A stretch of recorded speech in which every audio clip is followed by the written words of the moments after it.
zijn 3 dingen in het leven van een kunstenaar. Ten eerste te kunnen werken. Ten tweede goed te kunnen werken. En ten derde de grootst mogelijke weerklank bij zijn publiek te vinden. Who's afraid of art? Tyrants and wannabe tyrants, so it seems. Artist Alexandra Želimir has been sentenced to 7 years in prison by St. Petersburg's invasion, spreading disinformation. With autocracy growing, with tyrants on the roll, the Bali brings together over 40 international artists, writers and thinkers during Forum on European Culture. We celebrate the subversive power of art and literature and curate works of opposition that preserve the histories autocrats want to erase and imagine the futures they fear. So my question is, Mr. President, what are you so afraid of? Art against the tyrants. Not for the faint-hearted.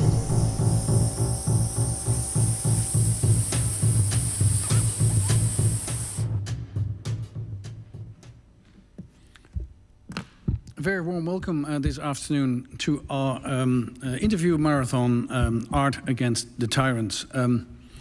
My name is Juri Albrecht, I'm director of the Bali, and we came across this idea of a marathon 10 years ago, and actually we picked it up from Hans-Ulrich Obrist, who thought out this format, and we have been using it ever since. I think this is the 6th marathon we are organizing.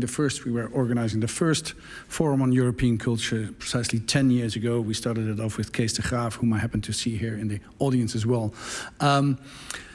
We believe, and we found out that a marathon is an ideal way of dealing with a topic because you're not in a hurry, because you have a conversation which is for hours. People can come in and out, and people can join the table and leave the table again. And so normally, whatever topic you address in the Bali, you're always a bit in a hurry. Because it's there's a lack of time, but this sort of format allows us to have a long conversation, and you can join in and you stay as long as you want. We will stay here till 12:30 this night, and you're very welcome to do so. But also go away, take some of your friends back. It's how you feel. We are doing this experiment, like I said, for the 6th time, and we are going to address sort of the central thesis of these few days, this Forum on European Culture, this Art Against the Tyrants. What is it? What's happening in the world, and what's happening to art in the world at this moment? What's happening in our time? Because very central to the idea of this 5 days was the work of Anne Applebaum, and maybe also this booklet, Autocracy, Inc. There's something happening in the world, something is changing in the water, and there's a new sort of type of autocracy growing. And we were discussing amongst each other, and what place has art in that? And that question, which was just in this a little film as well, Mr. President, what are you so afraid of? Because why is it that always tyrants are the ones who really like to shut down culture and specifically art? So that's sort of the central question to these hours, which we're gonna talk to many people from many places, from all over the world, I have to say. I'm shortly introducing my 2 co-interviewers who will stay here for 8 hours as well. I'm very happy that... You think? I'm very happy that my good friend Azur Makbego is here. We've been in conversation for, I think, 1.5 years on these topics at least. Wonderful that you came. You flew in from Germany yesterday. Is that right? Yes. From where? I actually drove from. You drove. Yeah, from Wetzlar. From Wetzlar, yes. Yeah. Because there's a Leica fabric there where they. There's a Leica factory in Wetzlar, and they were celebrating 100 years of Leica, and it was my first time attending this gathering of artists, photographers, journalists, filmmakers. And it was 3 days of, sort of fellowshipping together and actually thinking through a lot of contemporary issues that we're going to be dealing with tonight. Yes, because you are an internationally acclaimed Nigerian curator, founder and director of African Artists Foundation, serves as founder and director of Lagos Photo Festival, curated Art Base Africa, curated the many pavilions and exhibitions, among others, in Venice and in many places in the world. What do you expect? What do you expect actually from an 8-hour conversation? What's your... Well, it's I love the word marathon. It's a marathon, so not a sprint. So we have time to pace ourselves and to think through a lot of these ideas and not to get ahead of ourselves because we have time. And I think language is the father of thought. And so we have a bit of time to really craft the language of what we're trying to say, to think through it, and to really come up with not necessarily solutions, but maybe ideas that we can agitate or cogitate or navigate so that we can understand the moment that we're going through in this particular period in our history. I think the overwhelming feeling that a lot of people have is that it's quite pessimistic. Mm-hmm. And probably, yeah, and dark, and we've never been through this horrible period in history. But I really don't think so. I don't agree. I think that I'd rather be alive now than say 100 years ago when bombs were flying around already, or 500 years ago where people were running around in caves. But I feel like if, having the opportunity to think through these ideas, to have a forum where we can gather, on a table and to have water and drinks and to cogitate and to think through these ideas is a very big part of cultural revolution and evolution that is very much needed today. And, you mentioned what are people afraid of? Why are tyrants afraid of art? And to my mind, the one thing that tyrants are super afraid of is individual thought. And individual thought and individual action and individualism, style, a unique way of seeing the world. That is what art and artists do. They offer you a new way of thinking about what you've been fed. And tyrants want to feed you propaganda, want to feed you monoculture, want to feed you, their own agenda so that you just fall into line like a sheep being herded into a cage or something. So I think, when you have the opportunity to be an artist or to be a thinker or to offer radical ways of navigating the world, it's very, very scary, and it's inimical and in opposition, antithetical to tyranny. Mm-hmm. Mm-hmm. And thank you. And Jan de Mosselman, editor here at the Bali, curator of the Forum on European Culture this time, Art Against the Tyrants.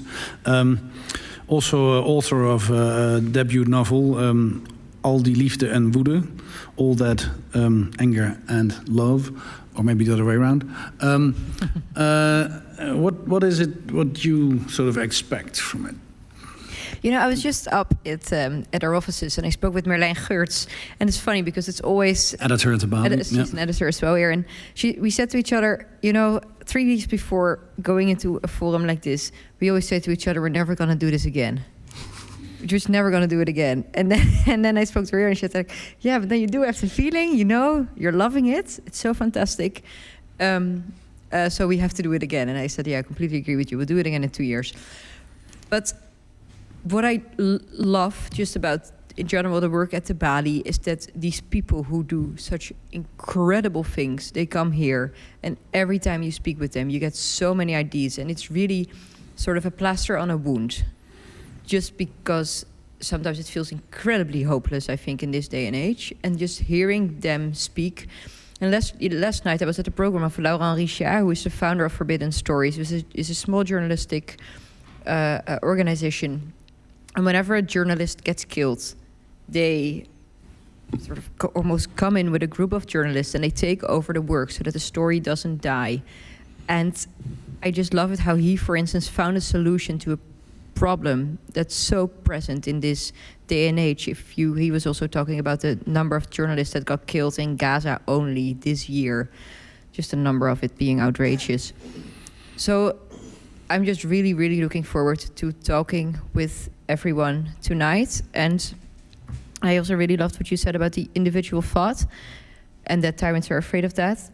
I think that's absolutely true, and that this is sort of a stimulans and stimulating conversation to encourage that individual thought and make it go further.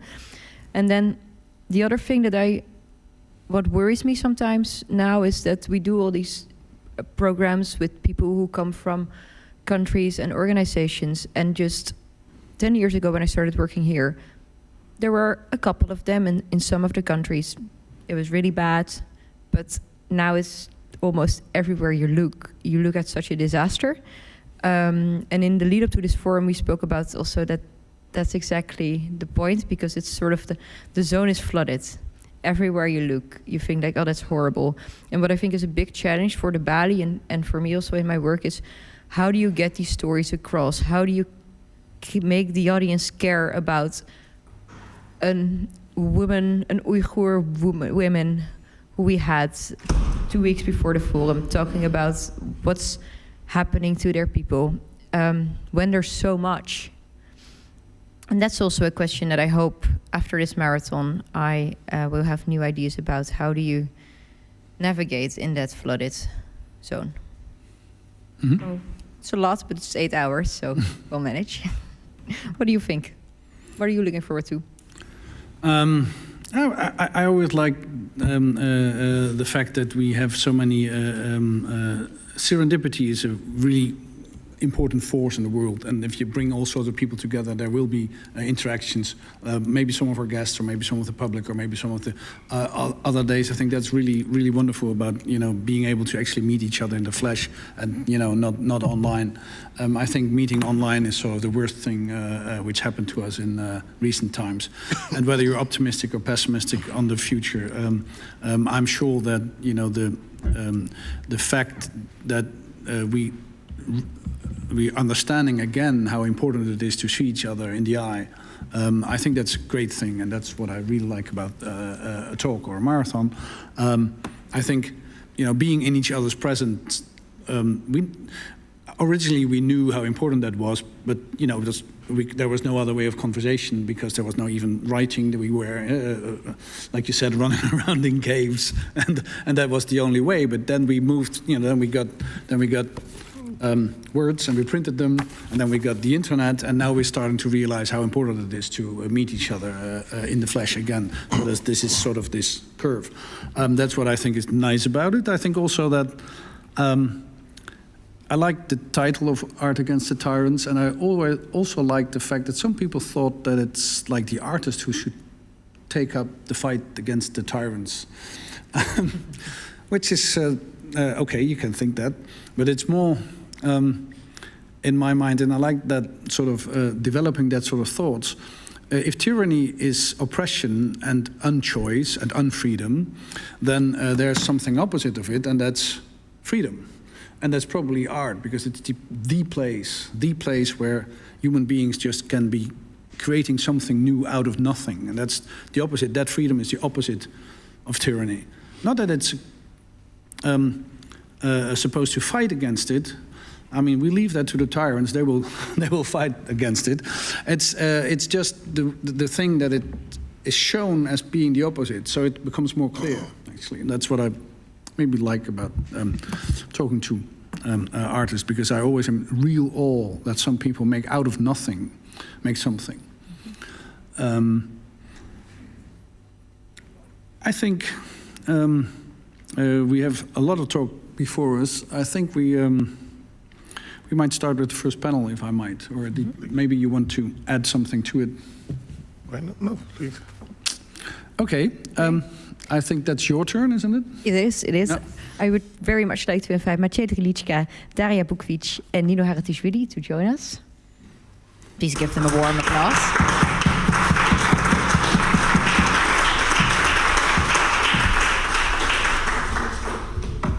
I'm going to briefly introduce you. Hier is Are goed. you ready? Helemaal goed. Where did it Please. And here?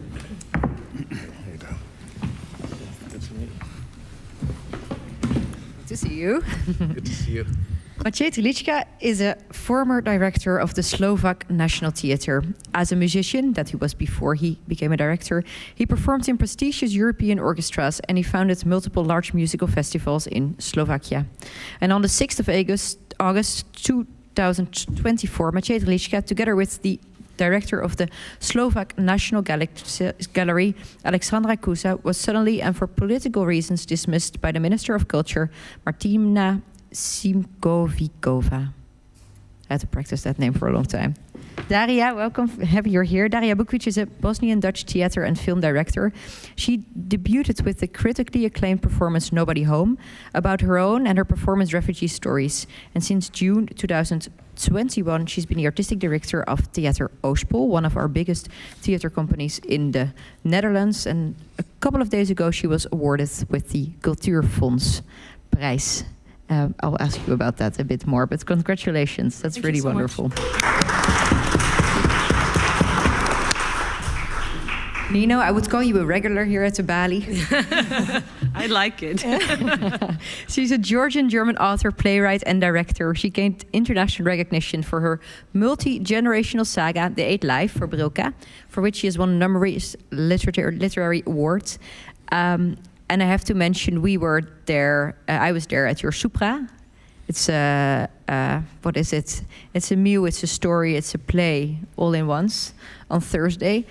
And I really cried my eyes out. It was incredible. So thank you very much for that and for being here. Thanks for having me and us.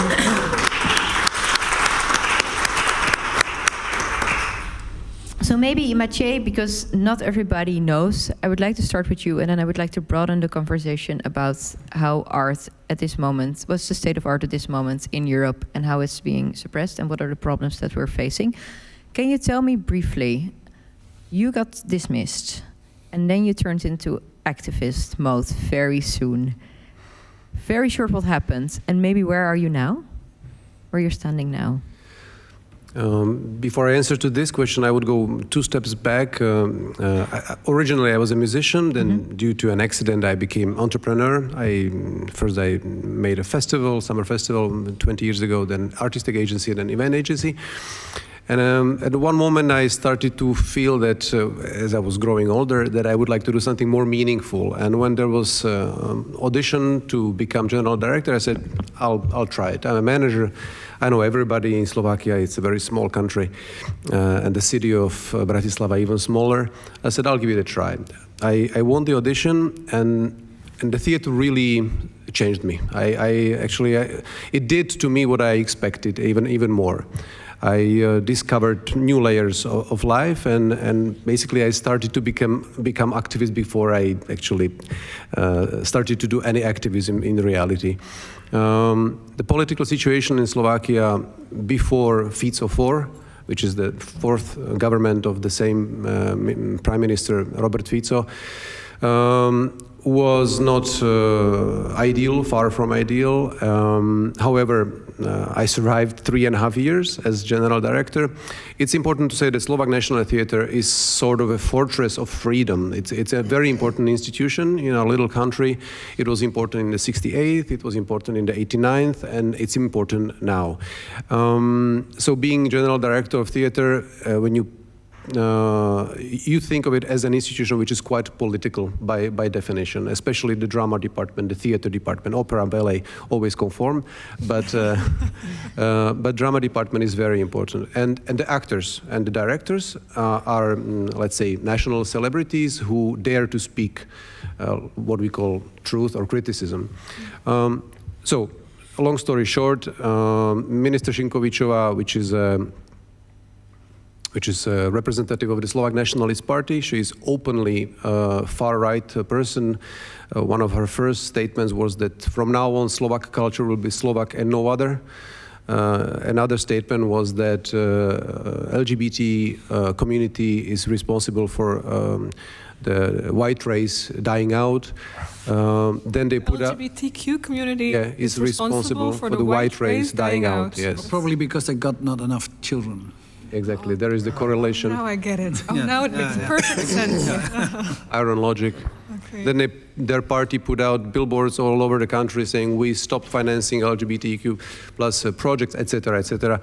And when she became minister, we were reacting. Me as general director, I was never received by her. You know this story. I was asking several times. Like I was sending emails like, "Hi, I'm here. I'm your biggest institution. Let's meet." She never received me. So we were just sending messages to each other through media. And actually, it's a surprise that I lasted so long. To be honest, it was almost a year. Yeah, and at one moment, and you know the story, I was dismissed and relieved. Yes, she called you on a Sunday morning while you were at home. It wasn't a Sunday morning; it was a week day. But yeah, I was on a sick leave, and they came to my door and they gave me the envelope. Yeah. And they declared.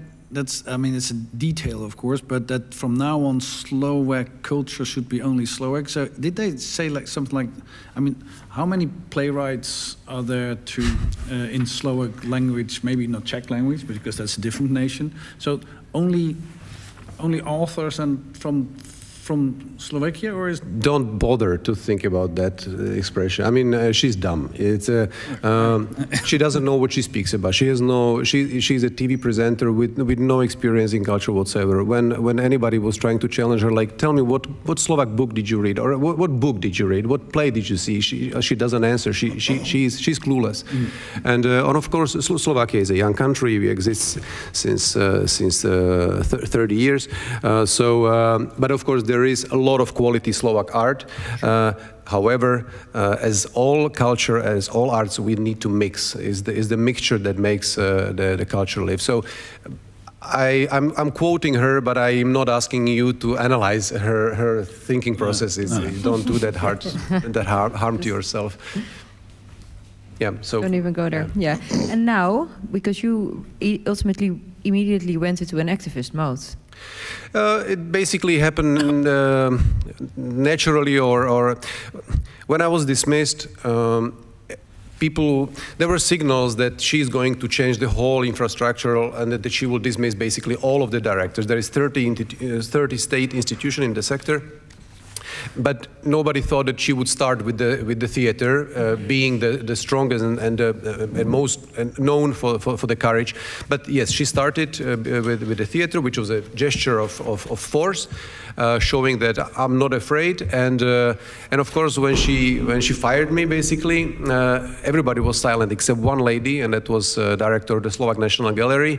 And she wrote on her Facebook of the Slovak National Gallery, saying that this is an absolute mistake, and I stand by Matej, and please reconsider your decision. The day after, she was fired. Wow. Yeah.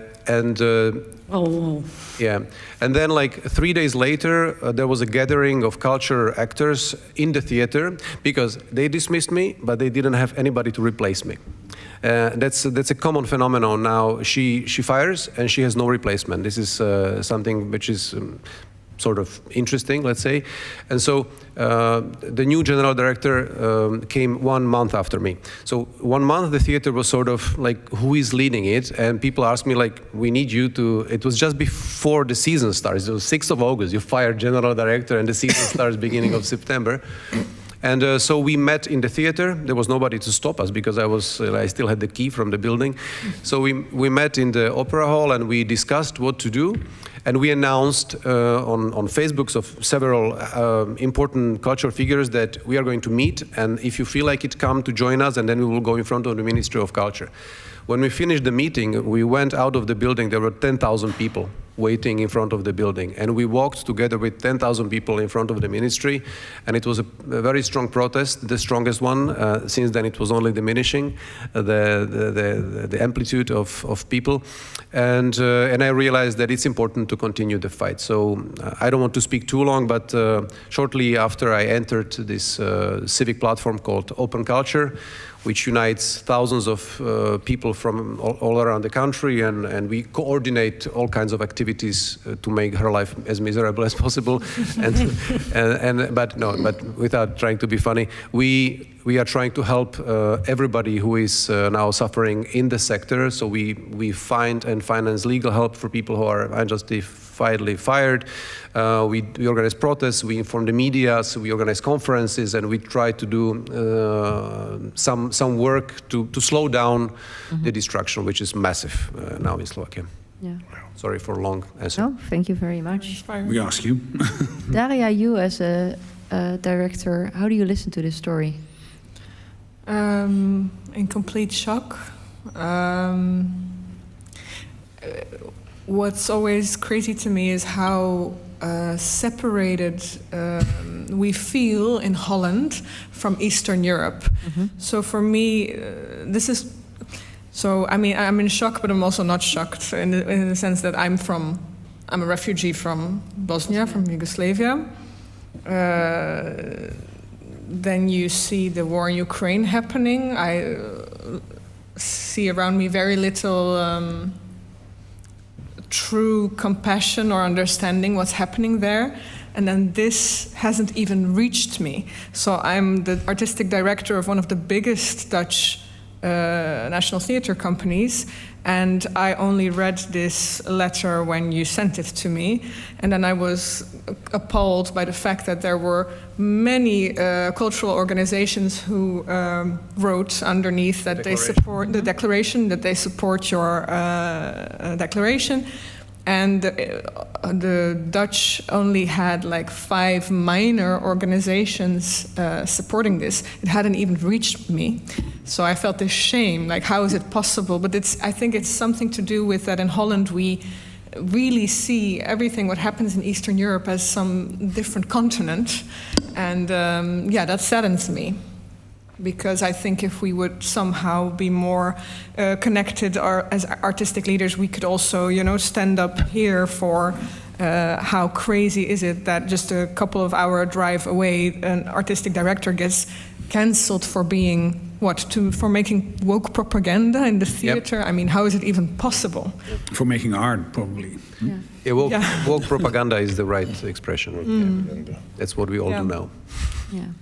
Nino, I want to know your perspective on this. Of course, you've lived in Berlin now for many years, but you're also recently protesting in Georgia and Tbilisi. What do you think? Yeah, it's terrible. We have ongoing protests for more than 200 days in Georgia, and our government, they were also very far from ideal, but they changed the course, and now they're completely pro-Russian and heading the country towards past. I have a feeling we're going back to the UdSSR. And they started with culture.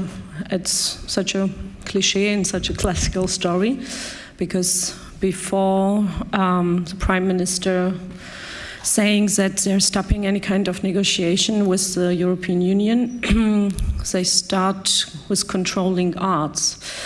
From museums, theaters, and the actors, it's very interesting. They got in the front line of this protest.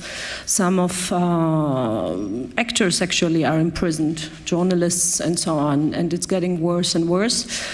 They're passing by, incredible laws, like this so-called anti-agent law, which makes impossible to finance any kind of art, for example, as well, but it's also controlling free media and freedom of speech.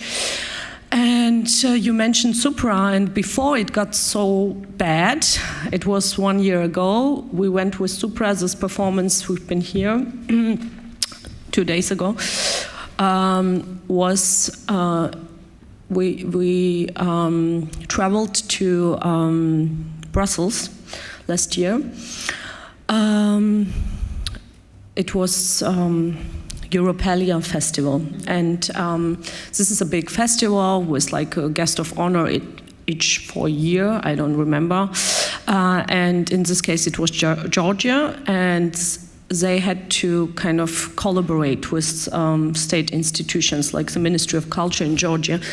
And I was invited by the Belgians with Supra, and 2 weeks afterwards there should be a performance that, a play that I staged in Tbilisi. Fedra also invited. And that was very funny because I got a call from the Ministry of Culture, and it was like, okay, we're going to finance this Fedra, which is a very, I produced that play, and it's about, it's a love story between two women, and I was very I really tried not to get into a scandal, so they could use it against us. But why I'm telling this story is because it's so funny. And somebody called me, and she said, "Okay, the Supra," and the Supra is, it's a collage from different texts, like from plays and novels of mine, and. Yes, they have some trouble with that and problems, so they're not going to finance it, or I have to change the text. And I was like, what? And they wanted me to change. It's a beginning of the text. There is this prologue from the 8th Life. And she told me via Zoom that I have to rewrite it because I have a very bad image of Georgian men, and I'm very critical about Georgian church, the Orthodox Church. And I was really, okay, but all the texts, they're all published, right? And so what I'm going to do, just go to different countries and get the book and write them as well. And then I was listening to her, and afterwards I asked her, because the Supra is kind of much more easy somehow from their point of view than this Fedra, and I was like, okay, but you're aware that 2 weeks after we're coming with the show and you're kind of co-financing that? And she answered, yes, but it has nothing to do with us because it does take place in ancient Greece. Interesting. Yeah. That was like my first, and that is like a very easy story somehow, and of course I'm in a very luxury position because I do live in Germany and I'm not depending on them, but almost every colleague of mine is right now in boycott. They're not cooperating with state institutions, and it's getting more and more, I don't even know how these people make their living because it's really, really difficult, and it's terrible. Now you've been writing extensively in the 8th Life on a society under an oppressive dictatorship and what it does to families and relations. And if I would ask, and now there's maybe two things to that. Your wonderful novel, and please do read it because it is describing what it actually is. You live with your family inside of a system like that. But I was wondering two things. We're talking about suppression of art, and why is that? Why did Matej had to leave? Sort of immediately, and what is that? And so if you look at from your study. Extensive study in writing that novel. How would you react to that? So what's happening now? Do you have any insight in what's bothering them? About a theater director or about you?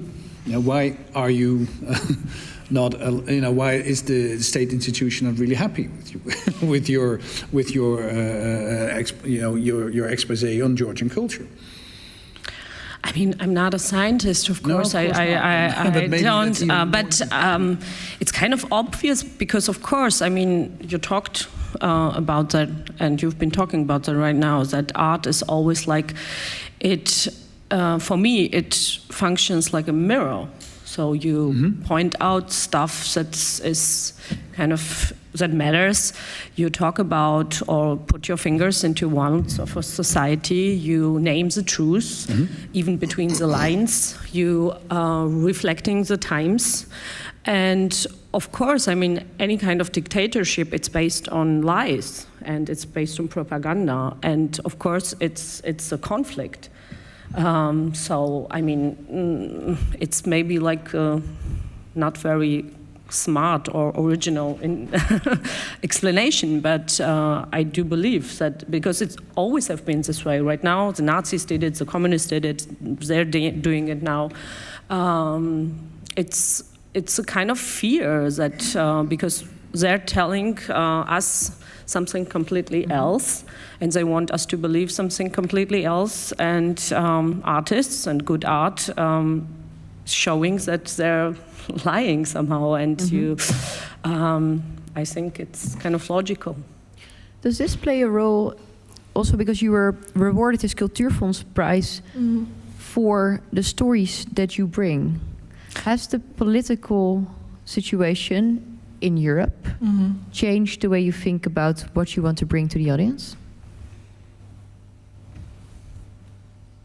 Before I answer that question, there's just this funny thing that popped up in my head while Nino was speaking. So at Theater Oostpol 2 years ago, we did a big marathon production of The Eighth Life, which I was supposed to direct, but my good friend Nina Spijkers ended up directing it. Wonderful production, 5 hours of musical theater. And we actually had this scene, and when I think about it now, it's so absurd. We had two characters making love on a big head, a statue of Stalin's head. They were fucking on Stalin's head. Can you imagine the artistic freedom that we have? Can you imagine doing that in Georgia? Yes. It just blows my mind how. So from the brilliant mind of this woman comes something which is so under attack in her own country, and we fuck on Stalin's head. Which I loved. This is my favorite part of the show. Sorry, what was your question? It's a very telling example. Yes. Thanks.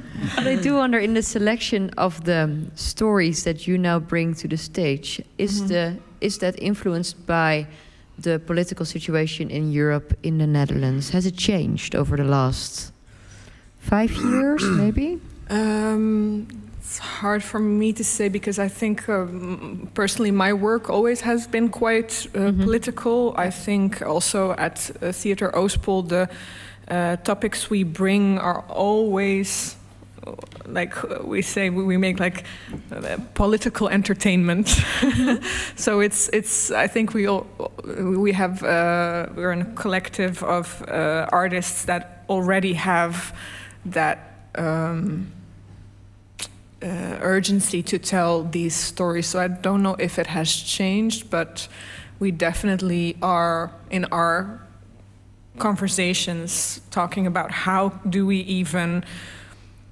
How do we make it even more explicit? Because I have the feeling that Dutch audience sometimes, when you tell them a story in which, you talk about subjects as fascism or authoritarianism, it still feels like it's not a part of their life, because as I said, Eastern Europe, that has nothing to do with us. So how can we make it even more? I think a lot of people that saw The Eighth Life, and luckily a lot of people saw it, still don't feel how it affects them personally. So that's the discussion we're having. How do we make it, without, making every character into Geert Wilders with a little blonde wig, but how do you make them feel part of these stories? Yes. Yeah. So that they can't dismiss it like it's Greek mythology, it's Georgia. Yeah. Exactly. Like, how do you make the audience feel their responsibility for the world we live in? I think that's the most important question within my artistic life at this point. Yeah. Yes, absolutely. You say. agree. Is it difficult? Do you think?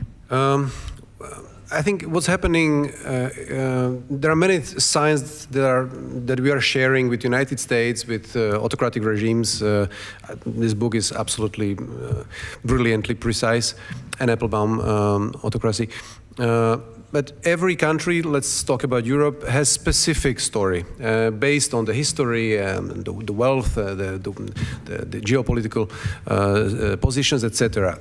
What's happening in Slovakia is in a way absurd. And when we speak about like why do they want to destroy arts, the thing is that they don't want to destroy entire field of arts because there is a lot of arts that is not critical, that is not mirroring the reality. And there are things that I wasn't thinking about before my theater period at all. I was just blind completely to certain layers of reality. And what I see now, and it's very hurting, is that they don't want to shut up pop music. They want to shut up theater, but not every theater. Opera is okay. Exactly. Musical is absolutely okay. Philharmonic orchestras are absolutely okay. You know, in Beethoven's symphonies, you can hardly mirror the current politics. So we speak about literature, partly, about theater, partly, about visual arts. They are the bravest artists in Slovakia at the moment are the visual artists. It's not the theater. Basically, the theater is not really confirming its reputation of the tiger, the fighter. Now the theater, even the drama department, I mean, they do a lot of bold gestures, but it's, let me just tell you what I mean. Like, since I was dismissed, the actors, after every performance, they read a statement. Like, every single evening. The theater, I'm not part of it anymore, they perform 3 times per day sometimes. The theater, the drama department, basically we have 97% occupancy, so it's extremely well visited.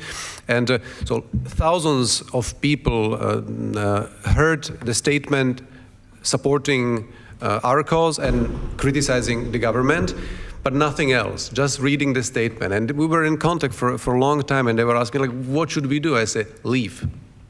Leave the theater. Like, if you want to do really a strong gesture, if you want to show that you are not a part of this, you leave the theater. And they didn't do it. At the same time, and you think of the actors, of the faces, the celebrities that have, they are not dependent on the money earning in the theater, you know, what the salaries in Eastern European theaters are. They all shoot movies, publicity, series, etc. So they are earning money elsewhere. But somehow they didn't dare to do the step forward. Gallery, Slovak National Gallery, which is basically Slovak National Museum. We have 2 separate institutions, but it's the same thing. Half of the institutions, they left. So the curators, the scientific workers of the gallery showed the biggest balls, excuse my language, and half of the employees in 3 waves said, enough. We are not supporting the new general director, and we are leaving. And now these guys, basically, they are out of work. They don't have nothing. I just met one of them. She's selling trips in a travel agency. You know, like it's impossible to find work in the same segment once you leave. And the National Gallery is in the historical center. And what they are doing now, which is brilliant, it's small, but it's brilliant. There are 3 old garages next to the freshly reconstructed gallery, which is huge for a Slovak conception of what is huge.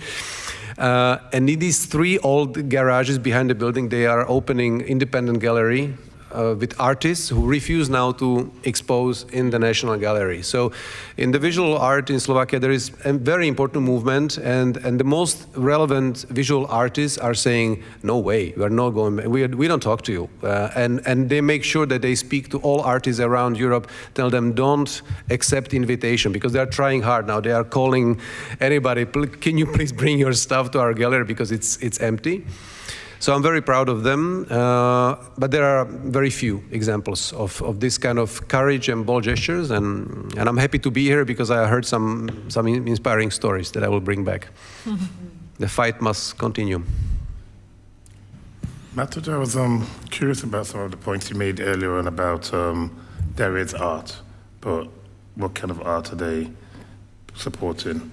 And, you know, Daria, you also talked about, you know, the working in isolation in the Netherlands. There's a sort of so many blind spots here. I wonder how the art that is consumed a lot in Europe is complicit in enabling this sort of encouraging us to have so many blind spots, reducing our ability to, form solidarity with. Obviously, when something like that happens in Slovakia, you'd think that 2 hours down the road, there'll be a quick reaction in the Netherlands, and I think also there's sort of, if I think about it from a historical perspective, there's a sort of precedent in the Netherlands. Now that we're here, we can situate this conversation here, during some of the most atrocious periods in the history of humanity. The Dutch had their so-called golden age, always celebrating nice, beautiful paintings. And, I always find that if you reflect on sort of the culture of, being very centrist in the Netherlands, it's always a bit like, refusing to look, refusing to engage, staying safe in the middle, staying pragmatic and not taking a position. And I think, these forms of obfuscation and hiding, staying in the middle, not choosing side is something that is very typical in this culture, in this society, which I find to be a little bit quite, weird and unusual. At least in Germany, they take a position, we will stand with Israel, they can bomb Gaza to smithereens, they will announce it, and then you can debate it. Here, everything becomes a bit more malleable and, massaged in the middle. There's not a lot of courage if you see, like, the theater. I very much like that you said the theater is the tiger. When I look at my theater company, we are in a city where there's also like a ballet and an orchestra, and all the politicians from the region, they always visit the ballet and the orchestra, and they don't visit us because we're too radical. It's not. We're not going to have a fun night, even though we make same in Slovakia. Political entertainment. I really feel that our shows are very entertaining. But anyway, we fuck on Stalin's head, so come on. I think there's a big lack of moral courage in the Dutch art scene. If I just look around and see how few theater companies have explicitly made a statement about Palestine or Gaza, that's shocking to me. I think a couple of months after the new war started, not war, but you know what I mean. We made this video with 2 spoken word artists explicitly talking about we should open our eyes to the genocide. And it went semi-viral, but the other companies or even the theaters did not share it. So we asked other partnering organizations, please can you share the video, because it was also linked to this project to raise money for theater makers in Gaza, but it was hardly shared. And I don't know, I think it's unfortunately a bit in the Dutch character to just stay silent and in the middle for as long as possible, and it sometimes really it has a demoralizing effect on making art. How free do you feel yourself as a director to do anything you'd like? If we hear these stories as Dutch theater directors, how?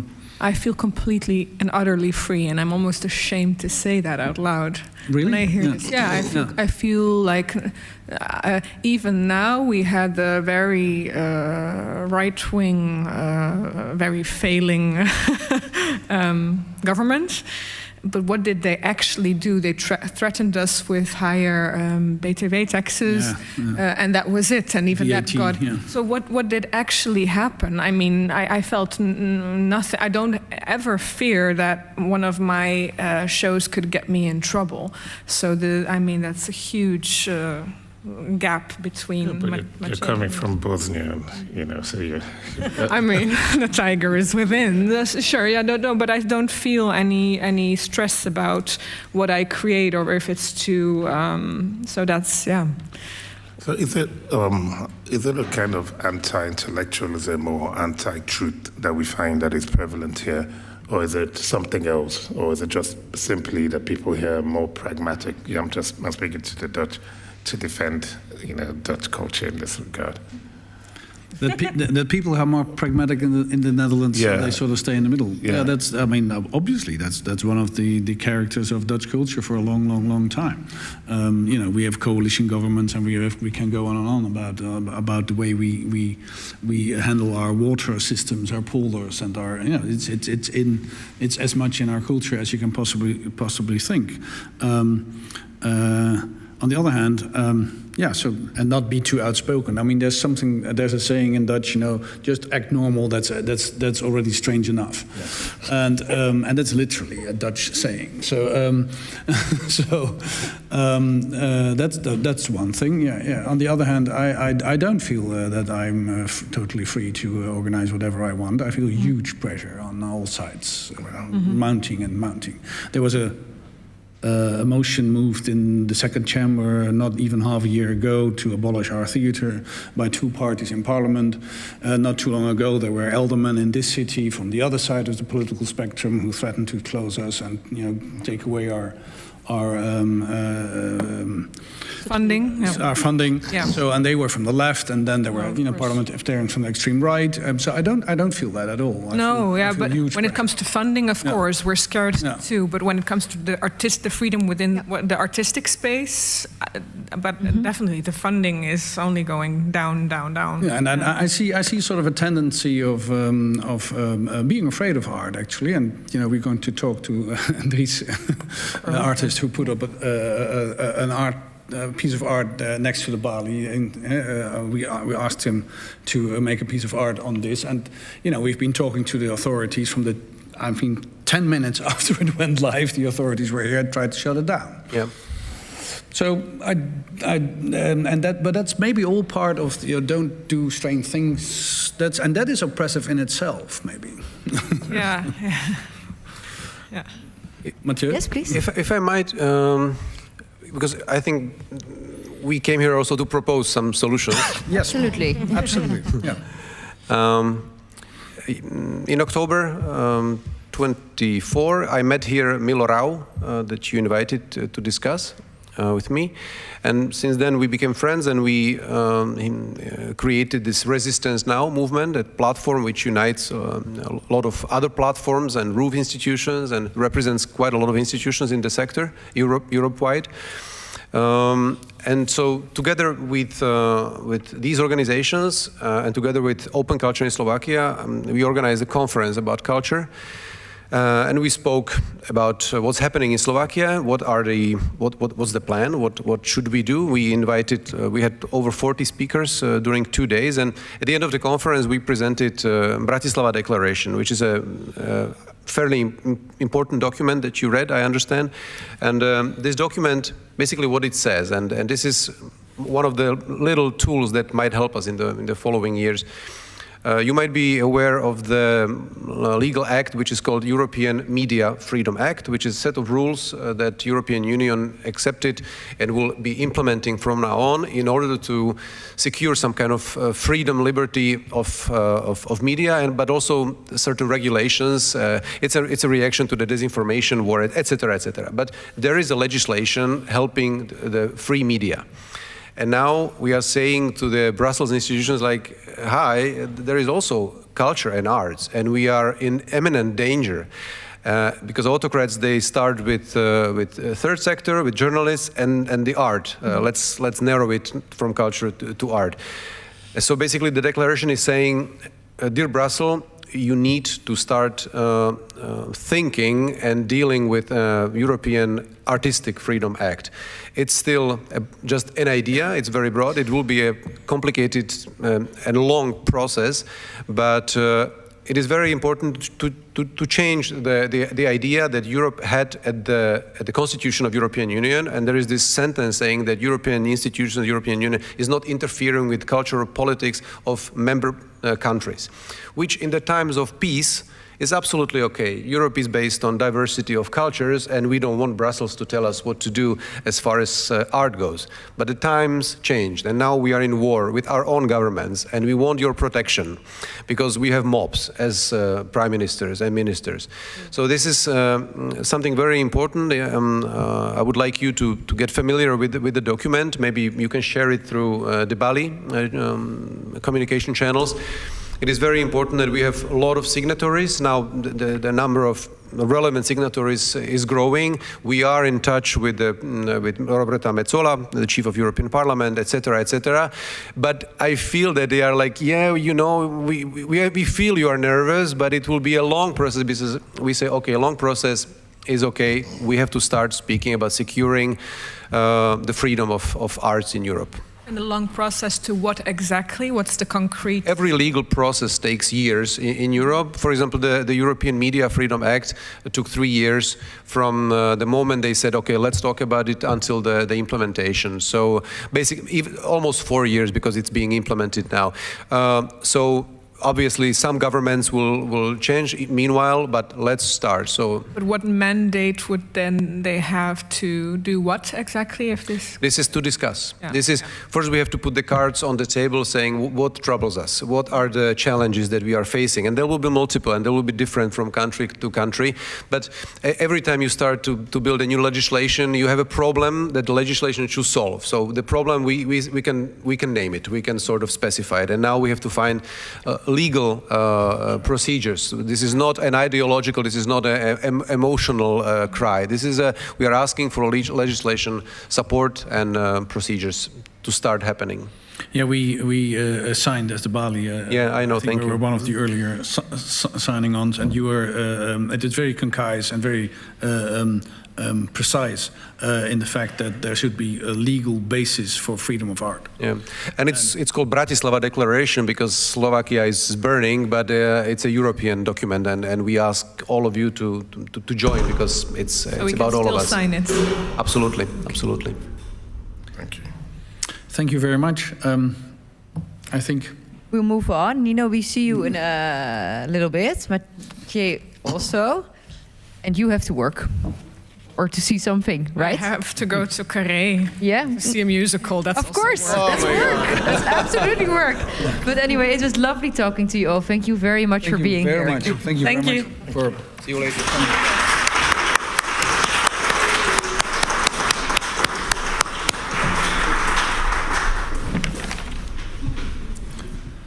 And we go. We take a little bit of water, maybe. We allow people to leave and to come. I invite Azu and Magbegu to go to the second panel. I think we believed that you were in the lead. I was thinking, by the way, what we were listening to, it's out of sort of an authoritarian playbook to dismiss the most important director of your most important culture institute. I mean, Trump was doing the other day sort of the same. He dismissed Mark Bamuthi Joseph of the Kennedy Center. Yeah. It's sort of a common thing. Yeah, the Smithsonian as well lost the director of the Smithsonian. In Estonia as well? No, Smithsonian. Smithsonian. That's right. Yeah. He's actually carrying a Dutch passport. Yeah. The director. Yeah. So, do you think that that Trump is imitating Slovakia? I think they've got a manual that they're working through these dictators and these tyrants. There's a lot of solidarity with them. And if you look at the travel log of the people that support the sort of movement, they all visit each other. They travel to Brazil, to Argentina, to Uruguay. Everywhere they find support, they find a common ground. And I think one of the problems that we have is, because of the nature of independent thought and radical thinking and art being very individualistic, we don't have that sort of common ground, you know? Hate is easy to unify people against hate. Let's hate everybody. And so people can rally around that, or, you know, let's hate, that's the enemy, the immigrants. So we're going to rally around that. But with sort of artistic gestures, it's a bit more distributed around doubt, around the uncertainty, around, you know, not really knowing, questioning. And so it's harder for us to sort of unite, or solidarity and unite and come together to think through these ideas. So yeah, that's really. Yeah. So anyway, he's going to be. We invited Mark Joseph for the opening of the of the theater year. So we're going to ask him probably whether he thinks that's out of the authoritarian playbook. But please, Azu, I was interrupting you, I think. No. Are we at the time? Should we light the? Yeah. So we've got. Yep. Our next schedule, we've got Beatrix Ruth and Lucas Tarkowski. Are they? Lucas is here? Yeah, they're here. Yeah. And they just arrived.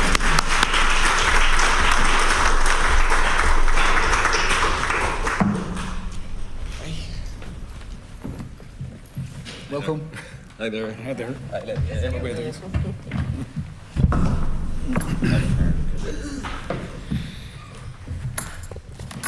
It's a great honor to have Beatrix here. Beatrix is a dear friend for many, many, many years. We keep meeting around the art circuit. But I'll read very quickly Beatrix's bio as we have it here. The German art curator, former director of the Stedelijk Museum in Amsterdam. She's currently the director of the Hartwig Art Foundation.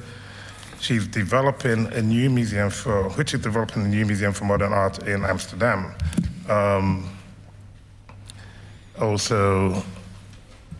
We have Lucas Tarkowski. I'm sorry, did I get that? That's it. Good. Polish theater director. He creates multimedia performances combining theater and visual arts. His projects are being programmed at the most important festivals and stages around the world. His performance, Rothko, was shown in Amsterdam at the Holland Festival recently. Oh, thank you all for being here. Yes. Tonight, it opens tonight. Oh, wonderful. Wonderful. I suppose I'll start with you, Beatrix. The idea of art against tyrant, I understand that it sort of, the framing of it goes against the grain for what you think art really is and what art should do. The idea that, you know, we're giving art a mission, a task, a responsibility. And which is a sentiment that I completely can relate to. Can you maybe expatiate on that a little bit? Yeah, I'm also hesitant to functionalize art, but also I think it's very difficult to subsum it under one thing. You know, art, there's so many elements of art, and what I usually work with the so-called visual arts, even though everything has place in there, from live art to non-materialized art. Usually there is an aspect which is neglecting language, and so that's at least how I understand it. So it's very difficult to, of course, there is artists who use language, if you think of Jenny Holzer or others, just to name one. But I think that the functionalization of the visual arts like that is a difficult thing. I think it's much more important to talk about the institutions of art and the let's say the infrastructure. And there we and there's of course a lot happening at the moment, as we know. You just mentioned it, you know, who in the world has been kicked out of their positions, what is being enabled.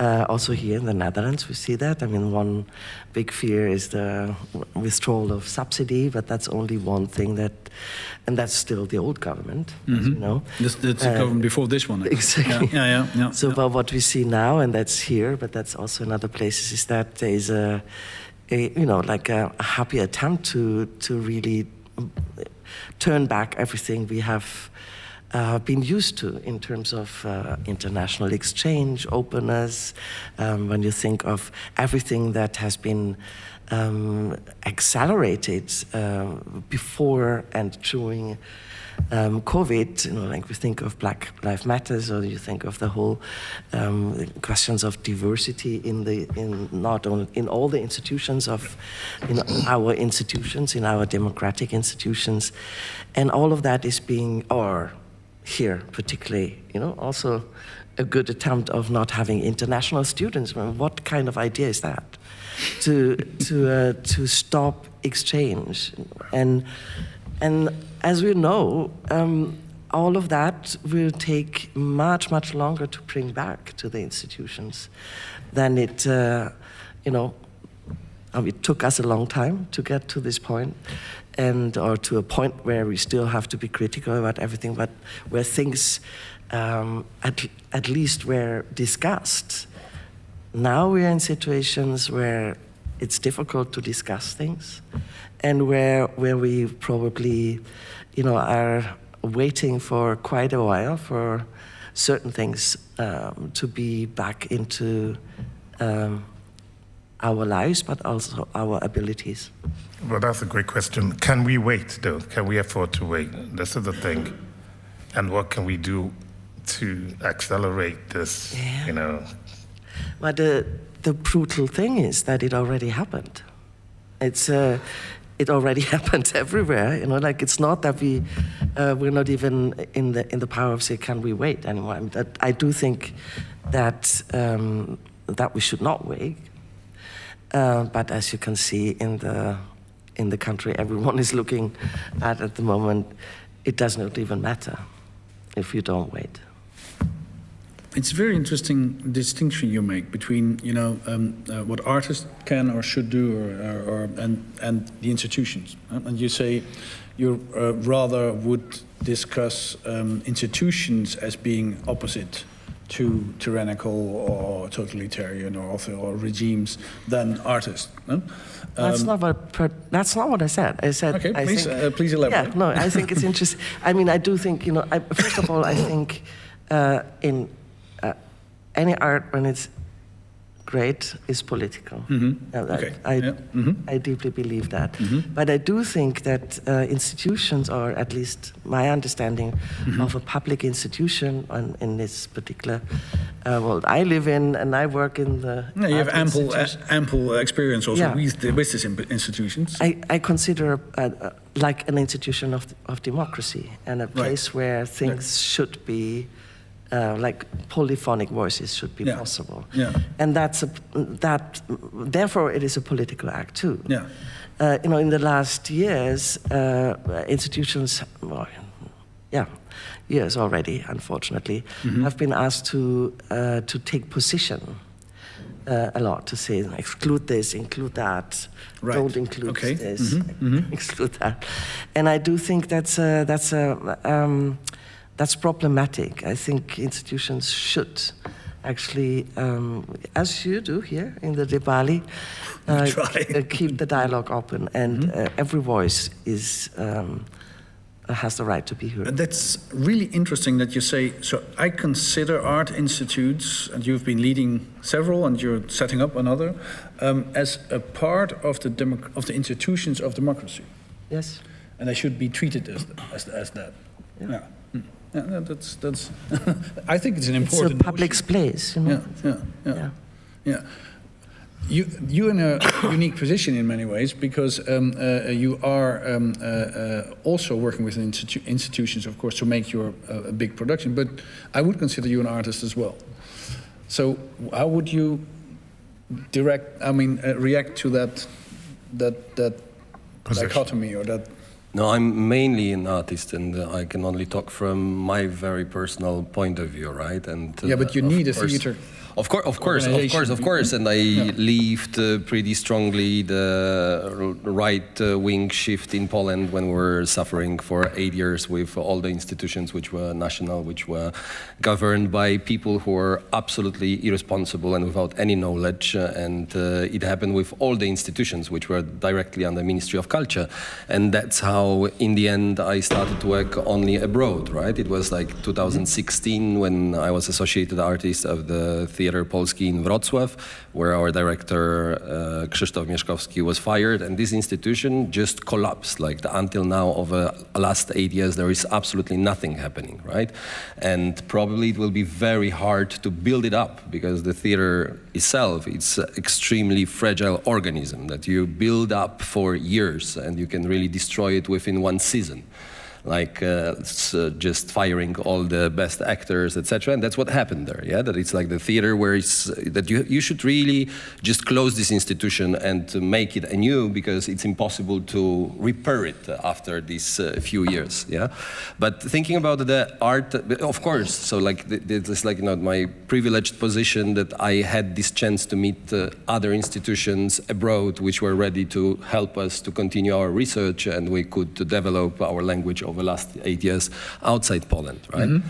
But thinking about the functionality of art, like I'm a little bit skeptical, because of course we need to frame like what it means political. Like of course everything what works is political on some certain level, yeah. But like the obligations for art, I think that recently we have so many obligations that we're putting on works, like, you know, the way how you are supposed to write projects, like, you know, how functional it has to be, yeah.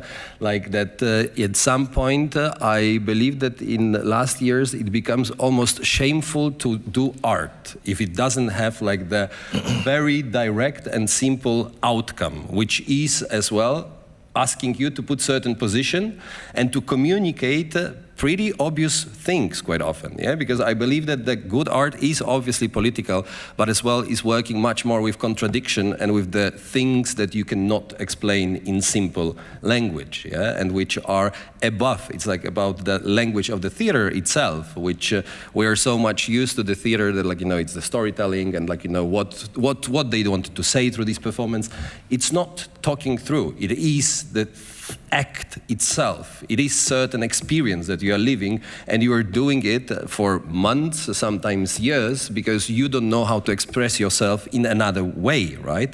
And it's very complex structure, which demands effort of hundreds of people in the end, when you will calculate with every single person who is like putting small piece of it, like, you know, building it up, and then, like, you know, making it function with 40, 50 people who are on the stage making it alive every single day. It's like some kind of utopian and very political gesture as well, that we are ready to gather in order to create this moment of beauty, which sometimes doesn't need to have the political outcome or a statement which comes from this, yeah? I would say that what is the most important, it is how we can introduce or show different paradigms. And in this moment, it is like the beautiful quotation of Niels Bohr, who was telling that the opposite of the true statement is a false statement, but the opposite of the truth can be another truth.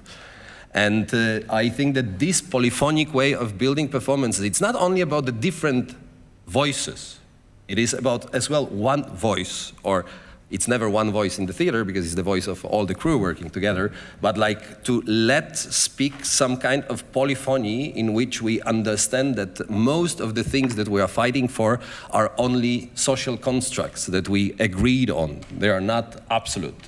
All what our culture is built up, like, you know, money, religion, culture, it doesn't exist, yeah, like art. Like, it is just what we agree on, like, you know, the value doesn't exist, yeah? The value is something that we agree, that something has a value and something doesn't have a value. But like already if we are able to introduce it to the people, that they understand that they have this wider, broader perspective, at least, that these are the things which can be discussed. This is just the question. They are not absolute. They are just the question of communication and of social agreement between us.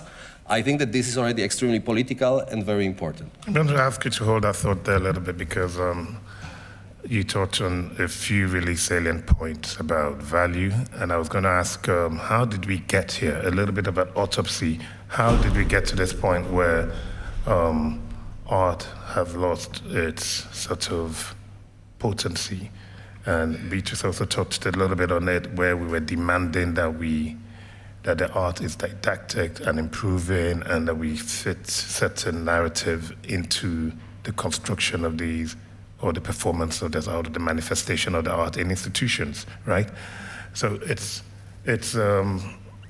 we've been trying to shape and build the museum or the institution of the 21st century. Have we? What are the failures in that? In that construction?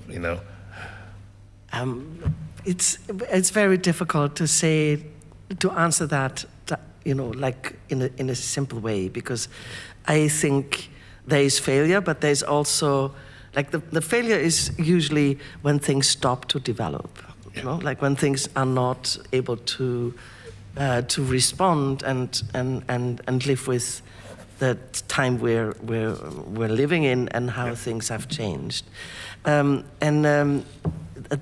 that is.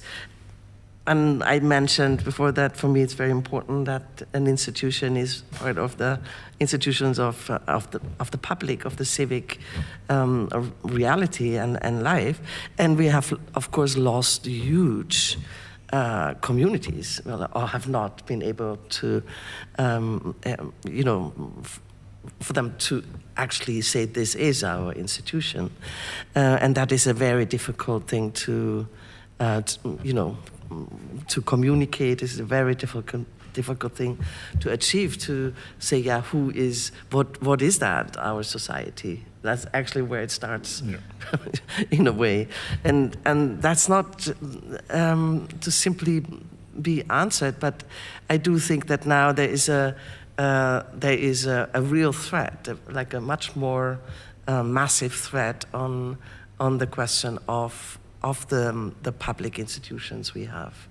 It's a threat on education, a threat on what you describe is now how do we work together? Where are those spaces that people can work together, and that this can experience later on, whatever it is in the art or cultural field, I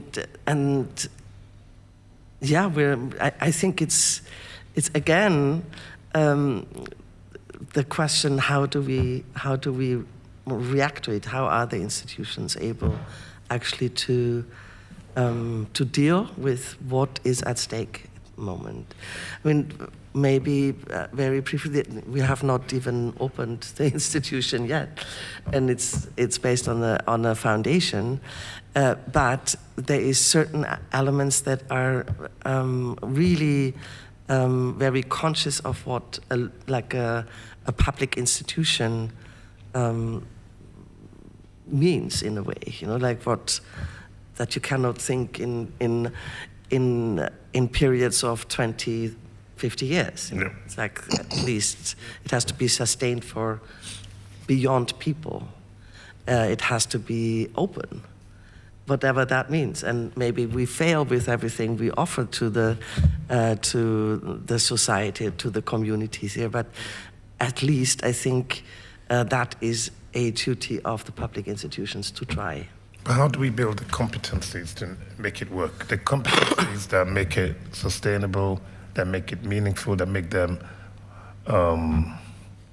embrace the community that they aim to serve, without being virtue signaling or virtue posturing. We need certain competencies. And I feel like if there is certain aspects of our own complicity in where we are today, where we've created so many echo chambers, where we've not been able to break through wider society in thinking about a lot of the solutions that we need, or a lot of the transformation that these institutions were operating, say, in the 20th century, how the 20th century institution operated and how it evolved into the 21st century. I don't think that we've had the kind of dialogue that we needed to have, to be able to transfer or to move into the new century with the new logic, with the new knowledge that we have.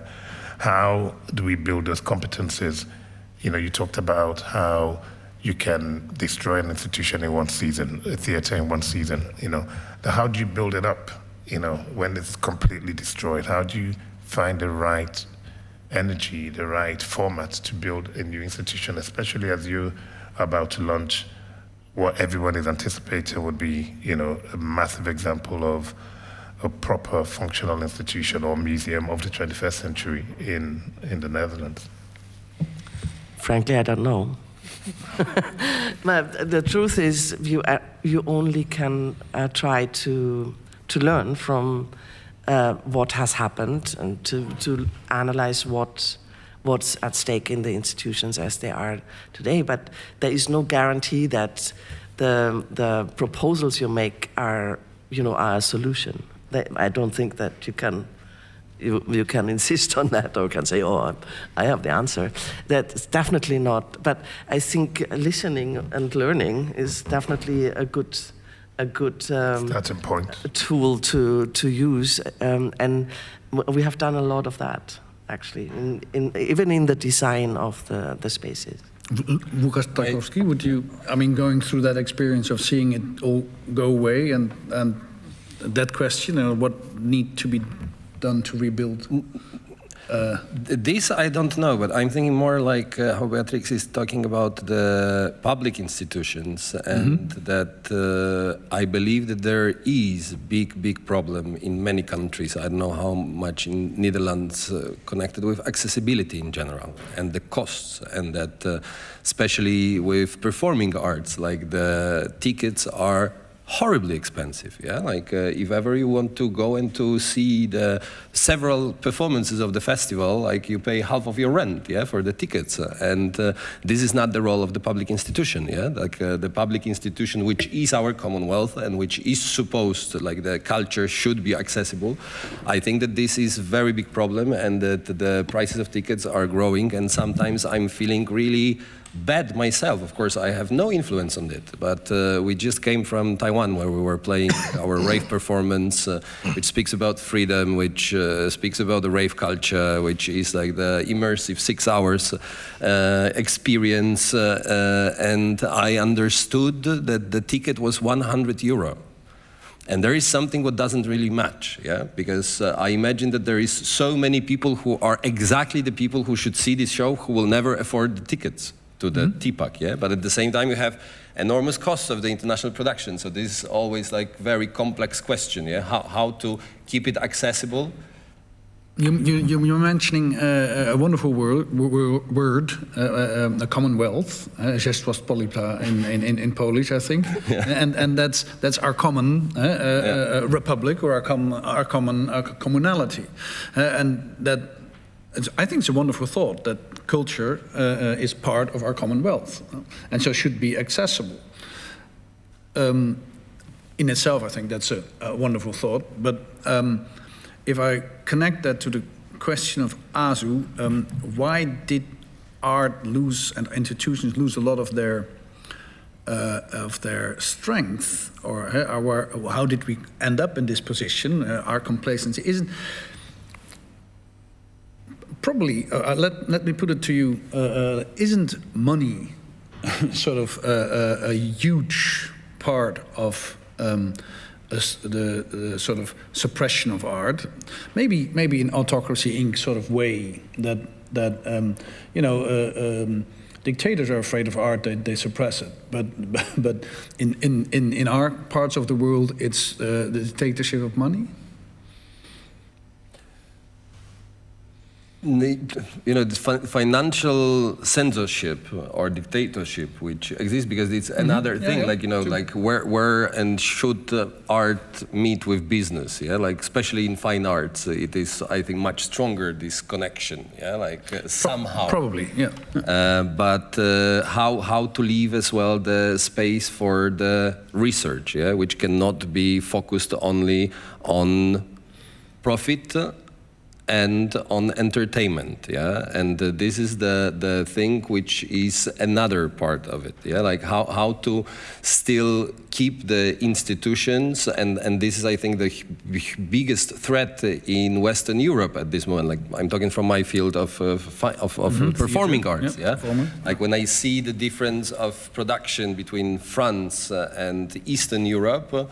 We are extremely happy still in the countries because it's like from Germany to the east, it's like completely different system of the company, which is the subsidized theater, which has its ensemble, which can develop some kind of language over years, which has performances which stay in the repertoire for 8 years or even longer, that you can travel with, etc. Yeah, and you have as well time, because I still have possibility to rehearse sometimes for half a year from the beginning till the performance, or sometimes the project takes whole year, right?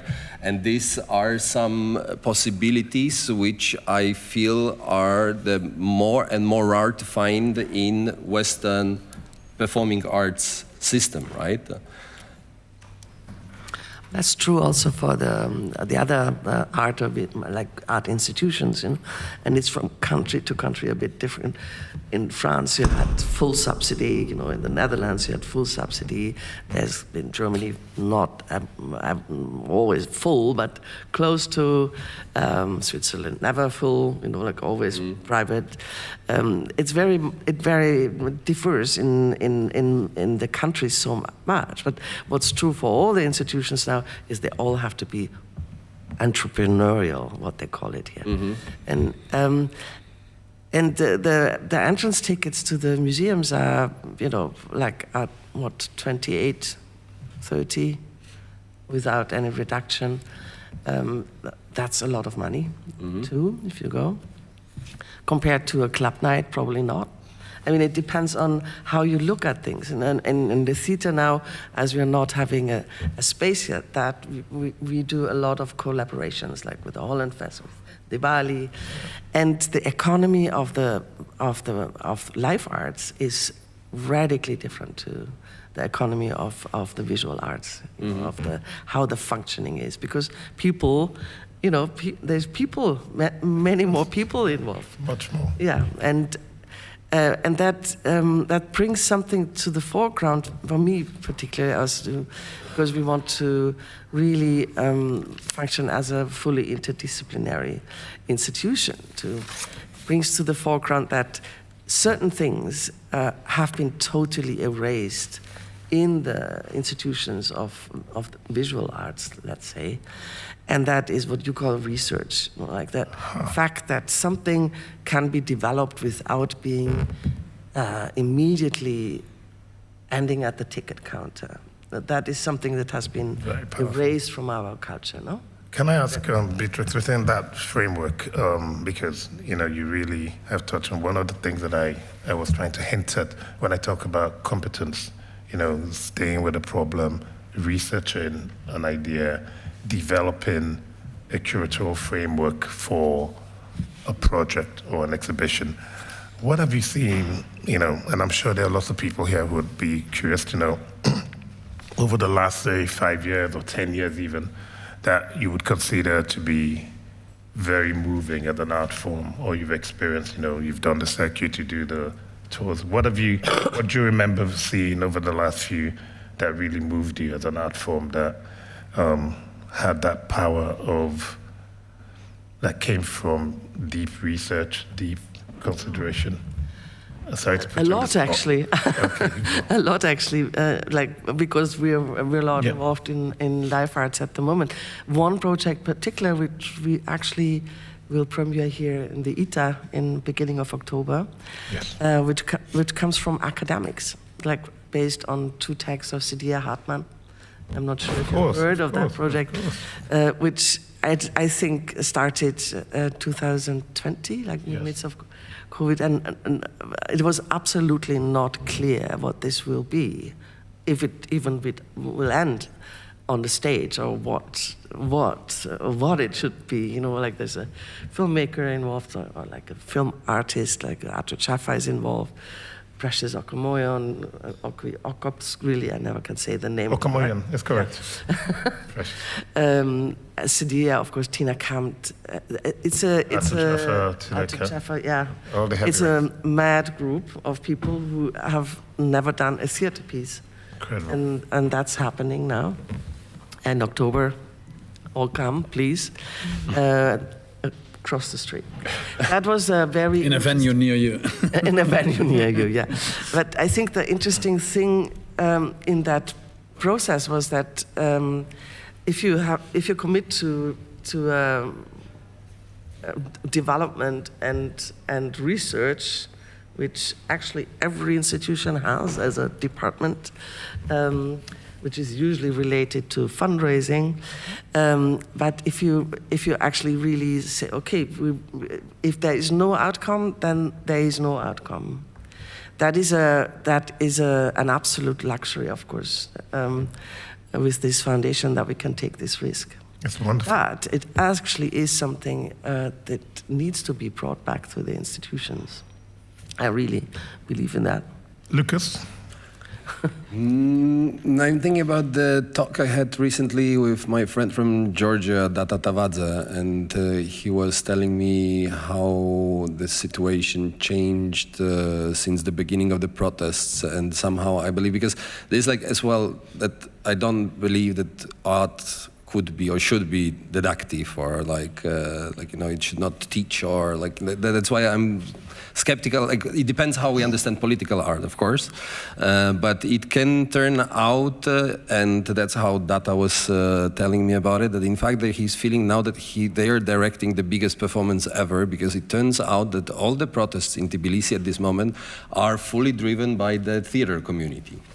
And how they went out from the theaters, and how this first crowd of theater goers started to build up the real social revolution, was for me some kind of something what is really between art activism, but stays like the project that, and somehow it's very interesting that it is being driven by the performers, right, and the theater makers, and there is some kind of beauty in it as well.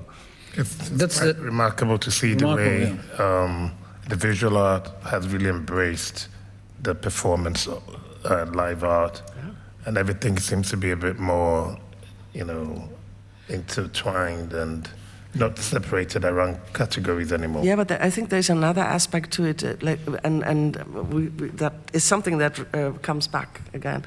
I remember that, I think it was 2008 when there were a lot of artists working in groups having fictional names, like the group not being able to access the individual artist the persona, so to say. Yeah. And I think the live art, of course, is very much also supporting that. Well, it's usually happening in groups, or not necessarily the person with the idea is executing on stage. So there's interesting elements to it that creates zones of independence, maybe, as we know from history. And but I do think that is something that doesn't function with the economic systems of the public institution yet. Indeed. And that is something that has to be really looked at, how that can be actually made a reality there. Jente and Yuri, we talked earlier on about in the morning about how you can find some light through the darkness, right? And maybe that's something that is a bit of an optimistic way to think about the moment, how amidst all of the sort of gloom and the darkness and the pessimism that we have sort of, encompassed with or facing, where are the little nuggets of light that, we hope to excavate from all of these sort of dire situations? Well, you know what I find very interesting, that when you think about the Georgians and the theater makers that were at the core of these protests, then I do also feel maybe if it's here it would get a lot worse, we would rise up. Because I wonder, especially also in Poland, the situation is really dire now again with the presidential election, but still we lean back. But there is, I think, a hope, maybe but it's not really a light, of course, but maybe people will act if everything will get a lot worse. And maybe that is hopeful. I don't know. I would love to be optimistic, but... You can't. No, but I think I think it's very, very unfortunate that, and maybe that's exactly the intention also behind it, that all of those wars, started in the last years, because the movements that happened before COVID, through COVID, the acceleration that happened in individual groups, that is now being really a not very good thing for uniting people and having people speak together. No. Because people are in individual groups, are in interest groups, are in groups of certain needs also. Scattered, yes. Yeah. And I think that speaks against what we need for democracy. I'm going to draw to a close, I think, but I do think, Azu, it's a good point. You know, the light and the dark. We will be speaking to Yermolenko, a philosopher from Kiev, who can explain that really, really well. But your example from the streets of Tbilisi. We've been there recently, very recently, a week ago, in front of the Parliament building, and you're absolutely right. And you're absolutely right that there is a movement towards from visual art into sort of embracing the more theatrical, and the fact that that's alive, and the fact that there's maybe even moving into a performance on the street in a real democracy, or a democracy who's on the cusp of becoming an autocracy, is maybe very interesting and very telling. Also maybe because, you know, everybody used to be glued to this little piece of glass, but if we are able to if art is able to transform through that may be not such a bad idea, actually. Thank you very, very, very much, both of you, for this conversation, for coming over. Thank you. And you, good luck, because you have now a performance. Yes. Yeah. Thank you.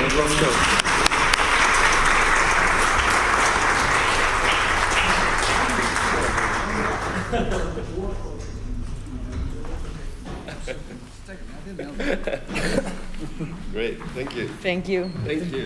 Give me a hug. And you're here until 12:30. Yeah, you can come back until midnight.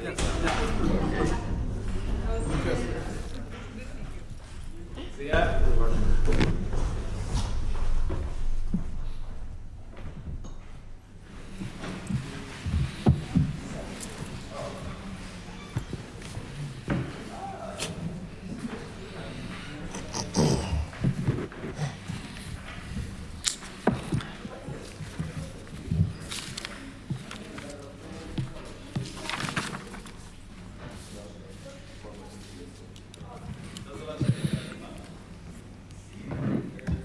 Yeah. I think this is an excellent bridge to our next guest. I'd like to introduce Dries Verhoeven and ask him to come and join us in one of those chairs.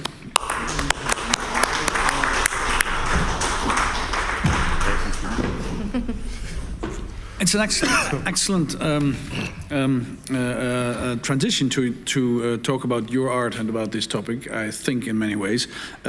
Dutch theater maker and visual artist. So this is about, we were just been discussing about, you know, visual arts moving into, and that's your specialty for already a long, long, long time.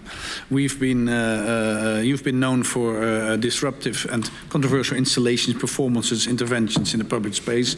And in this forum, right now, you can walk into the Kleine Hartmanplantsoen and in front of the Bali and look at the Architrave, where there's a piece, there's a piece of art we asked you to make, which you made, and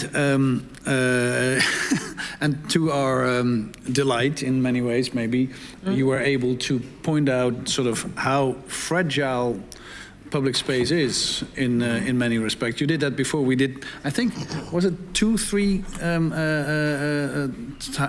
forum? It was the first forum. It was the first. That's 10 years. It's 10 years ago when we first worked together. Problematics, right? That's right, because there was this Songs for Piketty, transistor chained to several places in the city, and they were. The police sort of immediately came and tried to take them away, and we've been the piece of art is also the megaphone, which starts at 12 and ends at 9, and not long after we started it up, there was already the first policeman coming to complain about. But this is, in a way, very ironical and very telling, maybe, to sort of the space. We're celebrating the disruptive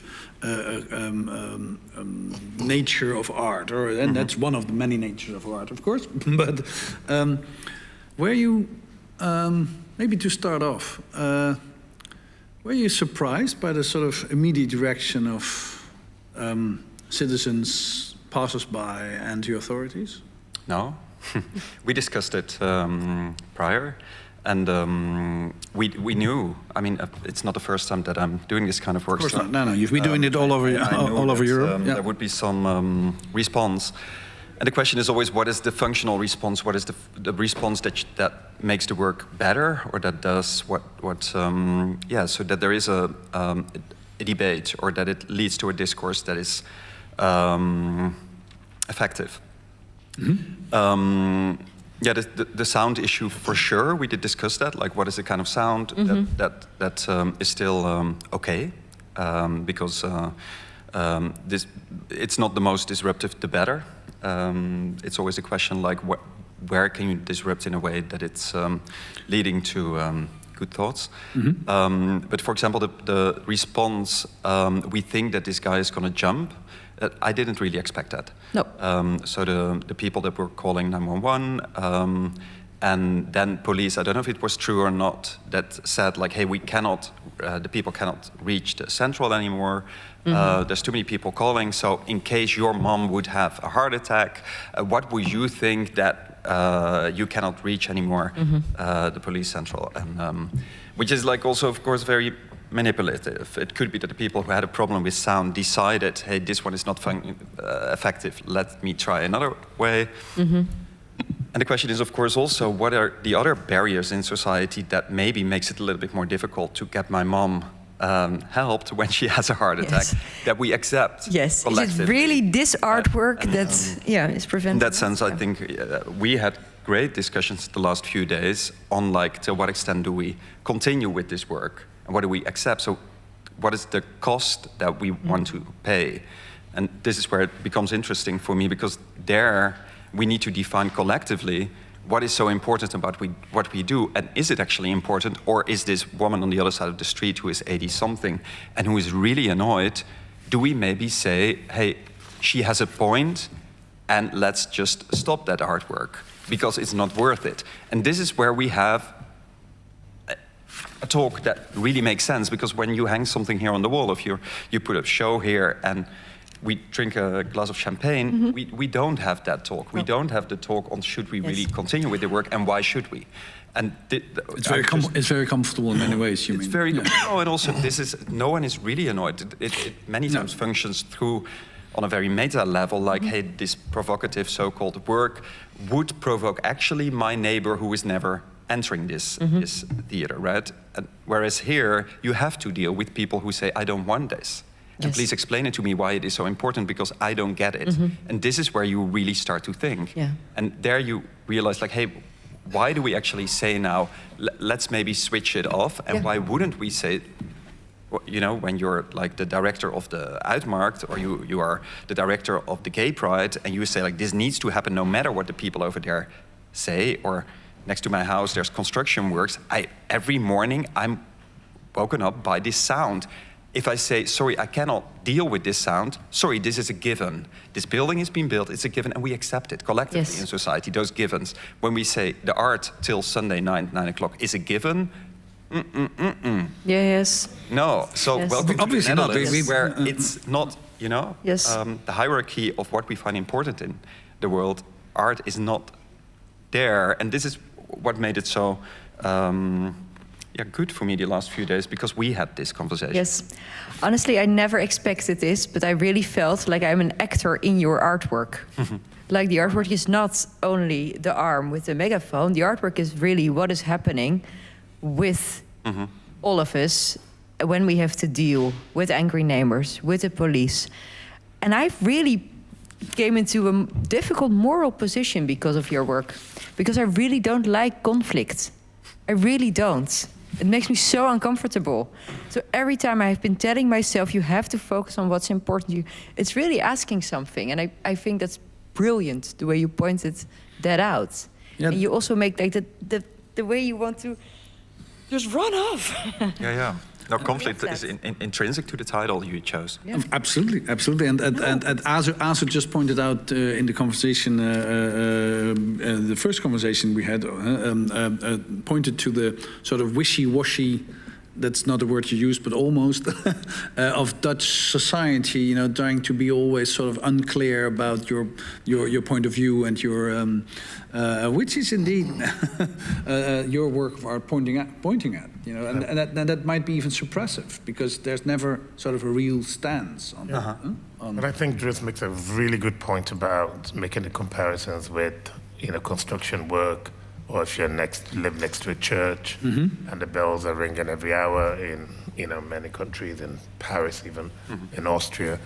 But I walked in this morning and I saw Jente having 2 policemen. I'm thinking, oh my goodness, what did you do? What's going on here? And for me, within my own context, we don't want to see police at all. I don't want to see policemen in any kind of scenario. There's too much trauma associated with, walking into a space with policemen, hanging around you.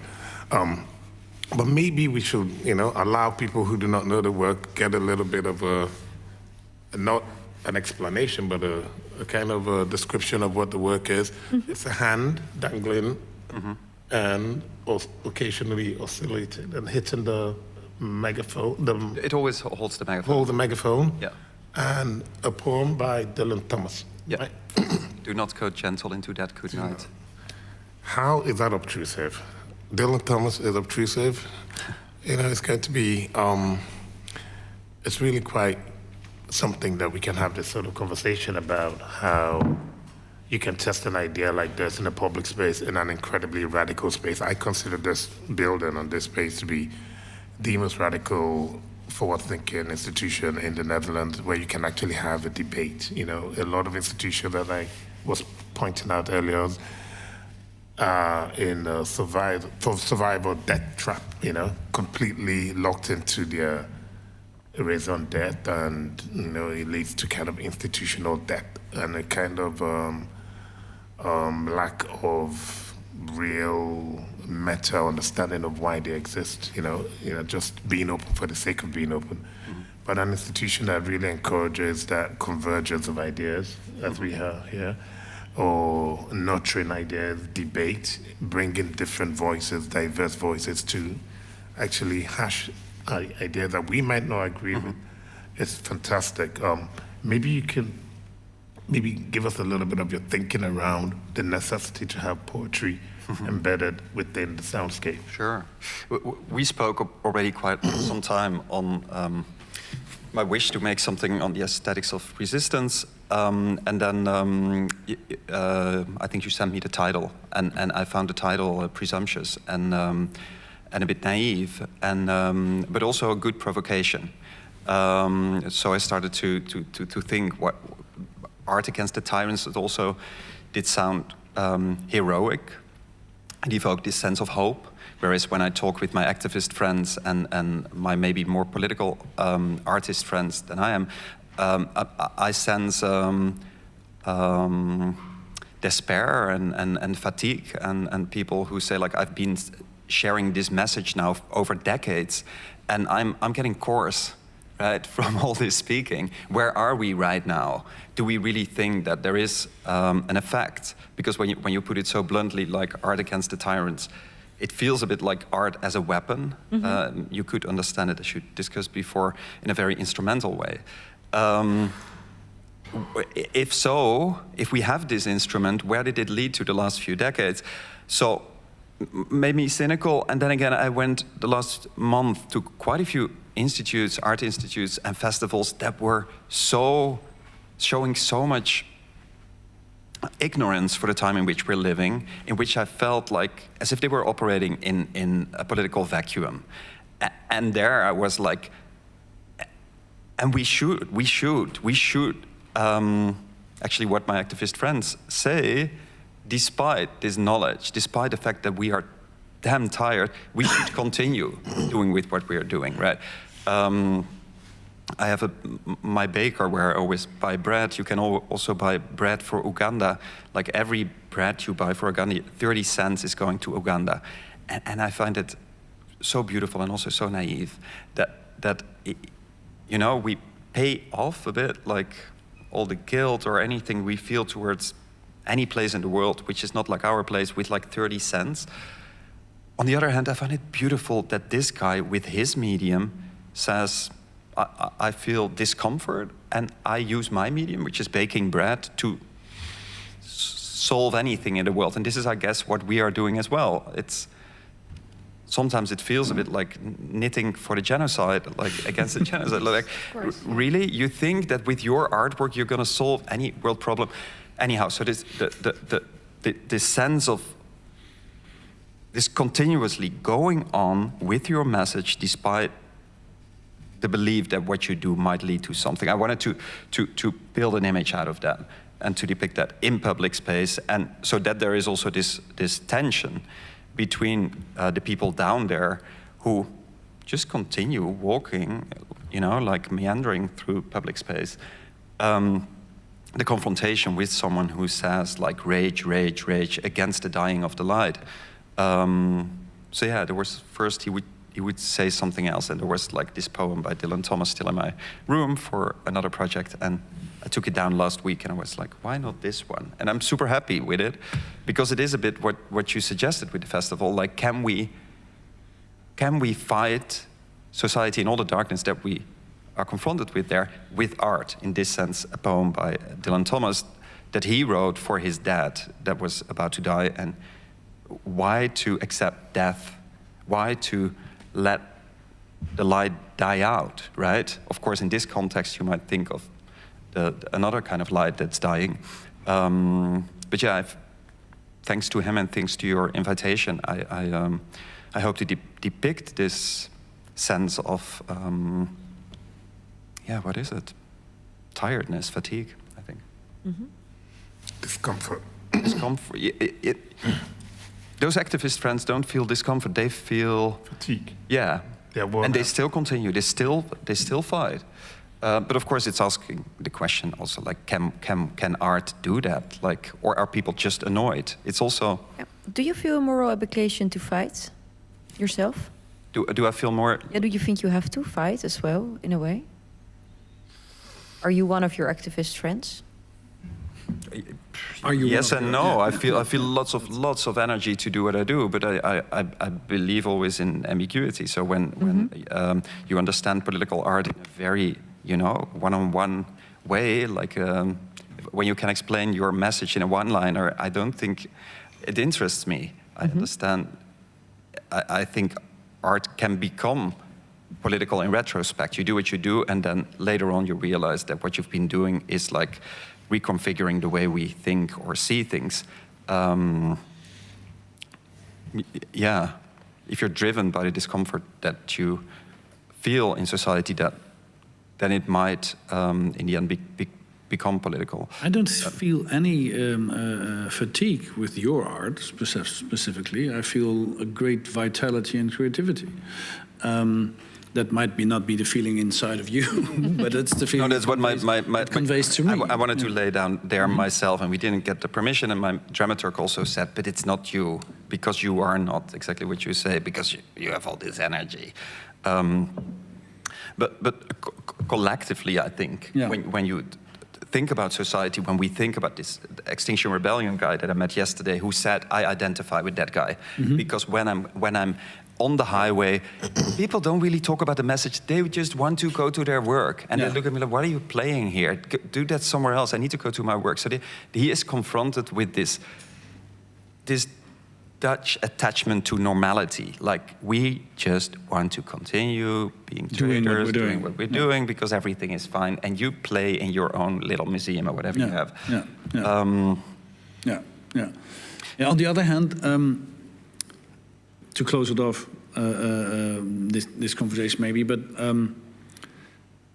there's a provocative part to the title. There's maybe a heroic part of the title, a naive part, but also maybe just a phenomenological part on it. That it's maybe just looking at tyranny and art. They're sort of art in many ways is the opposite. The Niels Bohr quotation by Łukasz Twarkowski just now. But it's also the opposite because a real beautiful piece of art, a real true piece of art, can make another truth instead of being opposite to untruth. And that's and if I look at what you always point out, so you're always able to point at the edges of where the problem is and make the edges wider, which I think is very vital. Shows vitality instead of fatigue. But that was why I was really intrigued by what you said by being worn out. That's interesting as well. And and it's also, I think, a aesthetical position in that sense that the disruption in itself is sometimes also enough. I also believe in graffiti. And it doesn't really matter what the graffiti is about or what the message is that it wants to convey. It just challenges the normality in which this graffiti is placed. Yeah. Right? It activates. It makes you think like, what is the world in which we Dutch people think that this is normal, what happens outside, and to just sometimes pinch and to say like maybe not. That's also a lot. Yeah. Maybe one more question, if that's okay, because I was wondering, do you have to tell yourself about the work because this project, there's a little police, but you've been under way more attacks, you've faced bigger fires because of your work. Do you sometimes have to keep telling yourself what I do is important? Is there important? Yes. Has there been a? Because you're confronted so often with people who say, "Who the fuck are you? Why do you do this? Like you're in the way. You just." And there's also the ego, or the people are like, "Hey, next time, what is your next provocation?" And then you're like, it's not the gusto for something provocative, or like having your name in a newspaper because someone was annoyed, kind of thing. That's why I say like, when is it effective and when isn't it? So when do you manage to point in a direction that we start to think, where we are confronted with the autopilot, where we are confronted with like, hey, this is my response, and this response has a heritage. This response is connected to how I normally think that the world is or should be, and that's where it's becoming meaningful. And that means that sometimes a lawyer or a police officer is involved, because, right, the people who tell you like, this is how you're supposed to behave, or this is what you're supposed to do, or this is what, and I have to fight more than with a dramaturg or with like a curator in front of me who's like, oh, beautiful, beautiful. You want another drink, or right? When someone is like really not interested in your realm or in why you're doing what you're doing, then you are in true conversation with yourself and with the other. Yeah. Thank you very much, Dries Verhoeven. And by the way, if the artwork is going to be taken away, let's try to get the police in and have a discussion here. Thank you.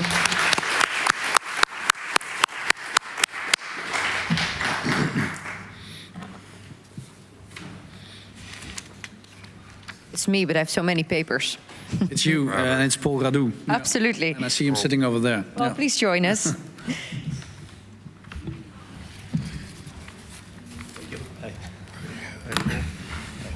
Welcome. Thank you. Welcome.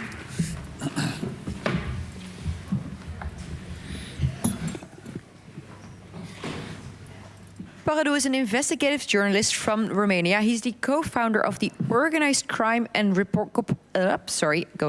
Organized Crime and Corruption Reporting project for which he and his co-founder Drew Sullivan received the special award by the European Press Prize. And together with his OCCRP team, he fights, often at the risk of his own life, against politicians with criminal ties, sex slavery, human trafficking and money laundering in Eastern Europe.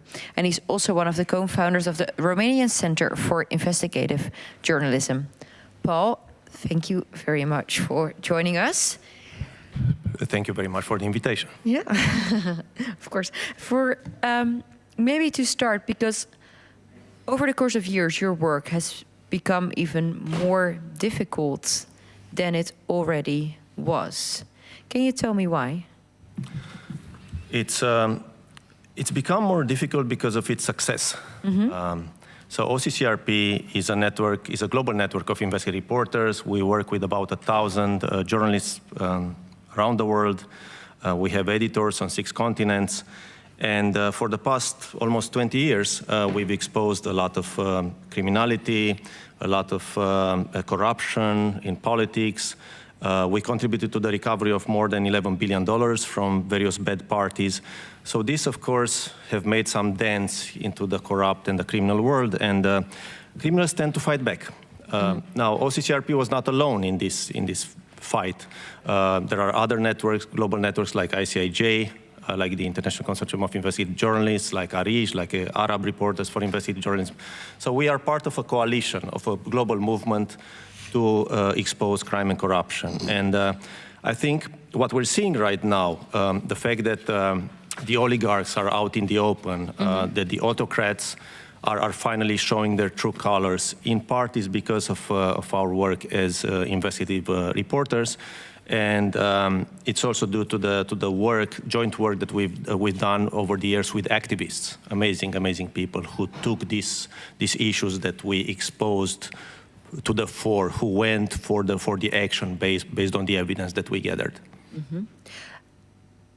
So you need the activists also, in a way, would you say, as a journalist? Absolutely. Yeah. Absolutely. Yeah. We started. I mean, you know, as an investigative reporter, you're always frustrated because you know that you've worked very hard to expose something that you believe is big, and you know, very often nothing happens.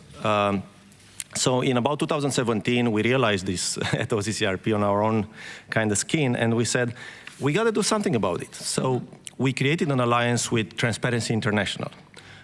This was what we call the Global Anti-Corruption Consortium, where the investigative reporters would supply the evidence, and the activists, the advocates, would use that evidence, you know, to pressure the authorities to take some action based on that evidence. And we've had quite a bit of success with that because we audited that project, and it increased the efficiency of our investigative reporting 5 times. That's fantastic.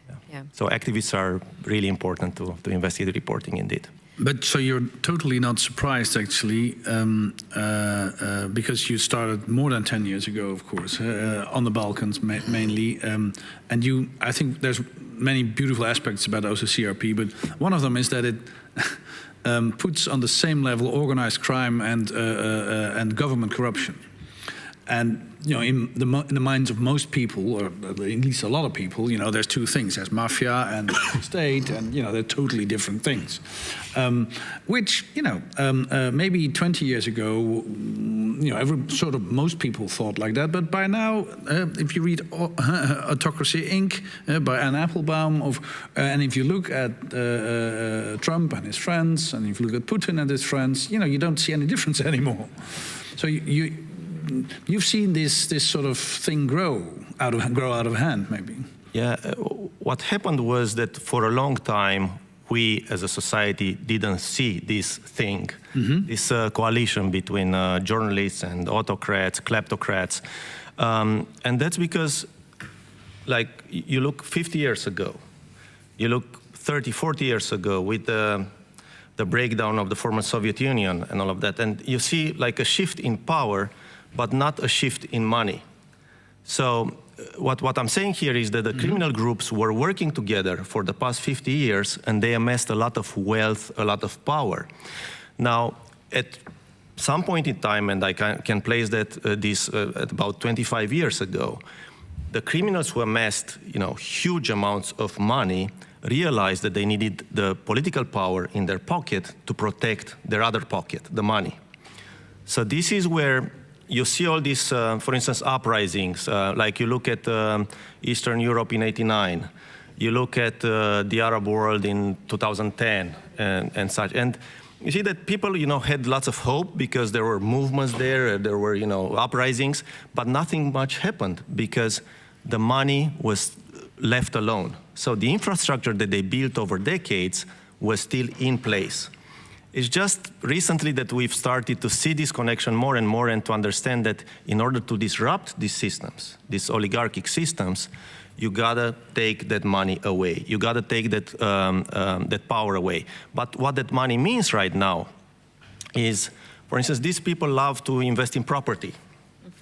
It's estimated that every year there's about more than $3 trillion in criminal money going through the world's financial systems. Now, investigative reporters, ourselves, my network, other networks, we investigated in 20 years up to $1 trillion. So a very, very small fraction of that. Now, these trillions, they go, a lot of this money is invested in property, as I said. And I remember in October of last year, when I was in Madrid on my way to Asunción, Paraguay, and there were people taking to the streets of Madrid, over 10,000 people, protesting the housing crisis in that city. But they were also carrying some signs saying, 2 million apartments are empty in Madrid. Well, what those people didn't know was that a lot of that was investment by organized crime. Those billions, those trillions that we're speaking about, they go into property, like all sorts of real estate, land, water surfaces, forest, like all over the world. And this has been happening for decades. Now, this type of property, has a lot of political power because now these people are rooted into our communities. They contribute to all sorts of processes that cities go through and all of that, including here in Amsterdam. So I left from Madrid to Asunción, Paraguay, and in Asunción, what you see, they have the Paraguay River that runs adjacent to the capital, to Asunción. And you see there lots of people, sleeping on the streets or in these small huts that are built, like from these kind of metal pieces that they pick from various places. At the same time, in the center of Asunción, you have these sky-rises that are empty. What is the explanation? It's the same as in Madrid. It's the same as in California. It's the same as here in Amsterdam. There's a housing crisis caused by this issue of the accumulation of wealth by criminals. Now, this is not the only problem, the housing crisis. I'm just using this to exemplify a little bit what this money can do. You go to Albania, you go to my own country, to Romania, and you see that lots of mayors, in local cities are backed by organized crime. Romania almost got a president last year that was backed by organized crime that we investigated for 20 years. The main person financing the campaign of this Georgescu guy was actually a criminal that we know as investigative reporters for the past 20 years.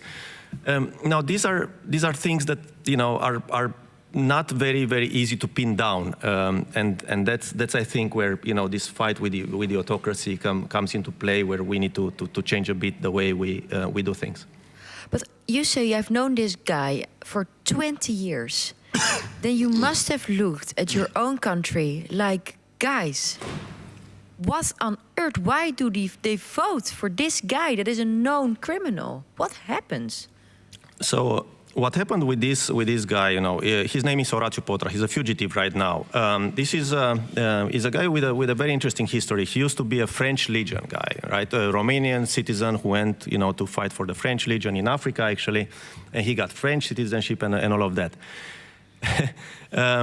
We investigated him because he was involved in Mali, in the coup d'etat at some point in Mali, and other things like that, like those. And we met him in Sierra Leone. We met him all over the place in West Africa. The interesting thing was that back home in Romania, he amassed a lot of property. He bought lots of property, lots of land, lots of forest, and all of that. He was organizing training camps and such. And at some point, we did a documentary film about him. And to us, as investigative reporters, that was like really, really interesting. Look at this guy. He was laundering money through the Orthodox Church, for instance. I mean, he's quite a character. But we kind of treated him as a little bit of a celebrity, maybe, because you want your film to be cool, to be, What happened after that was the guy was arrested while sleeping in his bed, in his house, in the middle of a marijuana field. Marijuana is illegal in Romania, right? But he managed, and they found lots of weapons in his home, right? And it was all filmed. They got him, they handcuffed him. A few days later, he was free. Why? Because they couldn't prove that the marijuana that surrounded his house belonged to him, because the land was actually leased by a Dutch citizen. They couldn't prove that the weapons in his house were his. He said, "These are not mine. I don't know who planted them here." And 2 years later, he became a politician for the most important political party in Romania. So this is, I mean, on our side as investigative reporters, we presented this case, and I think we didn't do such a bad job with this.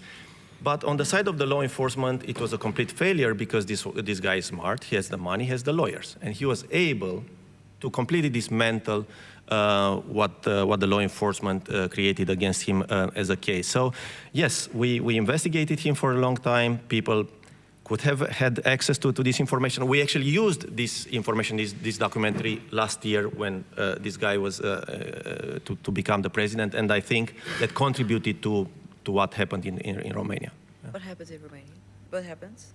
What happened was that the presidential elections were cancelled after the first tour, because people realized that something was not right. And again, I think, I mean, you never want to cancel, an election run for the head of any country in the world. I mean, that's a really bad thing to do. In this case, I believe it was the right thing to do, because the candidate was backed by organized crime, and also because he declared zero spending for this electoral campaign. Zero. He said, "I didn't spend any money," while in fact, the money was coming from this guy Potra. The money was coming from other people like that. And it's interesting, but with this guy, and when you're an investigative reporter, you kind of see these connections between politics and crime. And with this guy, Georgescu, everybody saw him as a patriot because he presented himself as a patriot. I'm fighting for the Romanian people. I'm fighting, against the West, who's looting Romania. And that's true in part, actually. But the reality was that he wasn't fighting for any Romanian. He was fighting for some economic interest for Mr. Potra and for people that Mr. Potra was associated with. He wanted to open up some mining in Romania that was shut down after the civil society protested that mining, and so on and so on. So there's always these layers, these economic layers to kind of this type of crime and corruption. It is that he did not become the president. Does it give you? Is it hopeful? Do you think it? What does it do that this happened now? This interference. I mean, I think right now Romania has a better president than this guy, but at the end of the day, it doesn't mean much unless you disrupt those economic interests, unless you understand exactly what was going on, unless the people learn exactly why the elections were cancelled, because it's kind of blurry out there. Yeah. It's not clear, and it's not easy to kind of expose this kind of thing. But this is the inability of state, of law enforcement, to expose these type of cases that are cross-border. Now, this is where law enforcement agencies always stop at the border of a country. It's always you're paid by the citizens of that country, and you have to investigate in their interest. But when the interest of the citizens spills across borders, the cooperation becomes harder and harder. And I'm not sure, I think in the short run, it was probably a good thing that this guy didn't win. I'm not sure he won't win in 4 years' time, 5 years' time. So what happens when a leader has been impeached, has been found guilty of plotting an insurrection, and multiple scandals, and still ends up in power? I mean, the point I'm making is when you've done all the work and all the information is out there, and you have more than 55% of the population still voting him in, as you predict is likely going to happen. In 4 years' time. In 4 years' time. And actually, half a year ago, we saw the same thing in the United States. Absolutely. And we've seen the same thing in Slovakia. And we've seen the same thing over and over again. And I think that speaks, if I'm talking about my own craft, about investigative reporting, speaks to the inefficiency of investigative reporting. So this is where I'm hopeful, because I think, I mentioned big numbers, right? We contributed to the recovery of $11 billion, but it's like a big number, but a small number compared to the overall fraud and corruption. But I'm hopeful that we will be able to expand from where we are now as investigative reporters to something that's very, very different, and that's the collaboration with the public, with the citizens. I believe, even if you look at Trump, for instance, and his base, and you're probably all familiar with the QAnon, right? QAnon, there's sort of conspiracy theory. Conspiracy theories and all of that. I don't consider QAnon like a really bad thing. And I'll explain why. I think people are curious. People want to investigate. People are not always equipped with the knowledge, with the tools, with the data to investigate. But my hope is that movements like the ones who underpin Trump's campaigns and all of this, made of these people who are really interested in investigating things, will actually be offered the possibility to investigate in their own interest. Because what they're doing right now is they work against their own interest. And I think this is where the efficiency comes in. Investigative reporting needs to become more and more like a blueprint of what can be done against crime, against corruption.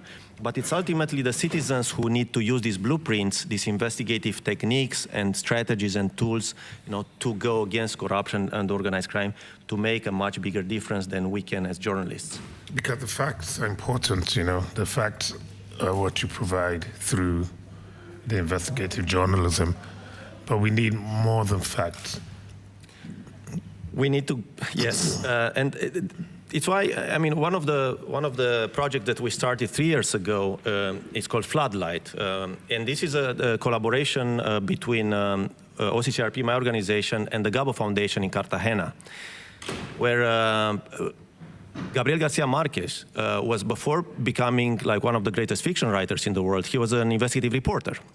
Now we built this alliance between OCCRP and the Gabo Foundation to turn investigative reporting into fiction film.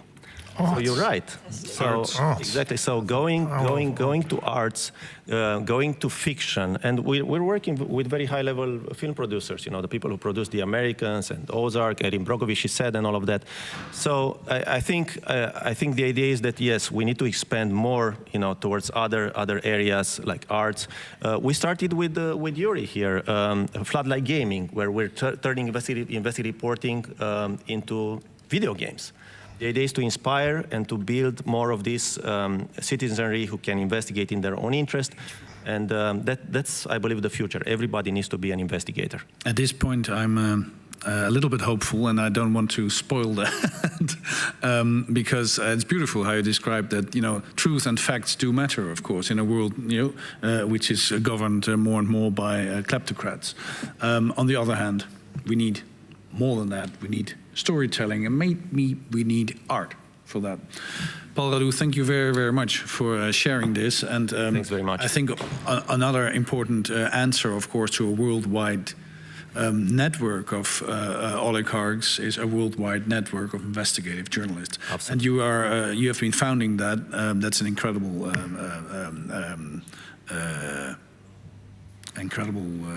achievement.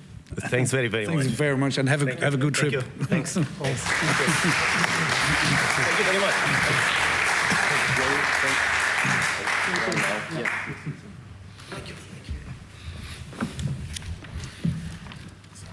We're going to have a sort of a break, but not for us, maybe for a little bit.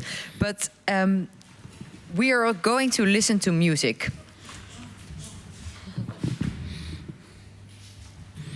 I would like to welcome to the stage Vladislav Petrik. He is a Ukrainian clarinetist with over 15 years of experience performing in symphony orchestras, ensembles, and solo.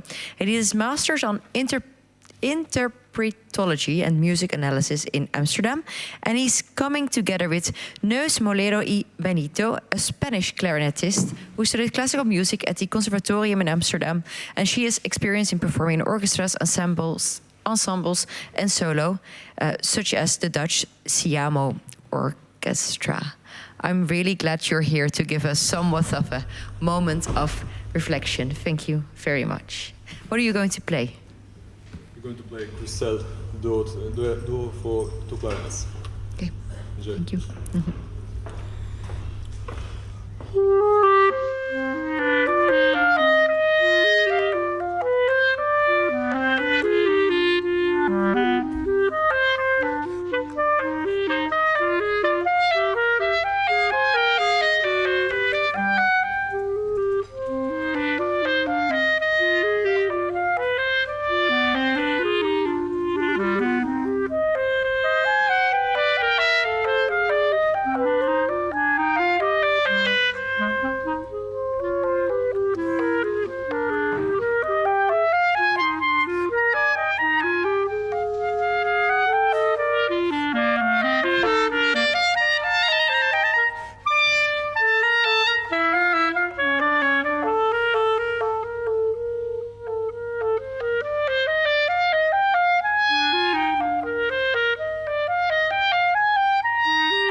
Thank you very much. You will come back in a little bit.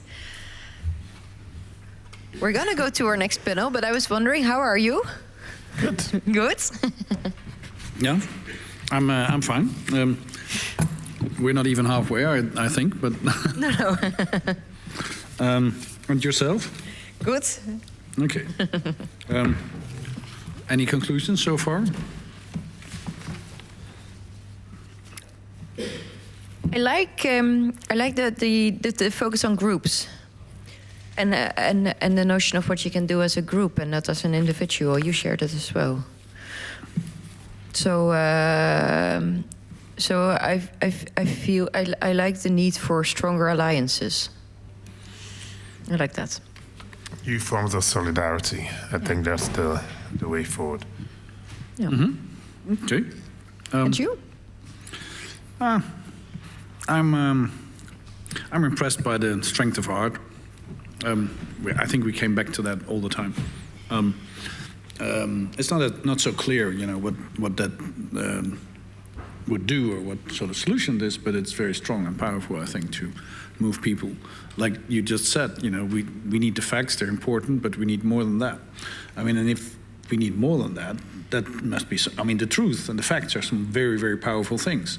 And if they're not powerful enough, then we need something maybe more powerful, which might even be art. Or creativity or storytelling. Yeah, storytelling, art. The truth is, and the truth is always in flux, you know, we're constantly searching to grasp it.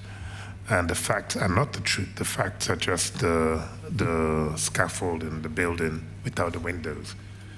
The building with the windows, and the decoration, and the ornaments, that's the art, and that's where you find the truth. You know, the facts enough will not move you, will not create change. Even if I stood up in this room and I said, well, you know, Yuri and I did business 10 years ago and I cheated him and now I'm a billionaire. And, you know, come to my party tomorrow, everyone will show up. You know, no one is going to say, because I'm successful, I'm a billionaire now. You know, no one is going to say, well, you know, he's a crook. They're going to show up. And that's the world we operate in today, where the fact that you know the information is not enough to move the dial, because we are over-informed. We're suffused with a lot of information. So we need a lot more to create that mental shift that allow for us to connect with the story, to connect with the narrative. I'm going to ask three people to join us in three red chairs. That's maybe telling. We're going to talk. We called this Russian imperialism and totalitarianism. This chapter. I'd like to invite Nino Haratischwili to come and sit in one of the chairs. You just called her a regular at the Bali, and that looks like it. Yes, definitely. And I'd like to invite Andrei Kurkov, to sit in the other chair, and of course Žilnik to join us as well in maybe that one chair over there. A very warm welcome to all three of these.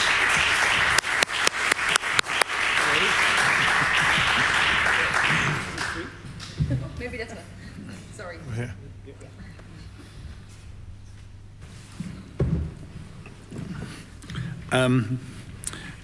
I don't think you need much introduction, but to be very, very brief and concise, author, writer, playwright, Nino Haratischwili,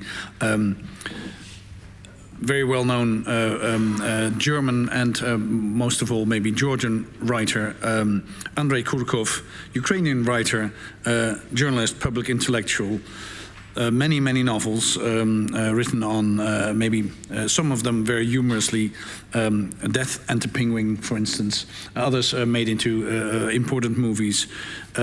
Maybe the most important voice on what's actually happening in Ukraine at the moment.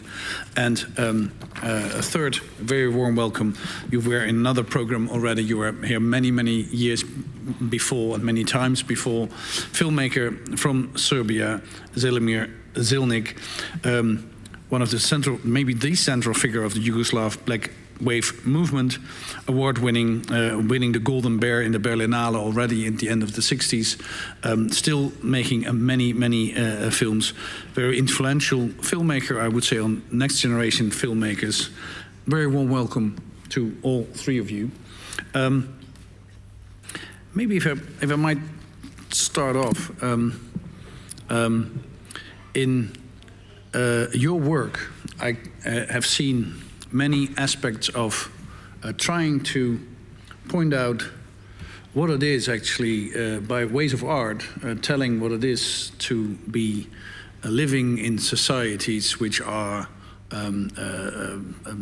for long periods of time suppressed by people who love their power and love their suppression. And in a way, growing up in a country like the Netherlands, that was for me the only way to understand, through those works of art, what that is and what's at stake if your society is changing. So I was just wondering, maybe Želimir, to start off with you, by documenting those sort of things and those stories, is that in a way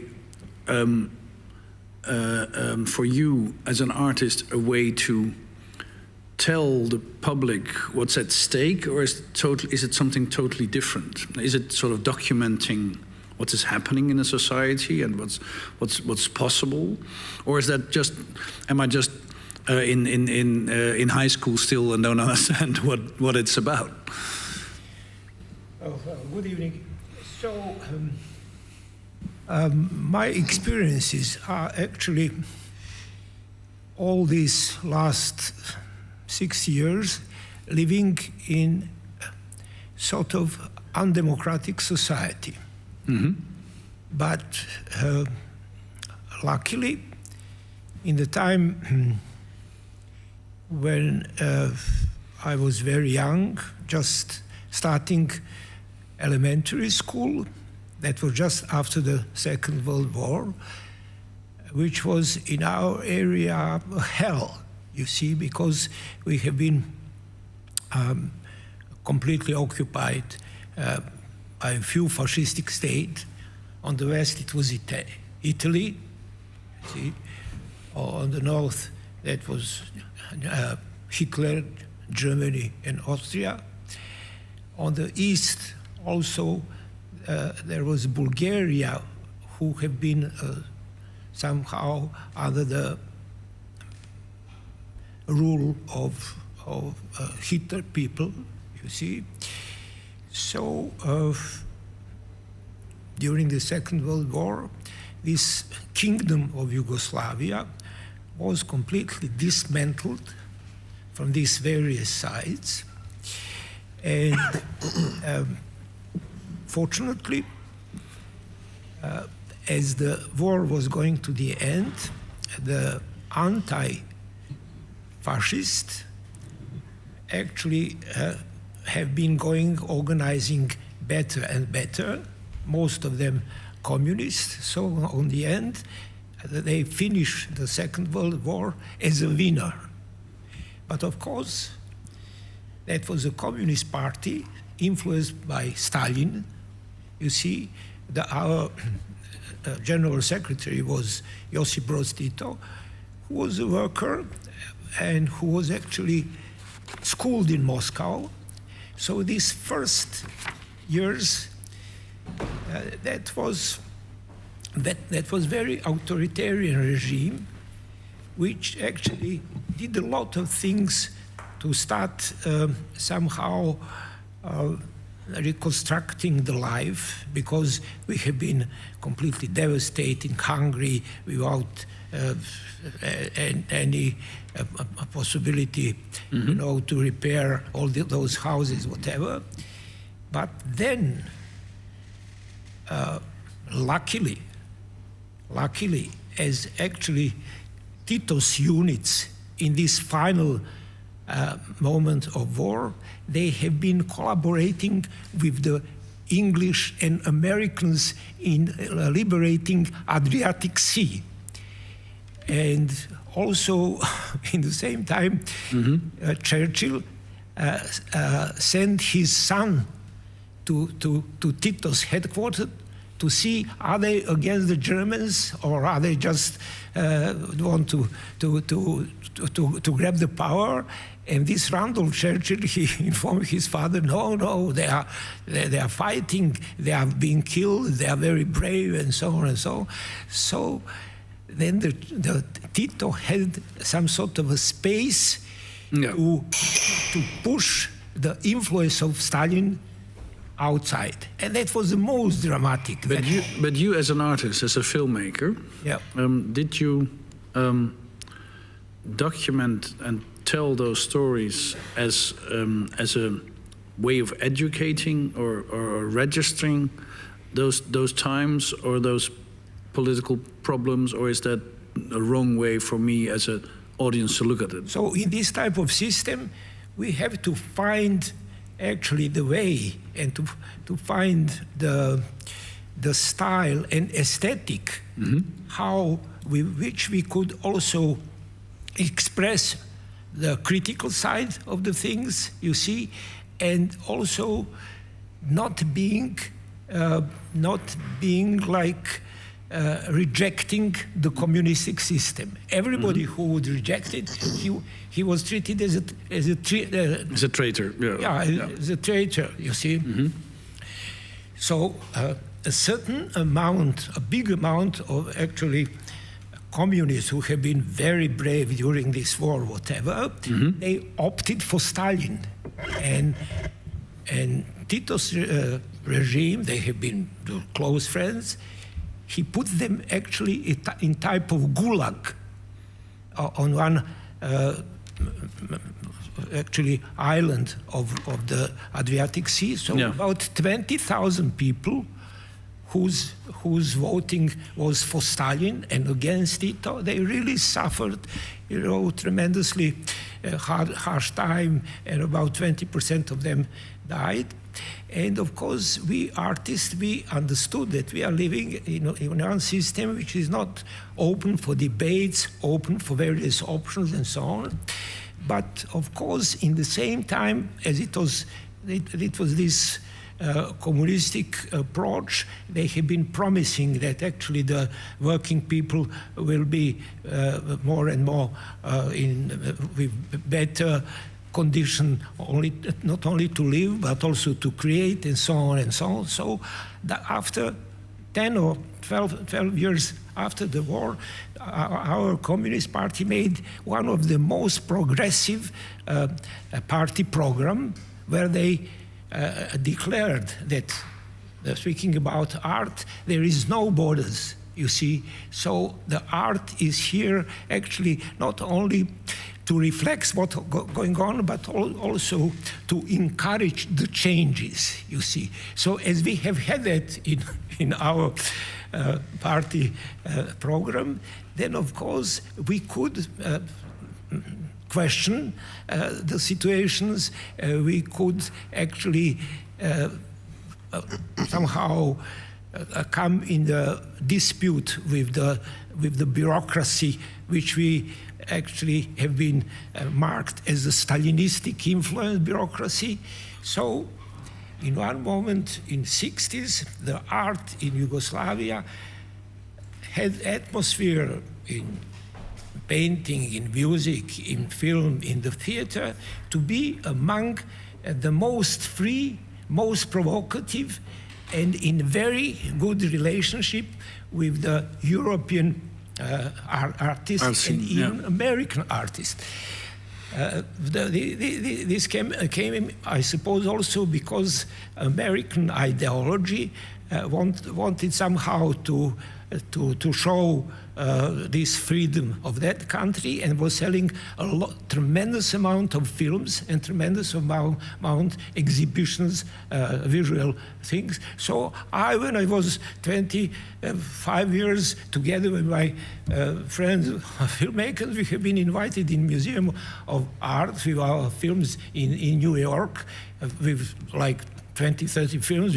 We stay there almost 2 months. A lot of visitors greeting us. Oh, you are very free to make actually experiments, make provocation, and so on.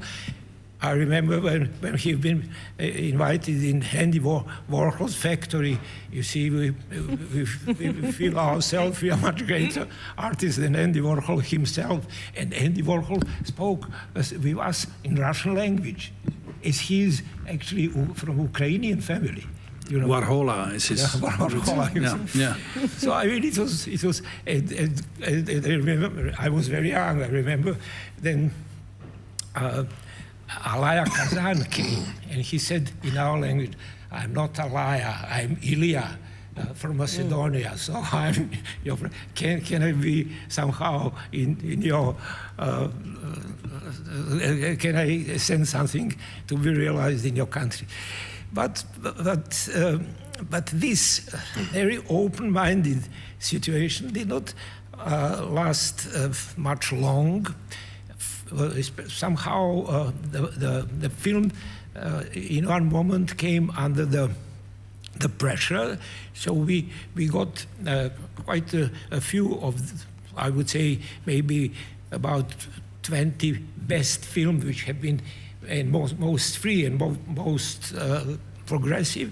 They have been banned without any real how would I say, articles of the law. They have been banned, like that we are ideologically not following the line. And then about 6, 7 of us, we have been actually kicked out of the party. But it was not as a threat as we know that the people have suffering in other socialistic countries, Soviet Union. Just to give you my own example, we have been also very much showing our films on European and American international festivals, and we have been very well treated.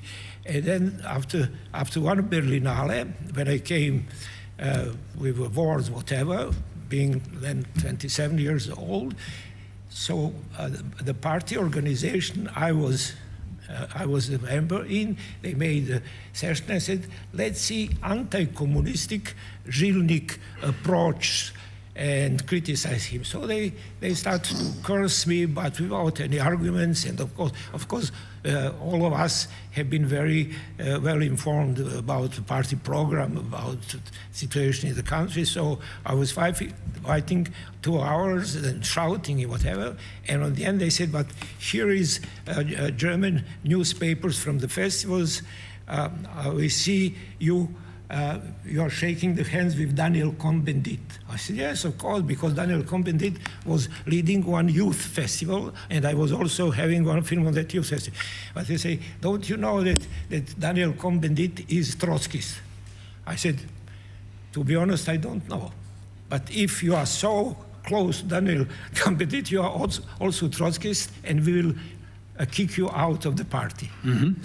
So it was almost satirical. Mm-hmm. Can I ask you, Andrei Kurkov, what we've just been hearing about, finding the right language and metaphors maybe, and right ways of expressing yourself in order to be able to criticize the system. As growing up in the Soviet Union, do you recognize that sort of in between, trying to find the space where you can express? Well, I mean, I was not a filmmaker. Later I became, but now you are.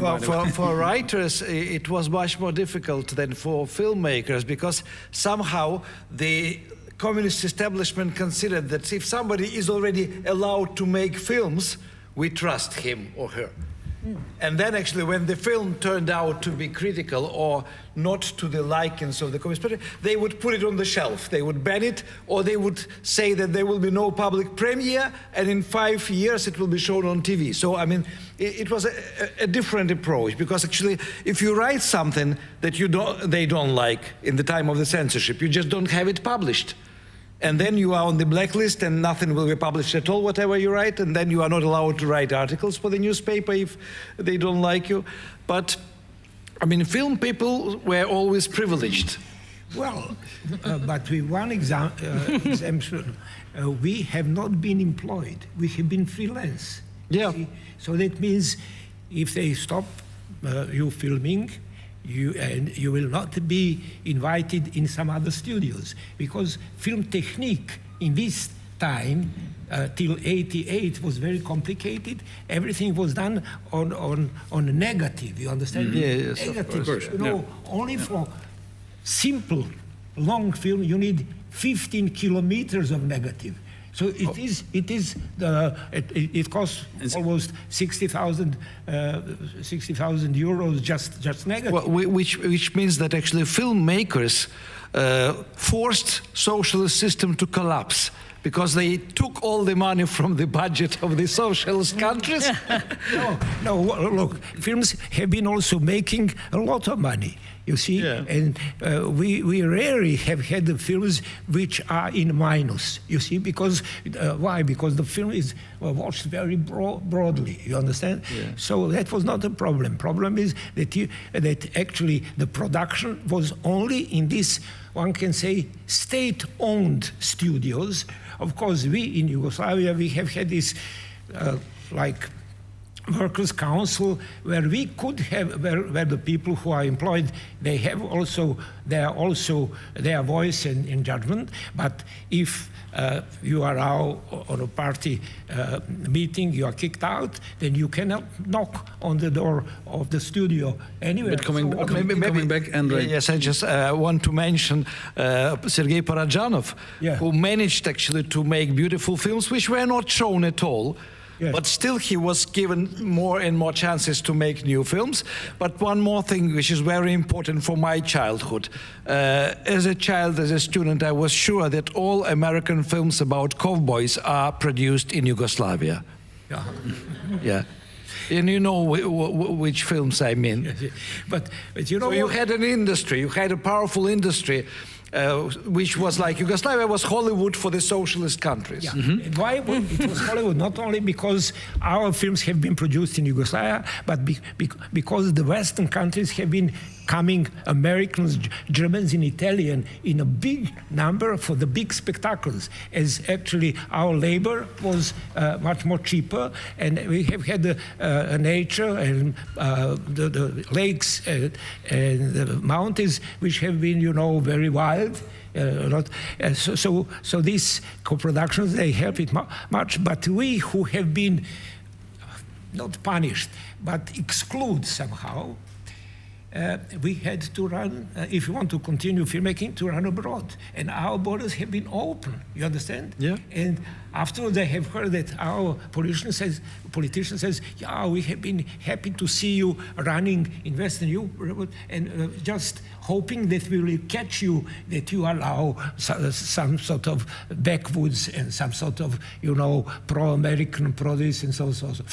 But my colleague Makavev, he was also very much provocative when he was kicked to be outside.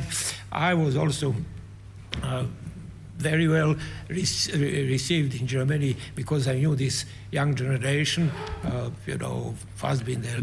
Andrei, can I come back to your trade, because you said as a writer, and if you had to make your money with articles, maybe, and if you were excluded, you were excluded. Yeah. So coming back to the trade of making art in a system in which you are controlled by, especially if you put it on paper, of course.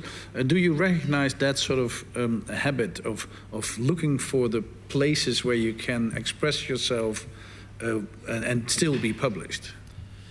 Well, actually, I mean, the only film industry was allowing to do this, because actually I started making money for living as a film script writer, not as a writer. I had already several novels written but not published. But I was because you were not allowed to publish them. Yeah, because they would not pass censorship. I offered them to all the publishing houses. They said it is not Soviet literature. We cannot publish it. And how did they know it was not Soviet literature? Well, they said it is too funny. And actually, I was given a chance to correct myself. I was told that if I managed to write a collection of short stories with no humor at all inside, it will be published. Really? Yes. I would think the other way around. I would think that humor is sort of the way around it. Humor was dangerous because humor was the weapon for which it's very difficult to punish somebody. Right. I mean, the humor in the Soviet culture comes from the oral jokes. Because, I mean, oral literature, literary jokes about Stalin, about Chukchas, about Jews, etc. This was the peaceful protest against the society. Right, okay. And that's why there was always mistrust to people who are making other people laugh. Wow. Because, I mean, you cannot laugh in a very serious country. Okay. It's suspicious. Nino, did you know that about Soviet culture?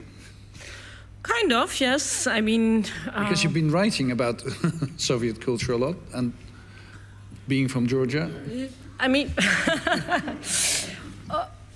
of course, I didn't experience it by myself, because when I started publishing, I was already in Germany, and there was no Soviet Union anymore, and so on. But yes, I know the stories. And humor, it's always something that tyrants are afraid of, and like dictators, because it's kind of a weapon.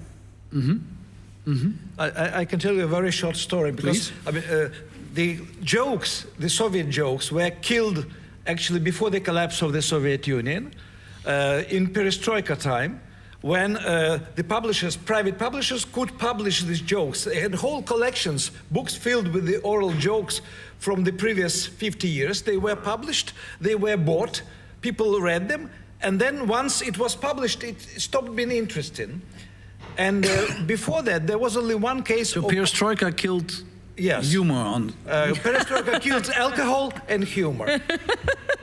Terrible. Yeah, the best things in the society. Yeah, the only it didn't kill sex. No. But in Soviet Union we had no sex. Yes, it was like a saying. Yes. Really? There was a saying. Yeah. I mean, like I don't even know who said that. It was on TV in 60s or 70s. Somebody said in Soviet Union we don't have sex. Okay. But where did the babies come from? From. And all right. So because you. Did you manage actually to correct yourself and write something without humor? Well, it ended very badly. I mean, I wrote 7 short stories with no humor. Hard work. It was hard work, yes. Yeah. And then I was sent to a publishing house, Molod, which belonged to the Central Committee of the Komsomol. And then there was a very funny situation, because I was allocated with a young lady editor who was originally from Kherson, from south of Ukraine, and she was supposed to improve my text and to prepare the manuscript for the publication. And she told me that, you know, that I am now in the queue to get an apartment. And I will. She was saying that I'm waiting for one studio apartment, but if we get married, we will get 2-room bedroom apartment, and I will help you to publish second book in another publishing house. And I thought it was too much already. I mean, like, to betray myself writing with no humor, and then to betray myself once more, to publish this book, paying actually with my personal life for this. So I refused, and the book was never published, and I'm very happy. I'm so happy that it was not published, because it would be my first book for which I would be always ashamed. No, definitely, I mean, Soviet Union was more serious country than Yugoslavia. Oh yes, Yes. There was no fun. But you know what? But the great fun is if you somehow find a way that something goes in production and so on, that is so huge country that you can live then from one film maybe 1 or 2 years. You see, and we have been a small country with 20 million people, you understand? So our market was small, so we had to make a film. So I was, with all these troubles and not being employed for 6 years, I'm 83 now, you see, I had just to make the films by film to find a way, you see, and sometimes it was, I would say, also encouraging, you understand? Yeah. How to find a way to make something you are not ashamed. But I mean, of course, in your country, everything, I was never, we filmmakers who have been proclaimed as pro-Westerners, from Yugoslavia, we have not been invited in Soviet Union until Gorbachev. You see, and when I first went in Soviet Union, I was quite astonished. You see how great the country is, how complicated, you know, everything from this distance to the various nations who live there and so on. But then I was received by very good people like Naum Kleiman. He was, you know, the chief of Cinematheque, and so he showed me and my friends some tremendous good, interesting films which have been on the shelves for 30 or 40 years. So there is some creativity which was in the fridge, but I mean, at least it cannot be killed. Yes. Nino, if I can ask you, you have been studying those periods before, because you write novels, but as I understood, also from you, you thoroughly study before you start writing. You do research, and you it's not, you know, it's not only a process of creativity; it's also a process of study. And listening to these Yugoslav and Soviet Union artists. Would you, you've written about those periods, maybe to ask you, why did you thought it was important to describe that period of time and their habits and in so many details on what it did to people's lives and so to describe that in a very thorough and long way. What was part of your reason to do that? If you listen to these stories of how they lived through it. I mean, first of all, of course, it was also part of my life. Mm-hmm. When I was born, it was still Soviet Union, and when I came to like first grade, it started to the collapse started. To collapse, yeah. And then I think the urgency came when I moved to Germany, and at some point I realized that almost everything what I did know about the 20th century was shaped by the Western perspective. And it was not that way that for example, I knew much more about Nazis than about communism, much more about Hitler than about Stalin. And it was also very difficult to share my experiences with friends of mine, for example, German ones. And it was not that way that it was forbidden, I grew up in Tbilisi, and of course I grew up with all the stories from Gulag till, and I faced this, the fall of Iron Curtain, and I faced the perestroika, and I had my personal memories, so I've been quite young, but I think it was more like this urgency of understanding to get the whole picture. It was like a puzzle with some different parts, and I wanted to have the whole. You mean the whole picture, meaning that you knew the Western part of the picture, but not the eastern part of the picture. Yes, because I thought, okay, even like, the perception of Gorbachev is so completely different in West than in West. He was like a great guy who liberated us. Yeah, but, that's sort of the common image. For us, for example, Georgians, he was not that good. So, and a lot of different things. And first of all, there was also, I realized that the Western problem remained, even I think till now, or maybe before. I hope that it changed with full-scale invasion of the Ukraine. So Europe kind of realized that the fall of Iron Curtain, and I mean like end of the crushing down Soviet Union, didn't mean the end of the Russian imperialism. I think that was also like a huge mistake for years, believing that, because it was easier to believe. And I think, it was easier to believe. I think I understand you, but it's an important point. I think it was easier for Westerners, for us, for me, to believe that this was the end of the Russian imperialism. Yeah. Also because of a lack, maybe, of documentation and novels and point of view from that. Yes, also, but I mean, last year I remember we had this great discussion here with Alicia, and I remember that because it took me many years to realize, even living in Germany, that there is a kind of hierarchy even with villains or monsters. There is this, like for example, in Germany, Hitler is like the worst guy on earth, like the biggest monster. Yep. Then you have like a huge empty space, and then somewhere starts like, okay, communist Stalin. And even like my very leftish friends, they're still kind of flirting and idealizing the socialism and ignoring so much things. And for me, it's like, in Germany, nobody would talk about Nazis and ignoring Holocaust. But still we do... Be a carnal sin. Yes, but we still do when we talk about communism.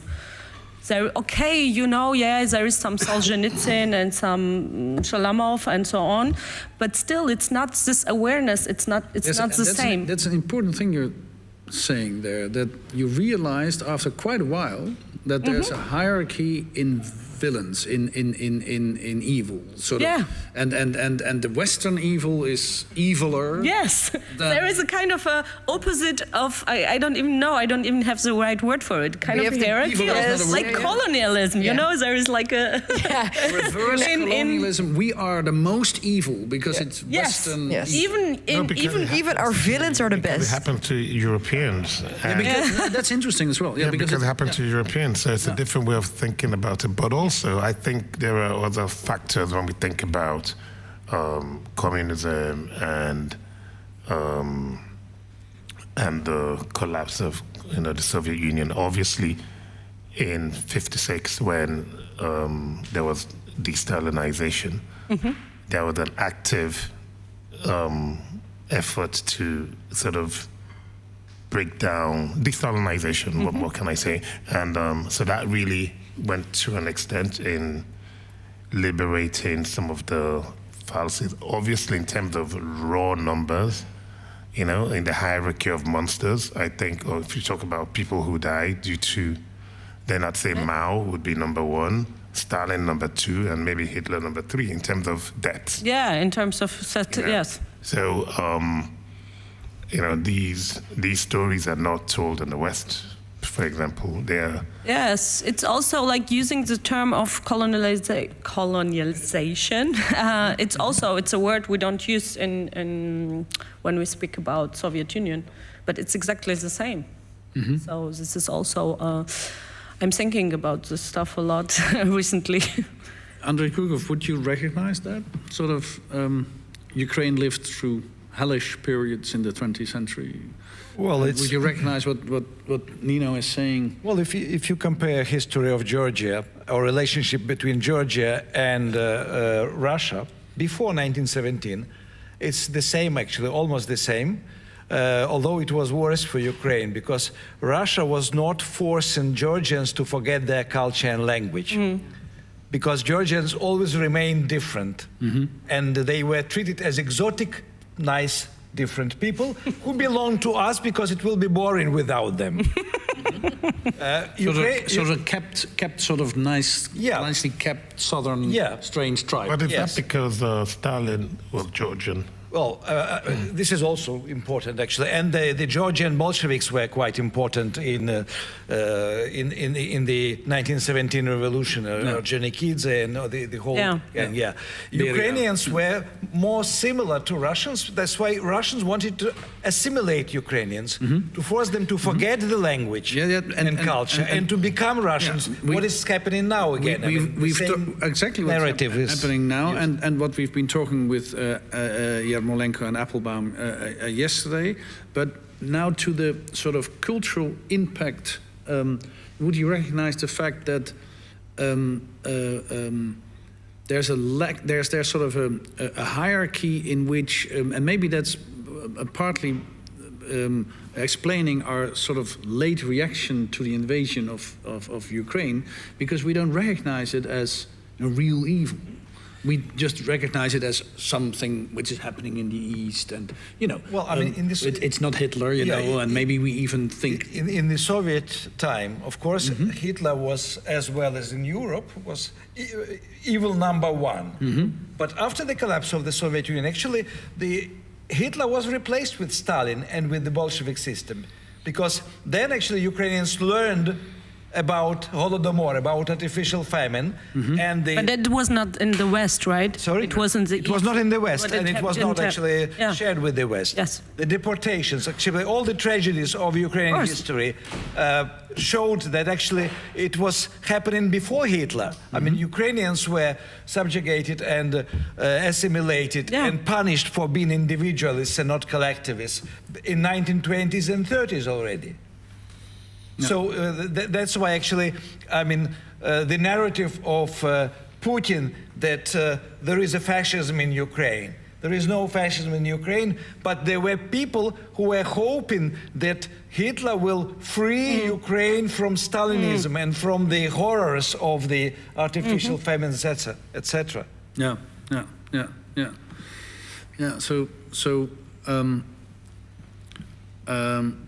But is that still going on? Because you're saying, I'm thinking about that quite a lot. Maybe even after that conversation a year ago here, but probably much earlier. Is that still sort of very unevenly distributed? Does that still need redress? I think it changed a little bit due to war. So there is a kind of to the full-scale war on the Ukrainians. And it didn't change because all that, it started much earlier, right? I mean, you could have, you had Abkhazia, you had Chechnya, you had Crimea, and so on. Georgia, And we had the last one, 2008. So, but I think people got more aware of it, or maybe like panicked because they realized, okay, Kiev is like, there is, from German perspective, for example, there's like, okay, Germany, Poland, and then, so it got kind of closer.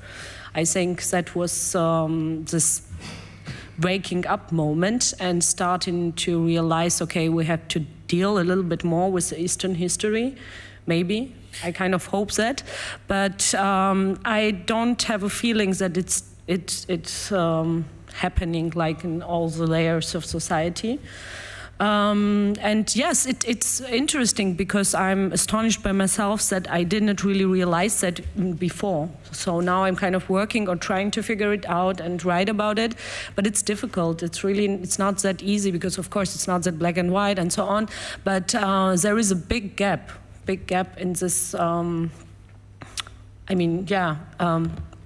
analyze of history because you have quite different perspectives. The Western one, the Eastern one, and I don't even know if we as so-called Eastern Europe manage that, because I don't even know if we have a common narrative. I was attending like some months ago a festival. It was like some writers from the Black Sea region, and we realized, of course, also even our perception of each other is kind of filtered through the Russian one, because of course, the former republic, Soviet republics, and that has to be destroyed. we kind of have to get to know each other better. Maybe Andrei Kurkov to try to close off this part of our long conversation on tyranny and art. In many ways, the Soviet Union managed to portray itself as an anti-imperialist empire. Yeah. An anti-colonialist empire, maybe. And although they just inherited the colonial empire of the Tsars, of course. Would you think, and that narrative is still around, no? Would you think that writing can, because that narrative also is very detrimental, very dangerous even for the Ukrainian survival, of course. Would you think that it's possible as a writer to alter something like that? Is it important, is it doable, or is it just theory? I think it's more like a theory. A journalist can do much more in this situation, investigative journalists. For example, I mean, to create a parallel between the Soviet involvement in African affairs and new, actually, international policy of Russia, where Russia is competing with China in Africa for control of the resources and of separate countries. And with France. Actually, it's the same, because before 1991, the Soviet Union was financing communist parties in Africa and working through these parties.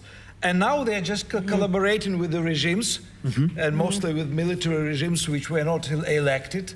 And again, they are fighting for control of the foreign territories. Yeah. Political and economical control. And I think film can make a difference. A political thriller in John le Carré style about Mali, or Central African Republic, and about Wagner Group. I mean, this is, you have action, because I mean, the literature is slow, and it is reaching people who are concentrated, thinking, slow, but they don't have big influence, because actually, I mean, the readers are not in big numbers. The film viewers, they are. Now, your novels tend to be made into films, so maybe... Yeah. Yes. But one interesting development, I mean, not interesting, but weird development is that I feel that these earlier dictators, communists, they are somehow now judged more, I would say, mildly and more positive than in the time when they have been in power. So, for instance, now in Serbia, which was part of Yugoslavia, socialistic and so on, now it is almost officially like a crime to write or to name or to loudly say anything positive about Tito. But in the same time, there is his grave in a small house in Belgrade, where actually all over the year, and especially on his birthday, thousands of people are coming. And when I very often as a filmmaker speak with ordinary people and the workers, so industrial workers, 90%, especially older generation, say that economy and the treatment of the workers was much more, I would say, human and positive than today. So the workers, the pensioners, and also the clerks, they feel now like a slave in this so-called liberal democracy, which is very much organized as mafia, you see. So it is not now too harsh word. It is really like mafiosos, you see. And I remember when I was some years ago in Georgia on a film festival, because Georgia has excellent films, I mean, even in the history, but also today. So there was a jury of one English lady, from London Times, one American, one Italian, and they have been film critics, so they knew some of the biography facts about Stalin, and so they start speaking how Stalin actually was raised, was born in Georgia, and then step by step became so important and influential. And they also had some jokes, so we have been drinking and a bit laughing on these jokes. And then the waiter came and said, people, this table by the wall give you the information. If you laugh further on with the Stalin, they have a pistol, they will kill you all. What? So this English lady said, but what we should do? Say, order vodka, take everybody vodka, and just jump and say, long live Stalin! Where have you been? And the English lady from the Times, he said, give us the vodka as soon as possible. so we jumped. And, oh my God. And then the representative from this table came. He said, I am bringing you much better vodka because this one you ordered, it is nothing, but thank you for a very correct behavior, what you did. So is Stalin still somehow the name or the personality which was positive, which is by some people in Georgia positively judged? But there's something very interesting, I think, about what you're saying about how we look back, and what you're saying as well, how we look back upon these dictators of the past and how we're friendlier towards them, maybe. Because Anne Applebaum writes in this book that she says, well, the old dictators, they gave the people a utopia. The dictators now, they only give people cynicism. So they don't give them any sort of story or narrative. The only thing they make people believe is it doesn't matter anyway what you vote or what you do vote. So I'm wondering what you're saying, the mildness, if it comes because people still think, well, now, or maybe they don't even think, but in a way they feel like, well, now they don't give us anything, so there's no story, nothing matters, and then they still had a story. What do you think? I think we're not living in times of ideologies anymore, and the only one left is power itself, and it's attached to money.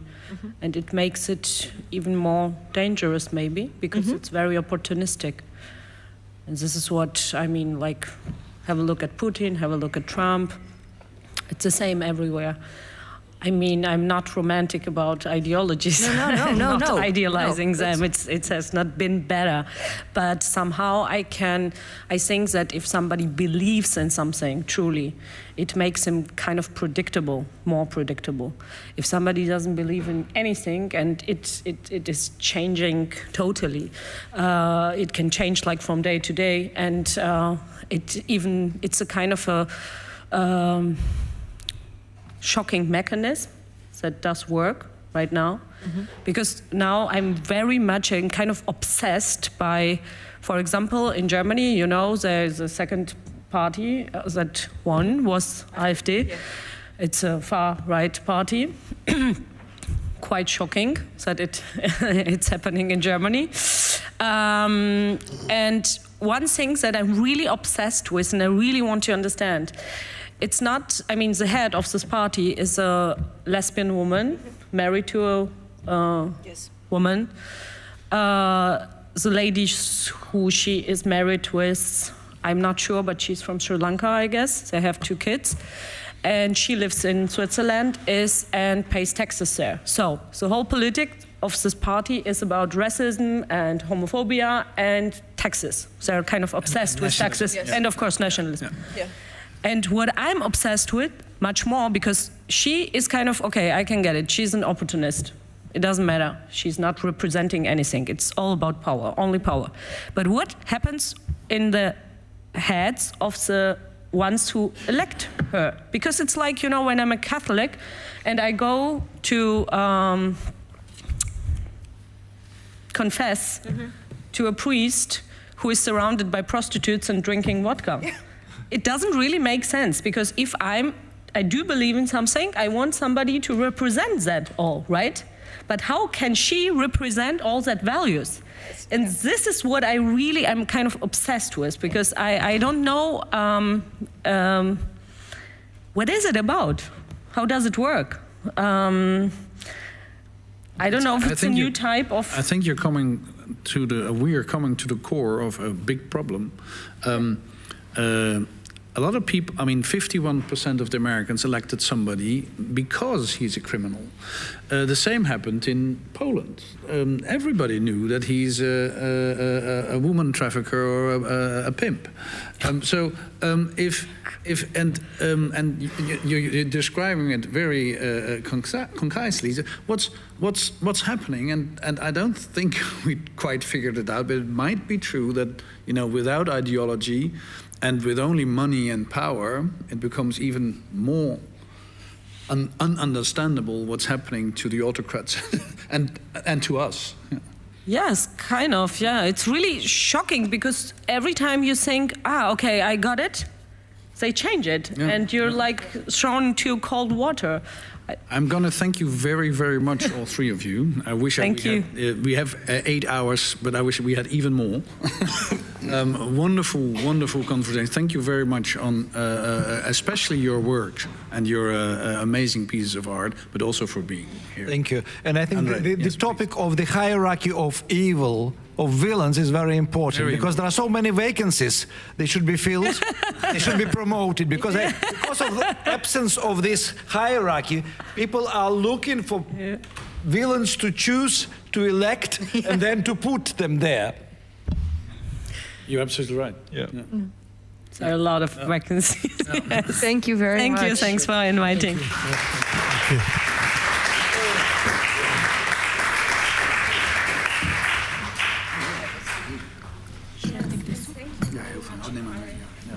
you. It will be on email. Yes. It's marvelous. Maybe a Sprite? A Sprite, yes. Big pleasure and gift.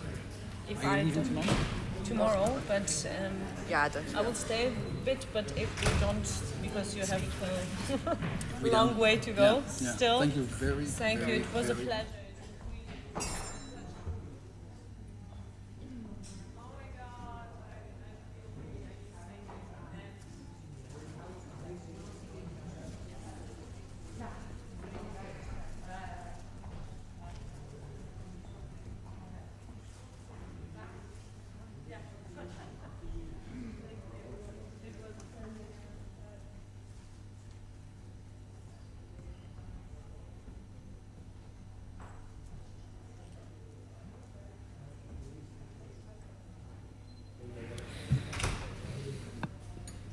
Wow, could have gone an hour with these guys. Yeah. Oh yeah, absolutely. Yeah. I mean, it's incredible. Yeah. Whoa. All right. We're moving to our next topic. And we're going to talk about Gaza, dignity and moral failure. And we're going to do this together with Temelkuran and with Naida Aurangzeb. Please join us.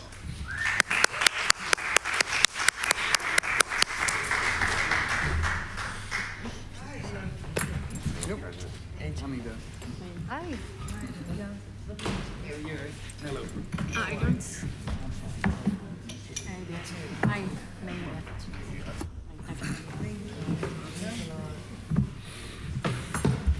So you've been sitting here for how long now? Not that long, it feels.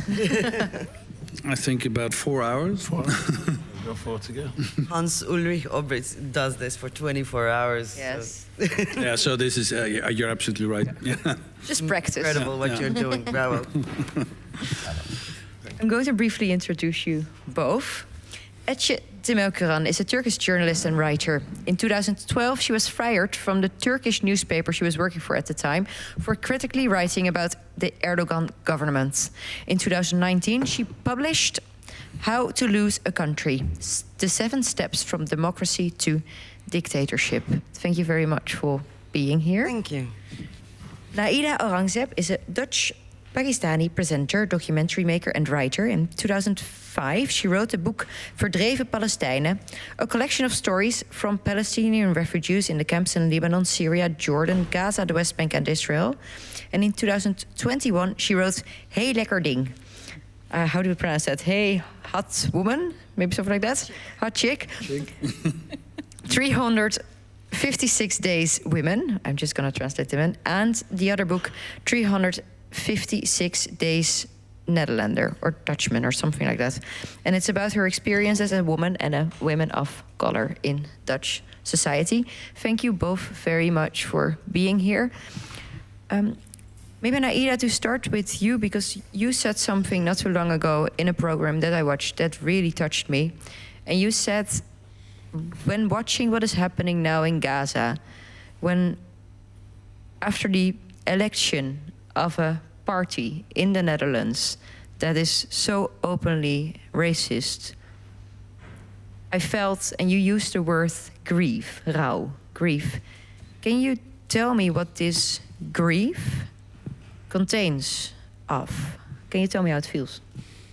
Yeah, the grief is the silence, that huge silence, the silence after the PVV, you know, and the others, the right wing. It's not only PVV, and even the left that moved throughout the years towards right. And the silence of white friends, let me use that word, the silence of white colleagues, the silence of white society. And then after the 7th of October, again that silence. I remember forcing myself to go to a birthday of a friend like 4 or 5 days after. And at that point, everything that was organized in Amsterdam by people of color, they all canceled it because we felt like there's nothing to party about. We're not gonna, you know, we're gonna cancel all the events. And I went to this birthday and the room was filled with sweet, nice Dutch white people. And 7th of October, the bombings on Gaza were not a topic. And that was the first time that I realized, I thought that I have the same, you know, that we share a same space or that we share the same values or the same things, but we don't. And I like these people and they're friends, but then somehow the gap became bigger and bigger. And that's the grief of, actually the grief is the grief of losing this maybe romantic way of looking at the world, looking at the place you were living in, and then you realize like, oh wait, but this place, you know, I'm not a Dutch. Yeah. And the things that hurt me are not hurting others somehow. So that's one part of the grief, and the other part is, so this part is the grief of a grown up, but there is also grief of a child that grew up and saw. A teenager that grew up and saw the war in ex-Yugoslavia and Bosnia. And no one ever asked, like, you're a Muslim woman and how does it feel for you? Well, before that, everybody was asking me, are you with or against us when it was about Iraq? So one moment, I'm being asked if I'm with you or not with you. And if I'm not with you, I'm against you. And then Muslim women are being raped. And then suddenly you're not there to hold me or to ask me how I'm doing. And I remember as a teenager, I didn't understand what was happening, but I felt something was really off. And then after the 7th October, all of that came back. The whole, like, do you command Hamas or not? And so there is the grieving of the grown up, and there is the grieving of the child. And this, I was born in Pakistan, but I came to the Netherlands when I was 2.5. So this is my country. And that's also grief, that this country is my country. But the people that I consider my people as well, their lives are not worth the same. So it's layers of grief. Thank you. Actually, do you recognize this grief? Not in myself. No. Not in this particular specific way, because I didn't grow up in a European country. I grew up in Turkey, and also I did journalism. Sort of journalism. I'm more of a story writer, teller, let's say. I lived in Tunis. I lived in Beirut. I was in Tahrir, in El Caspa. I was in Argentina when everything was happening. I'm that old now. I'm remembering. So I had the chance to be a stranger everywhere, so to speak. And journalism, I haven't done journalism since, I don't know, more than 10, 13 years now. You're right. Just writing books. Yes. But journalism gives you the chance to be the legitimate outsider, so to speak. You are constantly in this position of the audience, or like, witness, more than audience, witness. So, and I think I like that comfort of being not one of the locals. And then it kind of became my thing, when I was living in Turkey, I didn't really belong as well, because of journalism, because of that, I am witnessing everything, sense of this being just a witness. Not just a witness, but prominently witness. So when I left the country, that position became quote-unquote identity. I don't like this word, but yeah, it became the identity, so I became a stranger. So I'm living in Berlin for the last 2 years now. And I moved to Berlin right 1 week before 7th of October. So I saw the flip, like the dramatic change in people and so on. And I've heard the exact same words from people who came there as immigrants, who were born there as immigrants and so on. I heard many people who felt like they lost a country when Germany's official stance was so, let's say, hardcore about Gaza for obvious reasons, for historical reasons. And there are people leaving Germany, and these are very well-educated, immigrant background people and so on. I don't feel it because I know why it's happening, that it would happen and so on. But still, of course, I feel the fear. And that fear I recognize from Turkey. This is what I feel. What do you recognize from Turkey? Because I have. Yeah, I'll tell you a funny story now. Mm-hmm. Well, funny. One could say it's funny. Yeah. I gave a speech in Volksbühne, and it was like full audience, amazing, and one of the prominent festivals in Germany, one of the curators in that festival, invited me to talk about fascism in some other city. And then I said, yeah, sure, I would love to come. And then a few weeks later, I got this email from this festival saying that we found out, these are the words. Oh, that's great. We found out that you signed a letter against apartheid. So would you mind answering the following questions? 1, are you a Hamas supporter? 2, are you anti-Semite? 3, do you recognize the right of Israel to exist? First I thought, I'm not answering this one. But this is literally the 3 questions they ask you. No, these are like very common questions in Germany. And you had to answer, otherwise you would... The fear I'm talking about is this, because I was planning not answering, and then I noticed that I am afraid of not answering, because then it's something like saying yes to this. So I wrote a long letter about fear and what fascism is. Ironically, I'm invited to speak about fascism. And this fear actually is the embryonic form of fascism. And fascism does not only silence people, but it also makes them say certain things in exactly certain way that is. These questions were here too.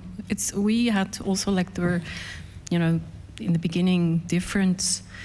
People were sending, there were different kind of protests and other stuff, and then you had to sign. Like, I never did, but also realizing that if I do not sign, people might think, oh, so she is pro-Hamas, so she does think this and this. But so, then, it's not only German, it happened here too. Identity part of the story, sorry.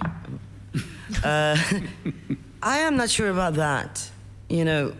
White, brown, black, or like immigration background, because several of my friends who are like, as they call themselves, bio-Germans, like through and through German, they lost their things as well throughout, during this period of big crack, let's say. And there are Jewish ones amongst them as well. Yeah. So it's not about I don't know if it's about identity, but it's more about, like, you know, grief, about who feels the grief. And there are many, you know that as well, I'm sure.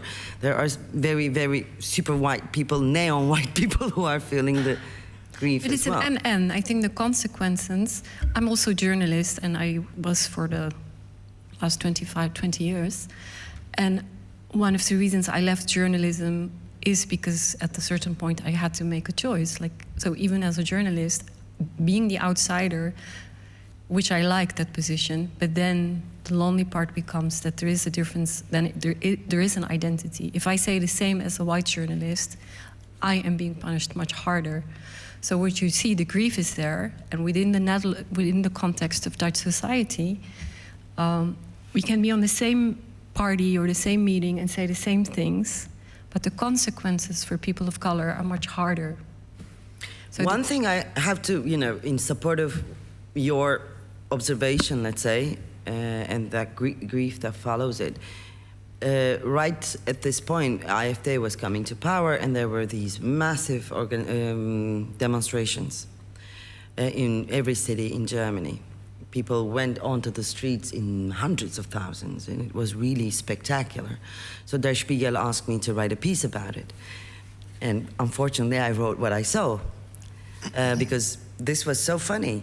Not funny, but ironic. I don't know what's adjective I should use, actually, because there are these massive anti-fascist demonstrations, and on the, you know, like 2 streets later, after, there is the Gaza demonstration. They're not coming together.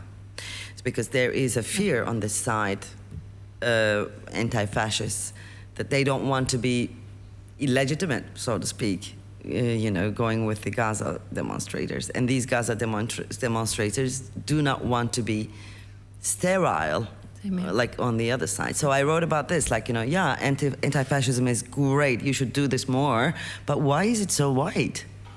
So this is in support of your argument, not argument, but like observation. Yeah. It's the same here. So it is tragic.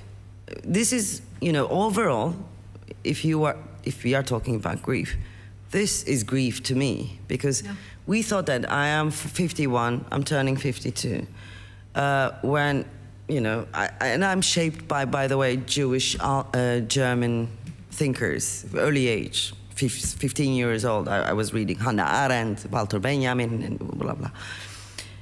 And now, seeing that this is all happening again, and the grief is split into 2, which is so, like, feeling it at least, I mean, like, you don't have to shout, or you don't have to protest, but even rejection of the grief is paining me. Yeah. Is there anything in your previous experience, it's funny how you described, you know, reading German Jews as an education, but there was also part of an education, of course, as growing up in Turkey and starting as a journalist.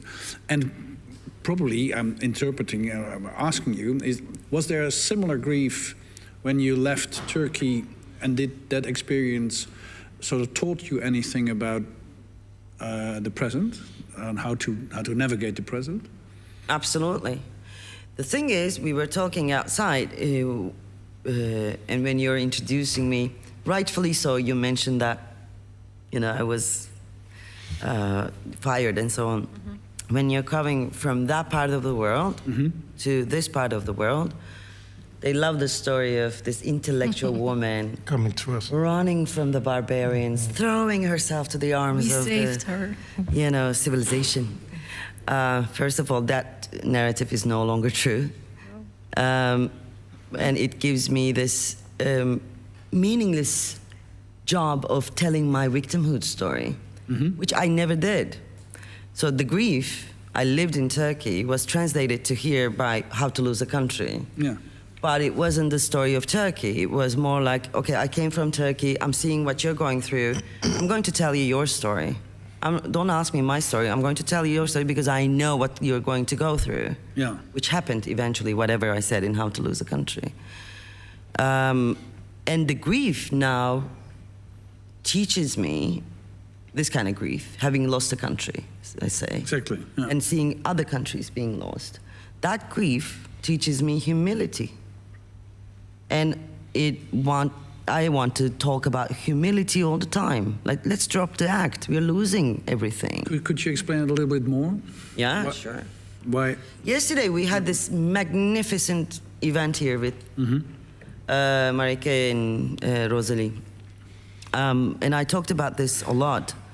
The defeat, you know, we are defeated. Let's not pretend that everything will be okay after a few years. You know, let's not pretend that Trump is another president. Let's not pretend that we are heading towards a impossible chaos, and deliberately we are herded towards, as humanity, we are herded towards a chaos that nobody can survive unless they are humble enough to recognize that we are humans, we have nothing, we are so weak, fragile, and these guys are so powerful, so we have to hold on to each other. That holding on to each other, that word solidarity for many people is an abstract political concept, abstract concept in general. But then we will have to depend on that solidarity very soon. In 3 years, the world will look like something else. It won't look like this. But before we go to the solidarity, I totally agree with you. The humbleness, I think, what I, keep saying more and more within the Dutch society is that humbleness is something that this side of the world is not very familiar with. So first we have to learn humbleness, and then also, like you said, the story, like you leaving, you had to leave Turkey, and then the West is waiting for you to save you. I see the same, like when I was wearing the hijab for 15 years, when I took it off, when I talked, about becoming a feminist and, the fights within the family, within the structure, everybody was like, wow, applauding and like, oh, this is so good, you left the hijab and you're so brave talking about the family and the religion, etc. But then, because of that experience, when I enter a room, and I think it comes from a lot of women, we can, we feel where the sexism is in all the layers of society. But then when I say that my dad is a sexist, I get applauded for. But then when not that you are, but if I would say Yuri is a sexist, I have a problem.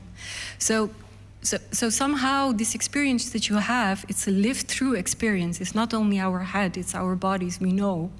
We experienced it, we went through all the phases. It is fine if you're talking about this other part of the world. But now the time is there that we say, because of our experience, we know that we are in danger. And I think that humbleness, before we go to solidarity, the first thing... Yeah, that's why I keep saying humility before solidarity. Yes, we have to. And which means stepping away from the idea that we are morally higher than the rest, and that, that we know, and, we're the good part of the world. I'm not saying we are worse than the others, but for sure we're not the good part either.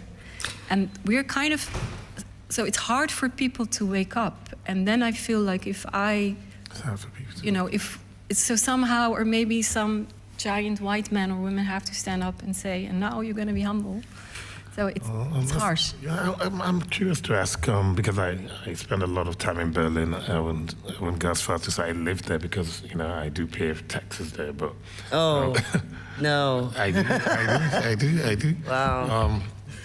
But I'm curious to know, when you have conversations with righteous, wonderful Berliners, Germans about the situation, and they say, well, yeah, we cannot really talk about this because of our history, it's difficult for us.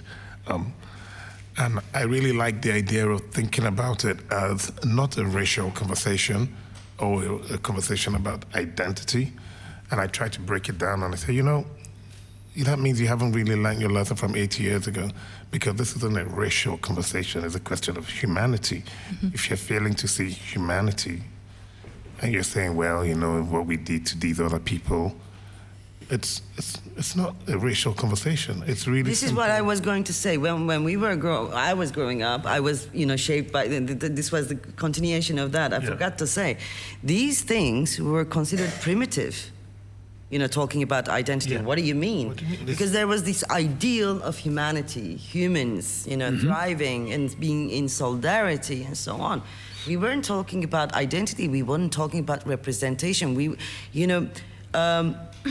the space for ideas was not a market for identity and representation. Indeed, and that's what I think, that there's a level of complicity that we've brought into this conversation with this emphasis on identity rather than humanity.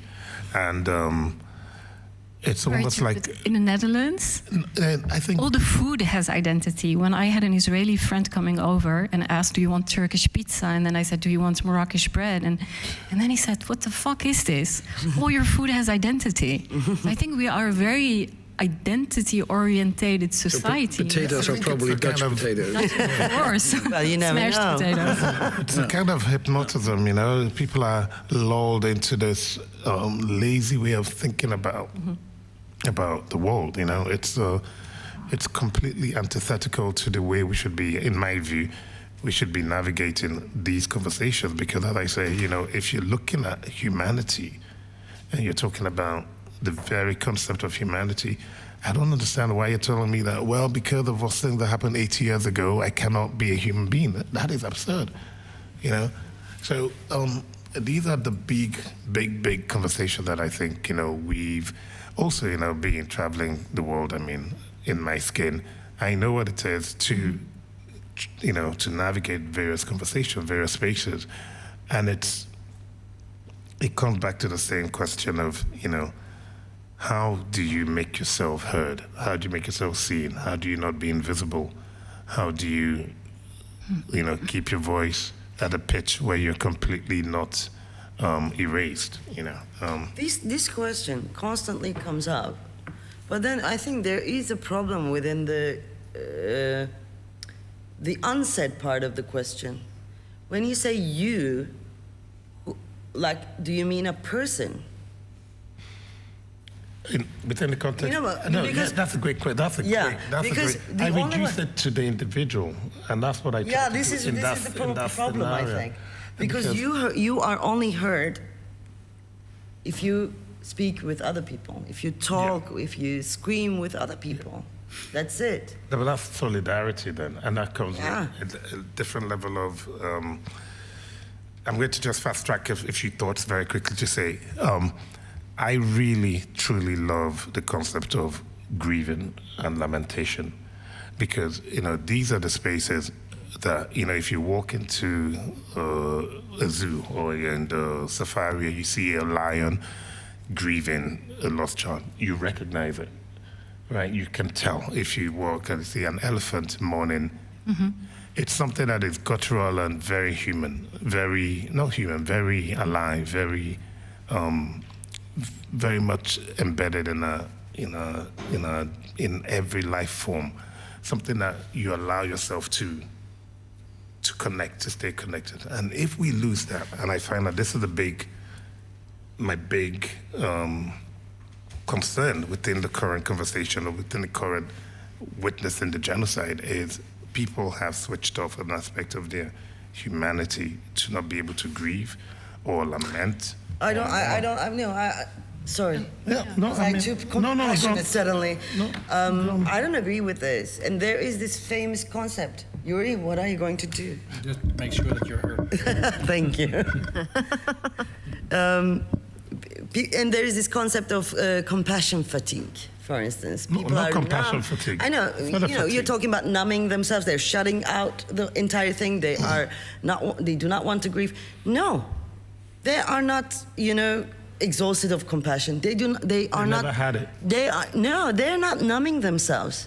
This is a very humane response to the helplessness. Because they see things and they cannot do anything, because they are made to believe that they cannot do anything. That is why they're exhausted. That is why they're numbing themselves. If there was a way out, if somebody said them, okay, tonight you do this and this Gaza thing stops, people would be not exhausted at all. But there's something, this is one part, but there's also another part, because by saying losing the humanity, what I see and witness, and especially I witnessed this with Bosnia, but also now after the 7th of October, there's also a hierarchy in the humanity. So somehow within the Netherlands, the Dutch society was able, after the Russians invaded Ukraine, to go into the streets, like, for example, for kids. The kids went on school and they collected money for the Ukraine, and which was fine. My niece, I think she was 8, she did the same. She's Dutch-Pakistani, born in the Netherlands. After the 7th of October, she was drawing the Palestinian flag, and the teacher came up to her and told her, "Why did you do this?" So solidarity for kids in Gaza was not allowed in her school. And I was shocked, and then I asked her, "What did you say?" And she said, I feel very sorry for the kids in Gaza. So this same girl that did go with school collect money for the Ukraine, which she had to do from her teachers, and then her teachers told her, there is no room for any kind of empathy. What do you think about, how do you explain that? I mean, I'm confounded by, the double standards. I'm not quite sure what to make of it. Yesterday I mentioned this a little bit. Now there's the second part. I was in Italy, and I was in a meeting with where also there were people from Vatican who were the carriers of Pope Francis's legacy, and it was a very interesting meeting, and they were as if people from Vatican were trying to push the intellectuals of the world, and these were very prominent intellectuals. They were trying to push us towards being more courageous about capitalism, about Gaza. And these were the two main topics, to be honest. And Trump as well. We are still like pussyfooting around these things, but obviously, for the big part of the world, there is the moral failure that is so present in Europe. It's become a joke for them. And my observation is that moral leadership of the world is shifting now towards Latin America and South Africa. So this is not like, okay, China and Russia is taking our markets, and what are we going to do? That's a panic, I know, which we can talk about, by the way. I find it very entertaining, that topic. But also there is this other thing that Europe has been monopolizing for such a long time, and now it's not easy for them to let it go. They are, for the first time in history, modern history. History's a long time. Modern history. Yeah. Modern history, they are in the position of letting go the moral leadership. And what this does to the self-image of a European is devastating, and I understand that. It is painful to see this. What then is Europe? I'm sure you already held many panels in Bali, like in other, such cultural places in Europe. For the last 3 years, especially, there are these abundance of Europe identity, where is Europe, what is Europe thing. And this is the crisis. And they too know something is not working. The thing is, when I think of Europe, I don't think of white, middle-aged men not letting the microphone go in some, very prominent venue. I'm thinking about those people who are not heard, or we think that they're not heard, but they are heard. I'm thinking about all these very colorful, including very white people, crowds taking out to the streets and screaming that we don't want to be this, we don't want to be this. And we are in a very critical moment. Obviously, we're in a critical moment. I think we're not screaming enough. We're not screaming enough. Maybe because we don't know. I'm not screaming enough because I'm living in Germany. What's your excuse? Oh, but screaming is something that we don't do that much anyway in the Netherlands. Yeah. So we are very obedient. Liberate Europe. we do. Yeah, liberate Europe from fascism. And learn to scream. No, they don't. I am full of funny stories. When I started... Another one, yes. That's How to Lose a Country was published. And I didn't count how many stages, in how many languages, in how many countries I had the exact same conversation. I'm calling it fascism, and there is this there are these people saying, oh, you cannot call it fascism, especially Germany. They're very, very jealous about that brand. They go crazy when you say fascism. Oh, you cannot call it fascism. Anyway, this went on for years and years.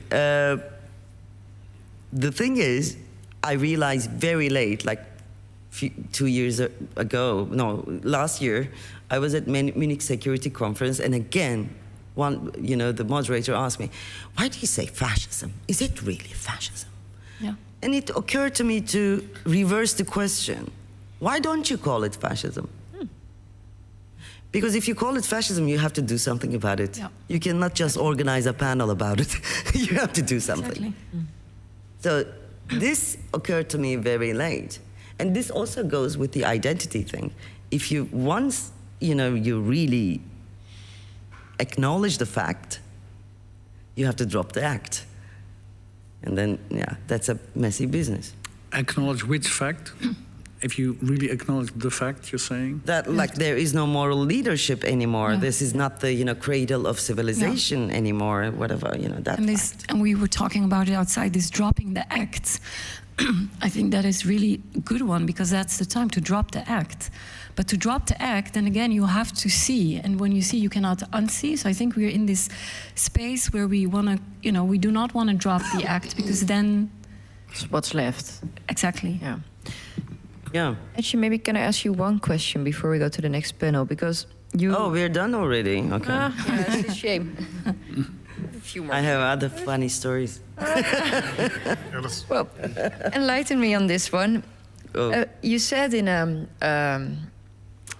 interview, I'm going to just quote you, that's easiest.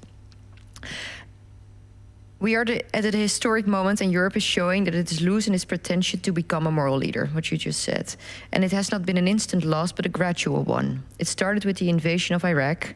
Since then, the values that underpin the European Union have been deteriorating. Yes, thank you. It took me like a few years to... Oh, I cannot do this word. And then you got Gaza, you wrote, is the grand finale, the grand final. What happens after? Well, we're going to do. What happens is us. Like, what we are going to do will be determining what happens after. What is the choice? Outside, we were talking about this. Yeah. Mostly Americans do it, but sometimes it happens in Europe as well. When we talk about, the situation is horrible. This is happening, fascism is coming, and then immediately they ask, so what's the solution? Mm-hmm. Wait, are we on the same page? Mm-hmm. I'm not telling you, I'm just conceptually saying, are we really on the same page? Do you really feel what I'm saying? This is really massive things I'm saying, Europe is not Europe anymore. Meanwhile, I have to say something else. I am a European in that sense, in that ideal sense. But then Europe, I think, has to work a little bit more, and more genuinely, perhaps, to go back to that ideal of human. So this is massive work. It's not like, okay, we do this and then this, that's the solution. Or what is after this, it's not clear.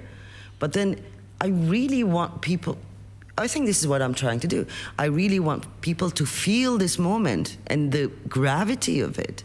And that everybody, every single person is responsible right now for Europe, for humanity in general. And there are many... Anyway, I'm stopping here. No, I think you're right about humility. Come back to your point about humility and mourning and grieving and allowing yourself to feel, to feel the gravitas of the moment, I don't think we take that in enough. Yeah. Actually, we were talking about this. Maybe you might want to say a few words about that as well. Yeah, no, we were talking about it, and you said, because yesterday, when you were here, it was also, you were talking and you were very passionate, and then the interviewer, and she meant it well, immediately went okay, so these 7 steps, and what are we going to do? And that's when I noticed that all the time, and I think it has to do with the way we think and work in the Western society. Everything is head. So yes, these things have to do with our head, but then the moment something feels the moment we feel something, what you were saying yesterday and now, it does something to you. A lot of happens, and then immediately, okay, so how are we gonna, what is the solution? But by jumping so quick to the solution, we do not allow ourselves to feel. And when you feel, we might feel bad about ourselves. We might feel shame. It would be very, very good if we, finally feel some shame. And all these things we do not want to feel. And I think, and that's what we were talking about, that it's the time that whenever someone asks us what is the solution, we ask, yeah, that's why I wanted you to speak, yes. Because that was clever, I think. Yeah, and then it's like, why do you want to jump to the solutions? I didn't want to go to the solution. I wanted to know what happens next. Yes, that's what you said. Because I'm feeling this despair very, very much. And I understand maybe we need to feel more. But at the same time, the panic tells me not to lose any time. So I feel rushed. I feel panicky and I feel rushed. And that is I don't have time to feel. Yeah, but that is the mistake. The mistake is this rush, because with this rush we bombed Iraq. With this rush we did all this shit, because fear is in there, and we do not know what we're going to do. I mean, we do see what we do when we feel the fear, and this is not something that there is no solution in a day anyway. So why to rush? So the rush is you not... didn't read together, I assume. The book begins, the original subtitle was 10 Choices for a Better Now. Now it's different. And now was in quotation. What you're asking, I think, is one of the most central problems of our zeitgeist. We have to do something now. So what is now? Now is an infinite time. First of all. But when you say we have to do now, and I told this story, skipping rope, and then, you want to get into the rope, and then people say, no, and then you freeze. And when you freeze, you can't do it. Yeah. So we have to redefine now. That now that we have to do things cannot be that now. Like, now. What is the now then? Now is an infinite, this is what I thought. It's a shortcut now. Whatever answer you come up with now is a shortcut. Yeah, and there are things that, for instance, I think that will happen. They are so horrible, like because of AI, because of neoliberalism, because of Trump, and so on. There are things that are so horrible, I don't want to tell it publicly, because I have the moral responsibility of not telling these things. This is what I think. Because we have to look to the light. We have to look to each other. That's why I constantly talk about humility, solidarity, darlings. We have to come together. We have to do things and talk things like really, really in a real way. And maybe Thank you for clarifying the question, by the way. Maybe in a sense, what you said, like drop the act. So in this very short now, maybe that's the thing, drop the act. Humility is a nice place. You can be really, really friends with people. It's a genuine place, I think. Maybe that's a good now for now. Yeah, exactly. Exactly. This was wonderful talking to all of you. Thank you very much. Thank you so much. Thank you very much. Yeah. Thank you very much.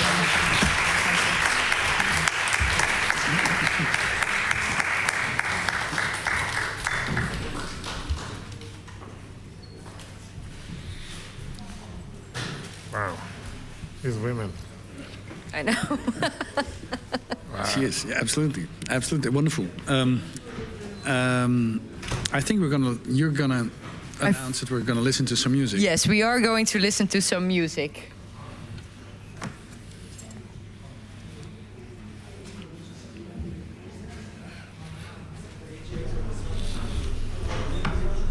Wow.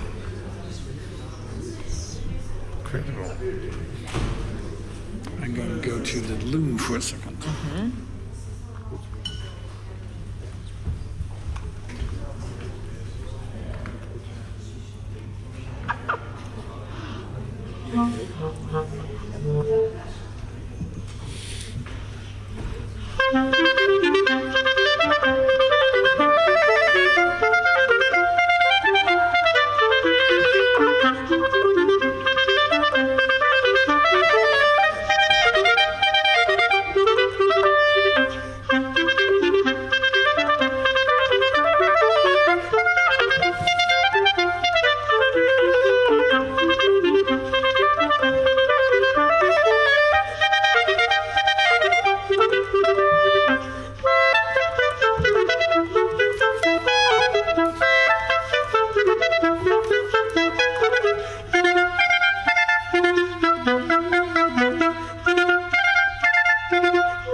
ja, graag.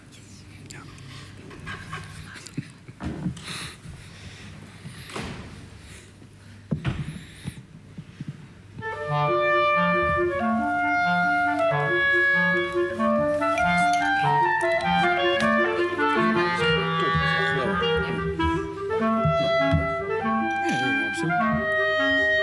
Totaal.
After all that talking from the head, we've just been talking about it as well. It's very nice to be able to experience another form of art, music. But now we have still another 4 hours before us of talking. There will be a little bit more music. What was it that the Hofnar was singing about? Will there be singing in the dark times? Yes, there will be singing about the dark times, which I thought was an excellent phrase. And it's not only dark times. There's a lot of light next to the dark, and we have to look to the light, as Temelkuran just told us, which is actually a very true thing. You should not only talk about the darkness. You should look to each other, to the light. We're entering the second half of our interview marathon, and Azu, I leave it to you to introduce Christian Guaramaci, I think, and ask him to the table. Christian, please.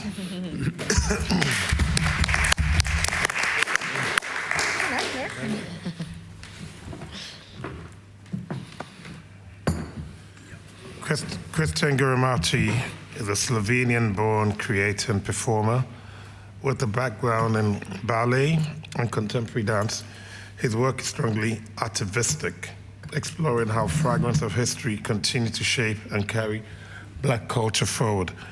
At this forum on European culture, he will present Love to Death, a powerful dance performance that reflects on the delicate balance between nurturing and strangling forces within a racial embrace. Christian, welcome. Thank you. Thank you very much. Maybe you can move on. Yeah, you have to move on your chair a little bit, yeah, in order to be heard. Yeah. Well, thank you for being here. I missed your performance. Yuri was telling me about it. When was it, Yuri? Well, yesterday. No, the day before yesterday. Wednesday. Yeah. You did amazing. I thought an amazing. Well, I mean, it is. But in the root of it is dance, of course, but it's not dance, it's a performance, it's a piece of art. And I'm not saying that dance is not a piece of art, of course, but I was struck by so many aspects of it. And just to be repeating what I told you, I think before right after, you made us experience relive the experience of Instagram and a real, I mean, it was the same time, it was Instagram and it was reality. And I've never seen anything like it, because that was partly because you filmed yourself and the projection was in the back. And that was, in my eyes, such an amazing commentary on, you know, how we consume so much of our culture and of our time, actually, consuming it on the internet. It was a beautiful comment on it, I thought. Yes, thank you very much. Yes, indeed, I'm also very inspired by performance art. I believe that performance art, with the body, the way it represents the body, it really fits with the times that are right now very, political, very, people want to out themselves, talk. And it goes together with the new technology, of course, that we are kind of getting used to talk to each other in a very more intimate way. And with that, I believe that, the realness gets a little bit away. And what do you mean by the realness? Because it's very intimate. I mean, you can reach anyone at any time. You can even wake them up. So I believe that we are kind of developing these facades, these kind of avatars. And yes, and especially, talking about Instagram and, the cyber identity and how this can be manipulated and is being manipulated. That was definitely part of the research of L2D. Yes. Okay. Sorry, I was. No, that's great. I wasn't here yesterday, so I didn't get a feel for the performance. But I'm curious to know, when you got the brief, Art Against Tyrants, as a performance artist, a live artist, and someone who moved to, your work embodies, motion and movement. What did you think, and how did you receive the brief, and what was your reaction to it? I did a previous piece which is called Non-Aligned Movement, and that was a dance solo in which I was kind of explaining my Slovenian Black identity. And I think, I was part of some forums about the non-aligned movement, which is also very much something that is going on, the shift of the monopolar world, kind of back to a different, it reminds us of different times. So I was part of some forums and also here in the Bali. And then at some point there was this idea that we want to talk about East and West Europe, and I, with my Black identity, was they approached me like this, like it's interesting to put some light on that as well. So I thought that I really fit it in immediately, actually. So the non-aligned movement is such a prescient conversation to be having now. I keep hearing it every single day. I hear something about the non-aligned movement, and I've resisted every temptation to bring it up before now, so because I know it's going to take me in a spiral, rabbit hole. But maybe you could speak a little bit about that because of your own sort of a complex Black racial identity and the goals of the non-aligned movement. Yes, I'm born in Yugoslavia, which was one of the founding countries of the non-aligned movement, and one of the five. Yeah, five, they was called. Yeah, indeed, yeah. And in a way, I was trying to explain to the context of the Netherlands why my view of the world is different and how. And I believe that socialism and the way Yugoslavia was built and what it created was very much part of the way I was aware as a person of color in Slovenia, in a very white space where people of color were allowed to enter the white space. So that was very special. And for example, one thing that I kind of highlighted in the performance was becoming a pioneer. So we used to become pioneers for the president, Josip Broz Tito, and we had to say some words. But what to me was very precious was that I was one of all the white kids, and nobody would doubt or question me. So this was something that stayed with me until today. And also, we're talking about tyrants. Socialism, communism always goes together with, I will call it Western propaganda of how bad communism is. So anyway, dictators are the ones before Trump that had to be removed. So there had to be, I had to do some explanation in order to explain that, there is more colors in the history that we share and maybe in the future that we want to bring. Yeah, we were talking a few panels ago about how tyrants are often celebrated in another generation, or, their sins are forgiven. And also, the word tyrant wasn't always a bad word, I think. It had a different sort of, it keeps evolving over years, over the generations. And I think Tito was known to be a benign dictator. He held, Yugoslavia together and had all the ideas, resisted against Stalinism and Western imperialism in a way. The idea of this performance that you gave yesterday, which I'm very sorry to have missed, embodying technology, I suppose, and live movement in this space.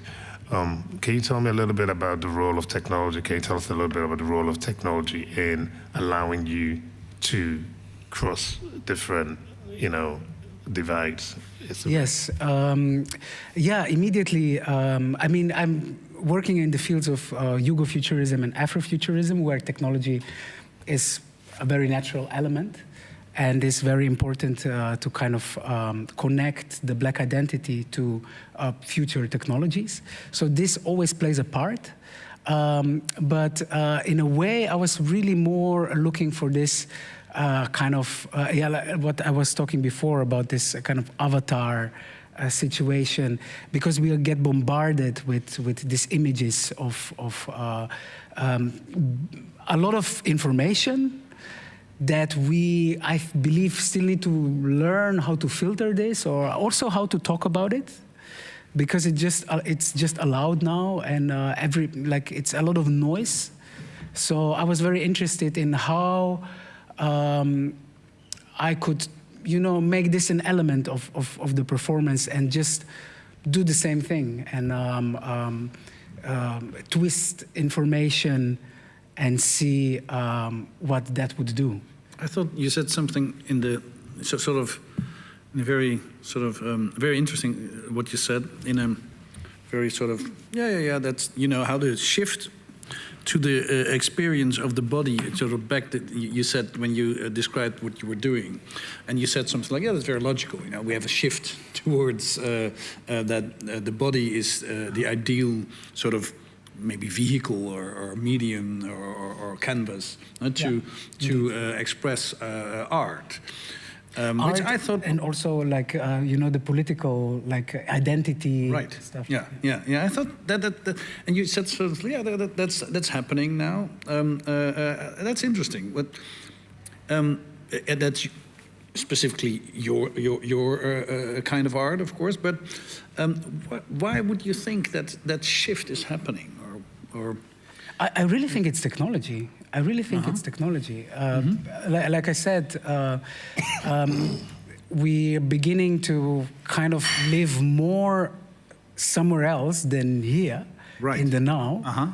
And yeah, I think this has like consequences of how we then actually interact with each other, and what that noise that we create somewhere else does to, you know, the space that we occupy with each other. With our own bodies. With our own bodies, yeah. I think that it's also sometimes maybe even more awkward to be with each other and acknowledge that, oh, maybe, oh, I feel a bit like this, and oh, that wasn't like that good, and then, you know, just be perfect in a typing situation, or, you know, whatever, video situation. So be just perfect in a made-up place. In an edited space. Yeah. Because now I cannot edit. I mean, maybe you will be able to. No, we're not going to. I kind of have to deal with what you just asked me and what it does with me, you know? Yeah. And of course, it's an interview, but in general, in actually everyday life. Yeah, we talked about this with Beatrix earlier on and the crew. But also, you know, now, before you meet people, you know, you tend to know a little bit more about them on Google or Instagram or whatever. So that edits a bit get to know the initial ice that you need to break. You feel like, well, I checked you out a little, I know a little bit about you. Yeah. That's a bit of the hybridization that you bring. You talk about cuddling in your work. Yeah. I don't know, can you explain that idea a little bit more, the concept of cuddling? What does that mean? But just to respond a little bit, yeah, it's true. Like, many times we know a lot about the person or whatever, you know, before we even engage with. So we already have an idea what it's going to be. We already make up our minds. And so it's also interesting that, you know, the underlying thing of, for example, intuition or whatever it is, gets a little bit pushed to the back, you know. But yes, on cuddling, I was very inspired by the book of Fenwell Antwi from Great Britain on cuddling, Love to Death in a Racial Embrace. And the way he's describing the situation in which we are raised, born, and, you know, live our lives as a cuddle, as something that cuddles us, you know, nurtures us, but at the same time also restricts and constricts us. Was very, was very visceral to me. And being a performer, choreographer, dancer, whatever you want to call it, it really spoke to me that, you know, there is a viscerality, I don't know if this is a word, you know, in the way we create identity, we create this kind of who we are, the story of who we are. So I immediately went to the cultural embrace in which I was born, for example, in Slovenia. And then also I kind of faced the things that also now I see manifested in Slovenia, which is an awakened nationalism, also a rising of kind of hate against immigrants, you know, this kind of stuff. And I was, you know, asking myself, if I am cuddled with the same embrace, like, what does that do to me? And in what way am I then allowed, or in what way am I similar to my fellow Slovenians who do not have my color? And also being in the Netherlands kind of encouraged me to think about this going straight forward, just scream, you know, like you can also see the politics in the Netherlands today, that they're much more forward, just, you know, free speech, you know, like just saying what they want, which is a lot of time hate speech. So I was thinking, like, you know, everybody can embrace that and just do it. But what happens then? Like, what, you know, is that the thing, that we would just do it to each other? So I brought it into a context where a person of color would do that, someone marginalized would do that.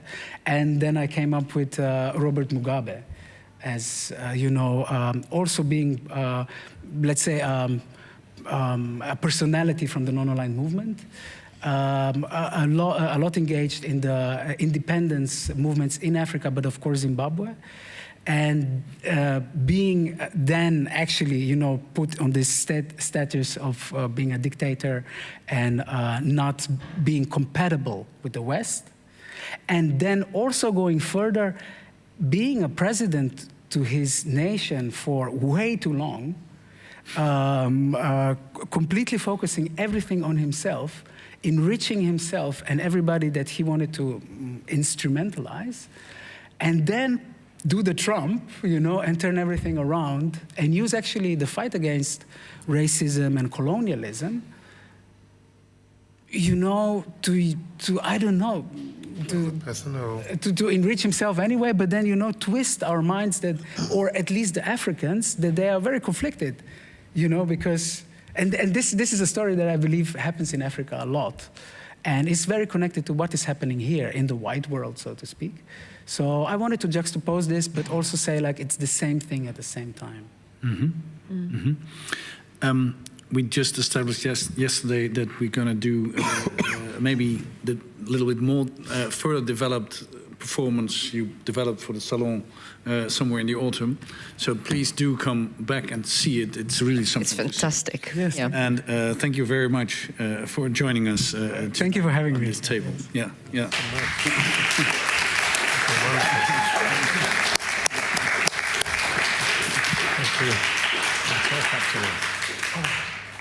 Yep. Okay. Thank you, brother. Mm-hmm.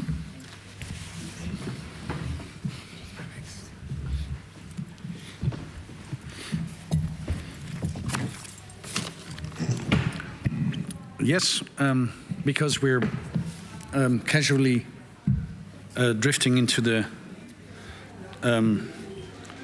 next panel, waiting to close the door maybe for the noise. That's amazing, isn't it? That it turns out that some themes come back and back and back. That's one of the nice things I think of these marathon conversations, where some things connect to each other, a few hours later. The fact that, Yugoslavia, non-aligned movement. Non-aligned movement, a lot of our art shifting into performance art. It's interesting. And that on that note, I'd like to ask Bektur Iskander, Tash O, and Renzo Martens to join us, please, at the table.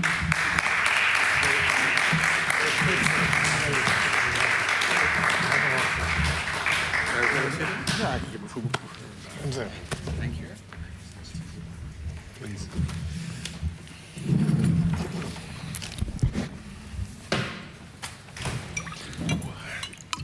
Yes, there's still glasses which haven't been used. Oh, okay. You want some more? I'm good. Thank you. I've got some. So, very warm welcome to all three of you. You've been in. Actually, you are actually the only one I think who's been on earlier marathons in this marathon. You're a veteran in that respect. But you have been on different panels here in the same festival. So thank you very much for joining also this conversation. Maybe very briefly introducing you, Bektur Iskander, journalist, free speech activist, co-founder of a Kyrgyz news platform, Globe, a media platform which investigates environmental crimes, corruption, and the likes. Actually, influential way out of much further afield than just Kyrgyzstan. Drawing the lines between corrupt rulers from the Amsterdam South. Zuidas to the Caucasus. Very warm welcome. Tash O, Malaysian writer, based and living in Paris at the moment now, gained international recognition with many books actually, novels. The Harmony, Silk Factory and 5-Star Billionaire, for instance, already quite a while ago. longlisted for the Man Booker Prize, and writing on themes as post-colonialism, exploitation, mass migration, maybe. Very warm welcome to you as well. And Renzo Martens, a Dutch artist, visual artist, I would say, but you could maybe also say a documentary maker. Enjoy Poverty was a documentary, but was it? It was probably more a piece of art, I would say. Yeah. And also delving deep into colonial relations, setting up White Cube in Congo with the CATP, a collective of plantage. What's the word? Plantage. Plantation workers. Plantation workers. That's the word for it. Yeah. Doing this for already many years, trying to organize this, I would say, art project, but maybe it's much more than that, or maybe it's a social experiment. I don't know. That needs to be discussed maybe by our theorists. Very warm welcome to all three of you. Yeah. We've been talking a lot about the sort of system of bad guys in the world which are trying to usurp usurp power and divide money and influence between each other, and whether that's a new phenomenon or old phenomenon. It's certainly a phenomenon which we can see in the world today. But also maybe. I would like to start out with you, if I may, Tesh, or would that sort of system, and maybe, I mean, it's an easy way to just say, Autocracy Inc. Sure. and Applebaum, that's too easy maybe, but would that system, wouldn't we need to look at that system actually as a old system of colonialism, which is still there? Yeah, I mean, I think first of all, just as a sort of a preface, I think that I understand why the themes of art against tyrants has been proposed, but I do find it a slightly cozy Western view that that there is a space in which art can be efficient against tyrants, and it can't be. Mm-hmm. Art is something that belongs to the middle classes, and I find it slightly uncomfortable to arrange art against the tyrants, because it's an assumption that this thing which belongs to the middle classes can somehow be used to fight against the tyrants, which are not part of the middle classes. And actually tyrants come from the same system that produced the middle classes, which have been incredibly complicit in gaining wealth. And it's that system of generation of wealth that has which has produced the middle classes to produce and consume art, that also produce the tyrants. So I don't think it's art against the tyrants, but what can art do to examine its positionality with regard to tyrants, first of all. And secondly, I don't think it's a surprise that we should have so many tyrants, because especially, I think the surprise in the West now is that we have tyrants in the West, because traditionally this is assumed to be something that happens in far-off places. Exactly, in the global South. And the surprise now... Well, maybe the East as well. Yeah, okay, but Not here. Not here. No. Sure. And so the surprise is that why is this happening here? And to me, that is a surprise. It's a surprise that it is a surprise, because a lot of Western European countries are based on a system. They have become rich from colonialism, which is an organized system of autocracy, but focused towards other people. And if it can be focused on a far-off place against other people far away, very easily and very systematically over many hundreds of years, it doesn't take much for that system of autocracy to be refocused a little bit on its own people. So I don't think that should be a surprise. But you were surprised by the surprise. I am surprised by the surprise. And also, I think, if you grew up in many other parts of the world outside of Western Europe or America, and autocracy is a part of it's a way of life. It's very easy to look at a lot of Western countries and see that the conditions are very similar. So that, I think, is not. It's slightly baffling to me that there's so much widespread surprise, like as if the phenomenon that happens in other parts of the world are somehow, the Western countries are immune to this. I find that. So hence the question, isn't it just an old system? Yes, I think it is. Which is still sort of saying, and maybe the chickens are coming home to roost. Absolutely. Yeah. I think that's an evidence. Yeah, I think. Yeah. And also, I mean, on just briefly, in brackets, I think we agree with your accolades on the artist against the tyrants. It's just, and it's art, in our opinion, against, which is, and I'm wondering what you think about it.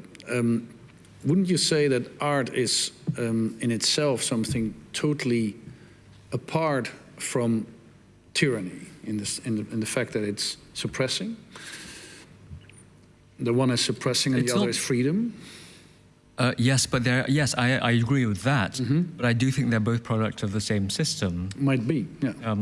I think they are linked in some way, and I think art has always defined itself as being totally separate from tyranny. And I think quite a lot of the middle classes in Western Europe, actually in most countries, somehow live in a bubble that finds it surprising suddenly that there is tyranny, that there is autocracy. And I don't see why there should be so much blindness when actually art, especially if you see certain forms of art now, the contemporary art market is so closely linked with capitalism, and capitalism is very closely linked with tyranny. So the two things together can hardly be considered, I think, totally separate. They can be, I think, in their aims and their initial aims, of course they're separate. You're right to say, obviously, in the basic sense, art is about exploration, it's about freedom, it's about achieving individuality, and autocracy is about leveling all that out. But they don't exist in separate vacuums. They are products of the same society. Yeah. That's. And now I'm undecided where to take it. But I mean, one part of the many interesting things you're saying is that nowadays a lot of art is so much interconnected to great wealth or to capitalism, and that it becomes sort of suppressing in itself. That sort of and now I am going to turn to Renzo Martins, of course, because this is a problem which you've been trying to lay bare, I would say, with many of your projects. How do you listen to Yeah, I'm very happy to get to know you, and I completely agree with every single word you just said. Art and tyranny. It's important to understand that in Western Europe, contrary to what happened in the East or the global South, many of these tyrants are voted in by, indeed, let's say, the lower middle class. And earlier today, helped by very wealthy people like Elon Musk. Absolutely. And Beatrix Roof earlier today made an interesting distinction. She said, well, she didn't want artists or art to be employed for this or that or the other goal against tyranny or for this. But she said institutions institutions, yeah. Like, for example, the institution that she led for a few years here in Amsterdam, the Stedelijk Museum, these types of institutions, I think she said that these should be spaces of democracy. Yeah. And the case of the Stedelijk Museum is very, very interesting because every single brick of the Stedelijk Museum was paid for by tyranny. Every single brick of the Stedelijk Museum was a bag of tobacco or palm oil or coffee extracted from people who were not paid in what was at the time the Dutch Indies. Wealthy Amsterdam families, the Van Egens most notably, at the time amassed tremendous wealth and then donated that. They gave back to society, but not in Indonesia, in Amsterdam, to bourgeois society. And they did not only make money through, let's say, the physical sales of bags of tobacco or coffee. They also made money. The biggest part of their money was actually made, studies have recently been published, through speculation on future profits. So the Stedelijk Museum, built in 1894, was not just built with labor extracted from unpaid unpaid people at the time, but also it was built on the promise of the ever ongoing extraction and if we take in the future. And so it's probably not a coincidence that probably one of the biggest depositories of unpaid labor in the world is just 10 kilometers away from here, the Amsterdam Cocoa Harbor. So that civic space, that place of democracy, has up to today there's not a plaque in the Stedelijk Museum. You know, it thanks many people, many wealthy companies, individuals, thanks to this company, that individual, you know, for allowing this museum to exist. There is no plaque whatsoever mentioning in any sense that actually the building was paid for by Indonesian Muslim plantation workers. It's not there. And so as an average Dutch citizen, I grew up to be an artist, I of course wanted to exhibit in the Stedelijk Museum. You know, that was kind of my dream.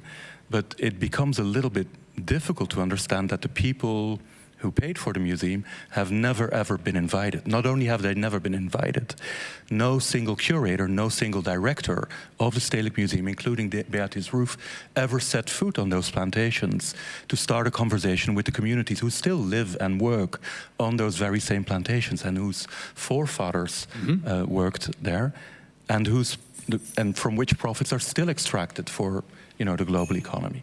So that place of, you know, art against tyranny, the way you complicated that, I really like that complication.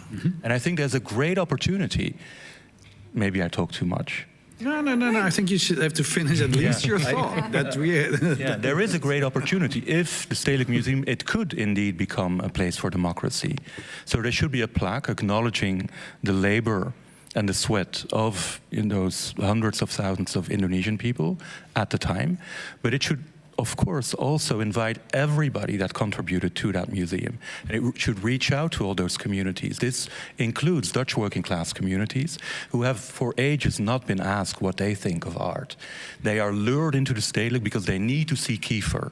You know, 600,000 people per year need to go to the Stedelijk. You know, that's an obligation towards the city.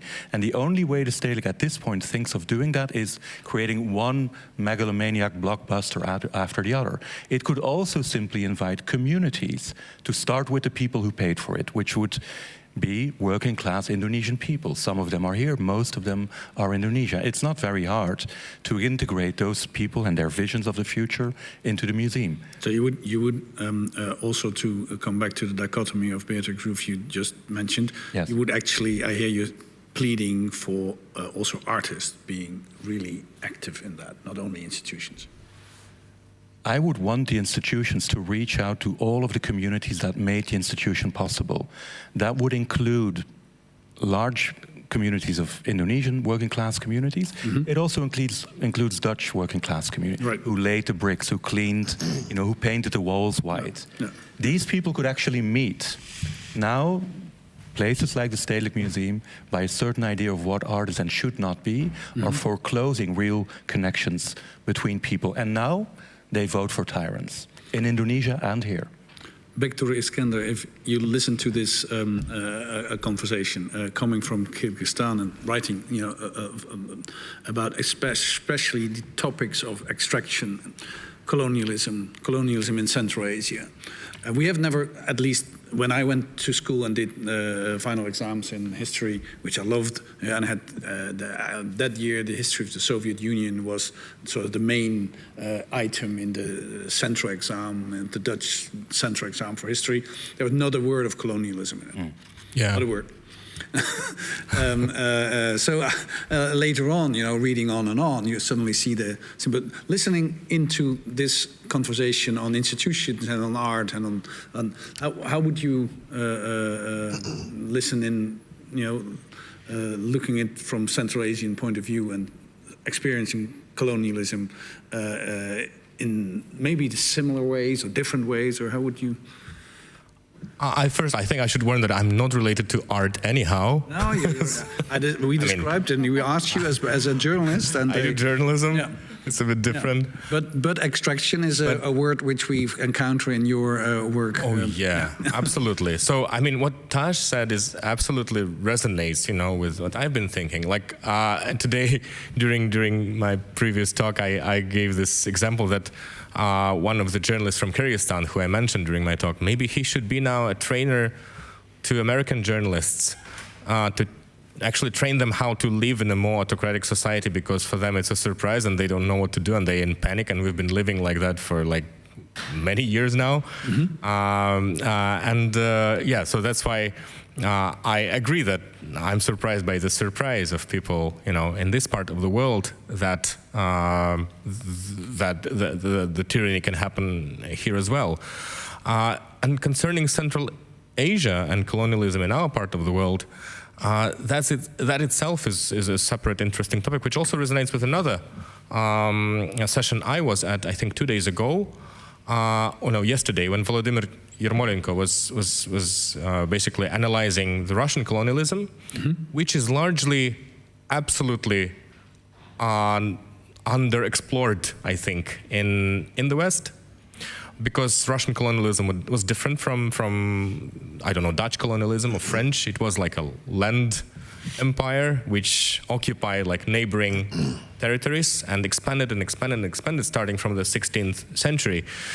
And that's why it's interesting, really, because what also happens still up to this day is Russia exploiting and manipulating and showcasing itself as if it is the anti-colonial power. The Soviet Union started doing that, and they unfortunately did it a lot in African countries when they went through the period of decolonization, and then suddenly Soviet Union showed up as, we are your allies now, we will help you to get rid of the former colonial rule, we are the true anti-colonial power. While we at the same time were colonized by them, without this ever being thoroughly explored by anybody from outside. And yeah, I mean, it's a pity that it has not been known that much. It's a pity that still it is largely unknown in the world, I think. And the consequences of this are still alive up to this day.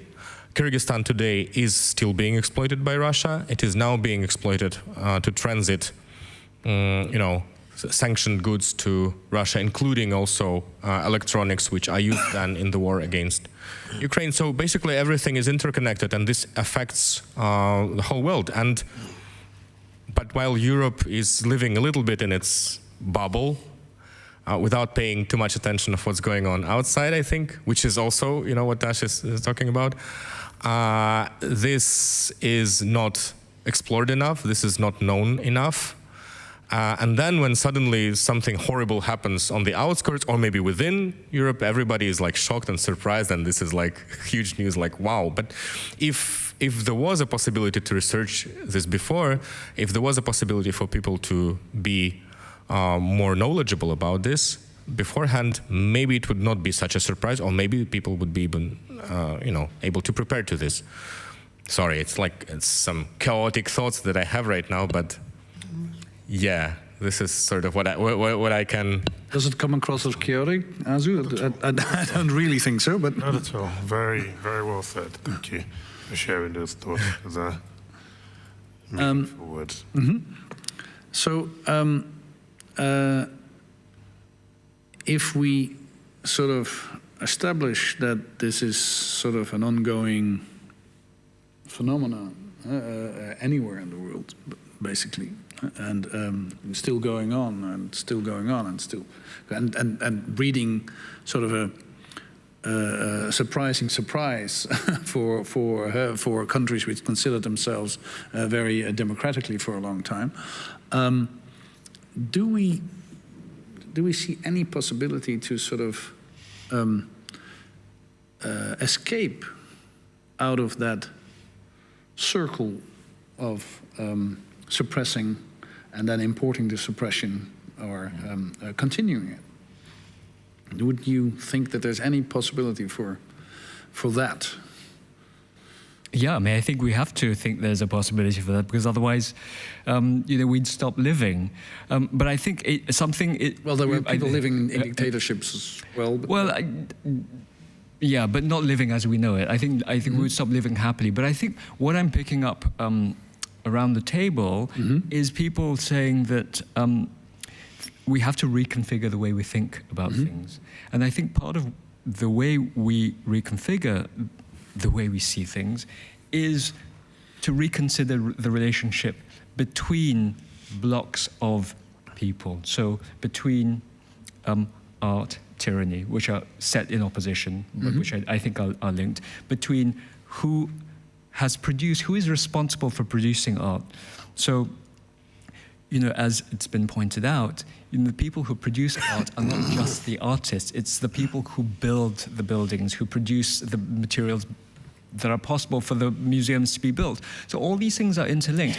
Who gets to consume? Who consumes it? Who consumes it? Who's invited to a museum? I think this is really important because it's all those people who are excluded, all the working class people, descendants of the original indentured laborers, but also white working class people. Those are the people who are nourishing, and this is, I think, true in most countries, are giving power to the tyrants. And why they're giving power to the tyrants is because they feel excluded. I think this is common to almost every country in which conditions produce tyranny. Very often they are voted for, either with the tacit or the open support of large numbers of working class, lower middle class people. Who feel excluded, you see, that's basically who feel excluded from the national project, who feel excluded from the way societies are developing, which means that actually the whole idea of autocracy, the whole idea of what a tyrant is called into question. In Southeast Asia, just taking one geographical... Could you explain that a little bit more? Because that's going very quick, and I think it's very essential. Sure. So, for example, you take the country, the example of just one country, Malaysia, or two small countries, Malaysia and Singapore. In the last 30 or 40 years, these countries have been led by generally one iconic leader who, viewed from Western terms, would be called a tyrant. Those leaders have huge, widespread support amongst the people. They have presided over periods of huge economic growth, social expansion, what looks like modernity. You're mentioning Malaysia and Thailand and these sort of... And Singapore, absolutely. And so the people living in many people living in those countries would not even think that they're living in an autocracy. They don't think that they're living in a country run by a tyrant. And in fact, they're voting those people in all the time. And in this system, there are obviously artists. People are creating things, work to say, well, actually, we need to create more individuality. Those people remain in the minority, and they really don't have any meaningful function in life because the tyrants are supported by, really, I would say, the majority of people. At least large parts. Exactly. So, who is the tyrant, and who is the majority in this sense? I mean, we always assume that artists represent the majority, but very often they don't. Mostly not. Yeah. Well, that's the interesting distinction, I think, that Beatrix made earlier today, that, of course, artists should not be instrumentalized to, work for this agenda or that agenda. They should be free. The institutions, however, should probably... Indeed, I would love institutions to be more democratic. And I think, to your point, if they could find ways, and it's not that hard. Up to the 1991, in this city, the Stedelijk Museum would hold annual exhibitions of, all kinds of little art groups that would make their own art. And, once a year they could exhibit it in the Stedelijk Museum, and everybody would come and have a look at it. And I think if it would open itself up to all the people that contributed to it, then those people could meet. And I think that would diminish the need for xenophobia for voting in Tyrants. Feeling excluded. For feeling excluded, actually, yes. I I think there is a real democratic project for the museum, but I don't see it has picked it up yet. No, I love this, but I don't think they would dare this. I think people are very, very afraid of inviting people. Yes. The people who you talk about. Yeah. To They the do room. go to the museum, but to the museum next door, it's the Moko Museum. Yes. It has more visitors than the Stedelijk. Unfortunately, there's not really art, but if the museum could connect to those communities, communities that actually paid for the museum, that would be a huge win. I'm interested in why wouldn't they dare to invite? Because, well, I have to talk about an example from the Bali. Because one of the things that we do is we go with, and it's not the art world, but I think that the mechanism is similar. So they go with, no, I'm going to use the example because it makes it better as an answer. We go with ministers and secretaries of state and other sort of higher officials. We go to the MBO, and the MBO is a school of practical learning. My brother went to one. They're big schools. They have thousands of students, you know? And you have to get a diploma quite fast. When you're 16 to you're 22, you have to get out. So it's, you know, it's, and then the school gets the money. It's a machine. It's a machine, really. So you have a machine learning. And then we go there with these higher officials. And then when we were setting up that program, everybody said to us, you know, you sure you want to do this? Maybe you should take a rapper. Or maybe you should take an Instagrammer. Or maybe you should take an influencer. Because I think, and not actually the schools, like the higher people in the schools, the people we wanted to organize it with, because I think they were afraid that they weren't able to talk with them. And I think maybe the higher classes are too afraid because they're afraid that they won't be able to have the language. But I don't know. It's a hypothesis. What do you think? I think that this is the part of a wider question as to who art belongs to, and why so many people feel excluded from art. And why and how we widen the space, and I think a lot of it is to do with institutions rather than artists themselves. But I think the two things are linked, and we somehow can't get out of this idea that art is somehow exclusive, and that to produce art means something to the individual, but also to the public that they're speaking to. And I think it's not the same as say journalism.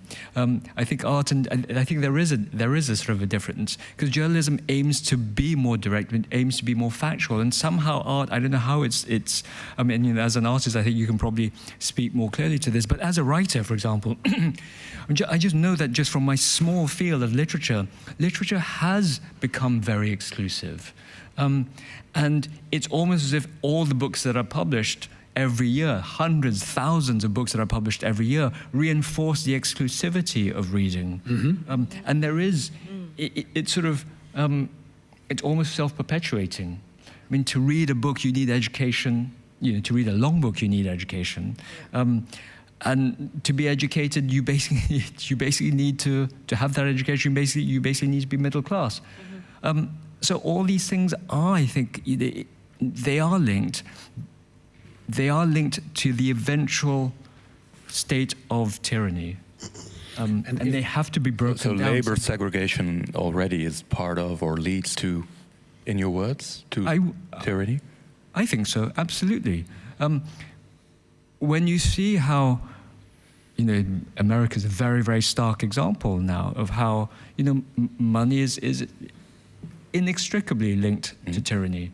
And I think the problem with the art world or the publishing world is that it is about the generation of capital. It is about the generation of money, and that doesn't deprive tyrants of power. So the project of modernity, which you can be described as labor segregation, from maybe 200 years now, the Industrial Revolution maybe, but 150, 200, 250 years will lead to tyranny anyhow?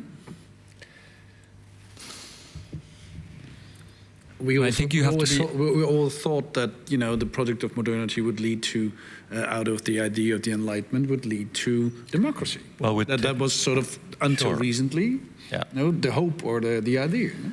Yeah, but I think even just very quickly, I think even in Western Europe, which for a lot of us looking at social systems all over the world, Western Europe has the highest, the most well-developed social security in system up till now. But you can see the degradation of I don't think it's a surprise that the degradation of the social welfare state has also led to the rise in autocracy, or the seductive nature of autocracy.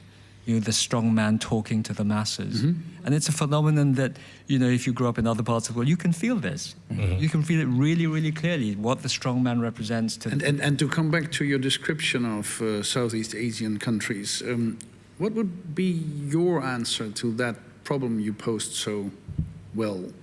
That, is it a dictator? Is it because they bring wealth to part of the nation, they're voted in? I think it's to make larger, more segments of society feel as if they are stakeholders in the future of that society. Not that they are excluded and somehow the money is being siphoned off by a few members of the elite. I think that always creates resentment, that always creates very ripe breeding grounds for tyranny. Yeah. So the solution would then be to create another way for large groups of people to feel included without having to revert to tyranny, right? Or to voting for a strong man. Absolutely. You saying that art belongs to the middle classes, Azu knows this probably better than anyone else that I know. In Congo, on the plantations that funded Tate Modern and other museums in the UK mostly, every village has all kinds of artists. Now when works of art are being restituted to the African continent, they obviously go to the state capital and to the state museum. But those original works of art weren't taken away from the state capital or the state museum 100 years ago. They came from all over the countryside. Every village, everywhere was art. It was not only some ruling elite that would produce art. It would be everywhere. And now it's brought back to the ruling elite in the capital. Exactly. So that the point being that art, at least in those communities, was very, very widespread, and so it kind of goes. And I've had this experience myself. I worked for.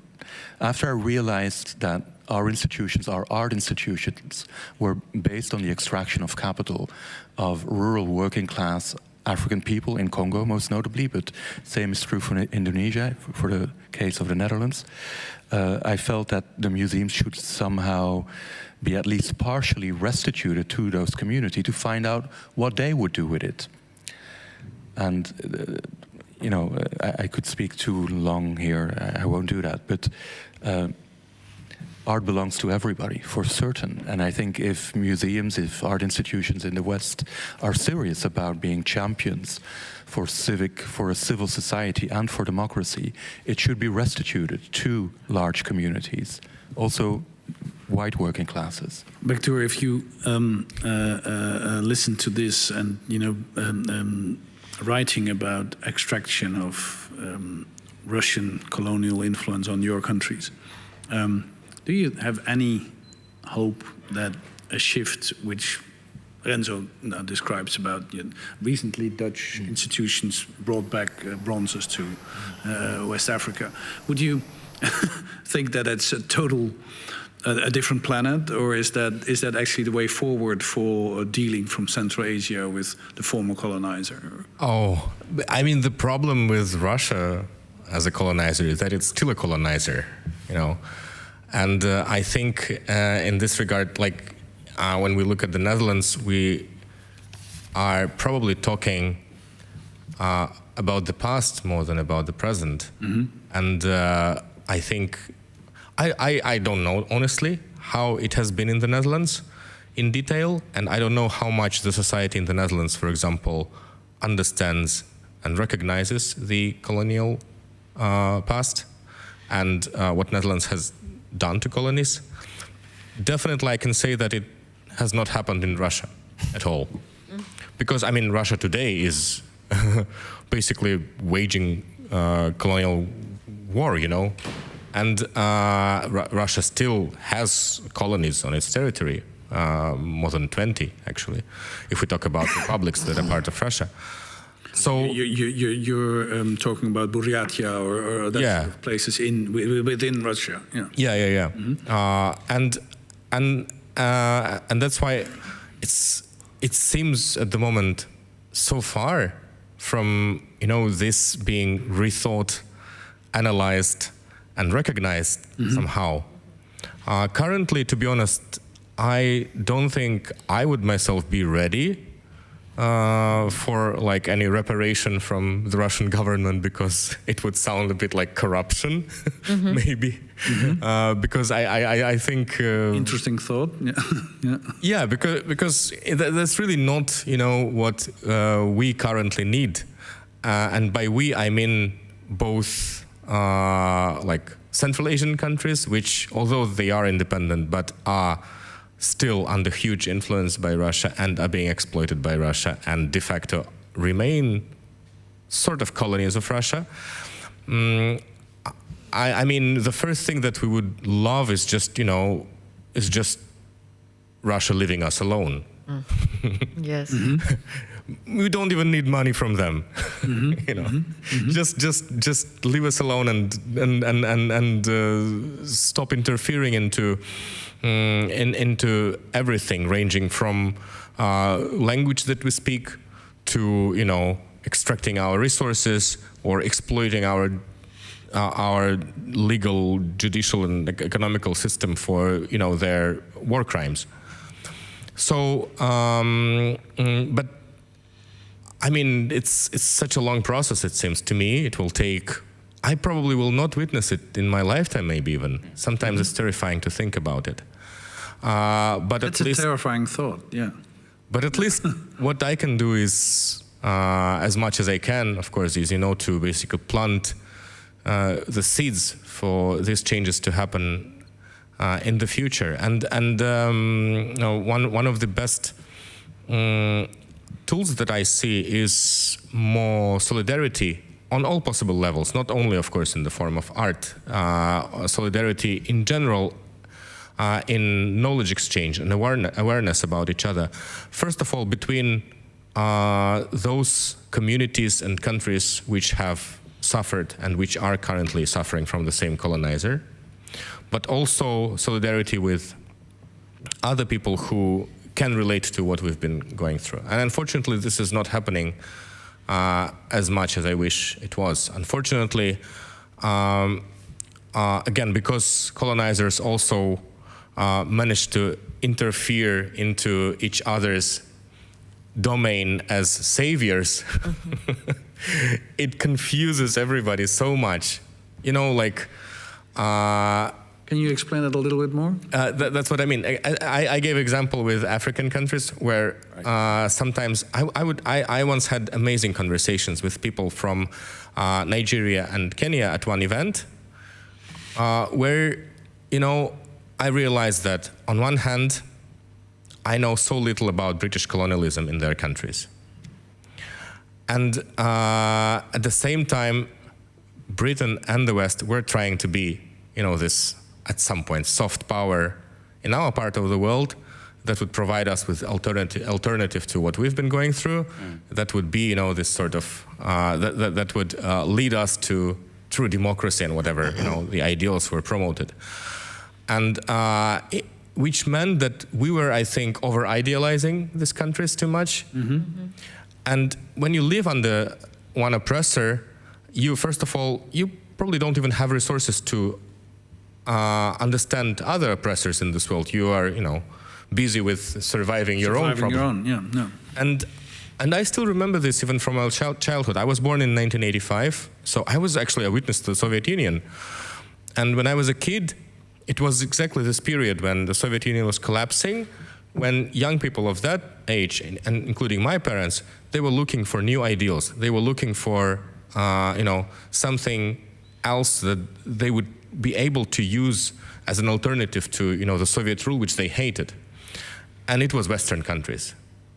And we still have this generation of people who love the US, for example, and for them the US was something like ideal. This is like the American dream, the world that they would love to live in. And UK, there was a certain obsession with everything British as well at some point, you know, because British music was one of the influences for the underground movements, for example. Again, also because some of it was banned in the USSR, so of course you would love, you know, to experience something that is forbidden. And it was such a disappointment when we learned about what was actually going on with British colonialism, for example, or with the US modern-day imperialism, you know. And then I heard the same from these fellow friends from Nigeria and Kenya. For them, learning about Russian colonialism was such a huge surprise. And especially with people whose countries were under huge influence of like Soviet so-called anti-colonial policies, Mozambique, for example, or Angola, countries which came under huge Soviet influence. For them, it also, whenever I meet people from these countries, they are surprised to learn the details about Russian colonization. So, you know, I'm a huge believer that one day we should build a strong, like, post-colonial solidarity, whatever you name it, between people who can relate to each other's experience, between the people who can understand each other. That's the non-aligned movement we've been talking about for a while. Kind of, although I'm a bit critical of Yugoslavia too. Well, it wasn't Yugoslavia. Before other countries, you know, it was India, Indonesia, Ghana, Egypt, and you know, just, you know, not to cut you short there, just trying to think about a lot of the truths that you highlight are very important. You cannot replace one ideal with something abstract. You know, you need to grasp on something. Yeah. And but make no mistake about it. You know, if in Indonesia, for example, they decided to truly embrace radical independence, economic independence, and decide that, you know, they are going to nationalize all of their foreign companies that are in Indonesia, there'll probably be an intervention, you know, because, you know, these countries still supply a lot of Western countries.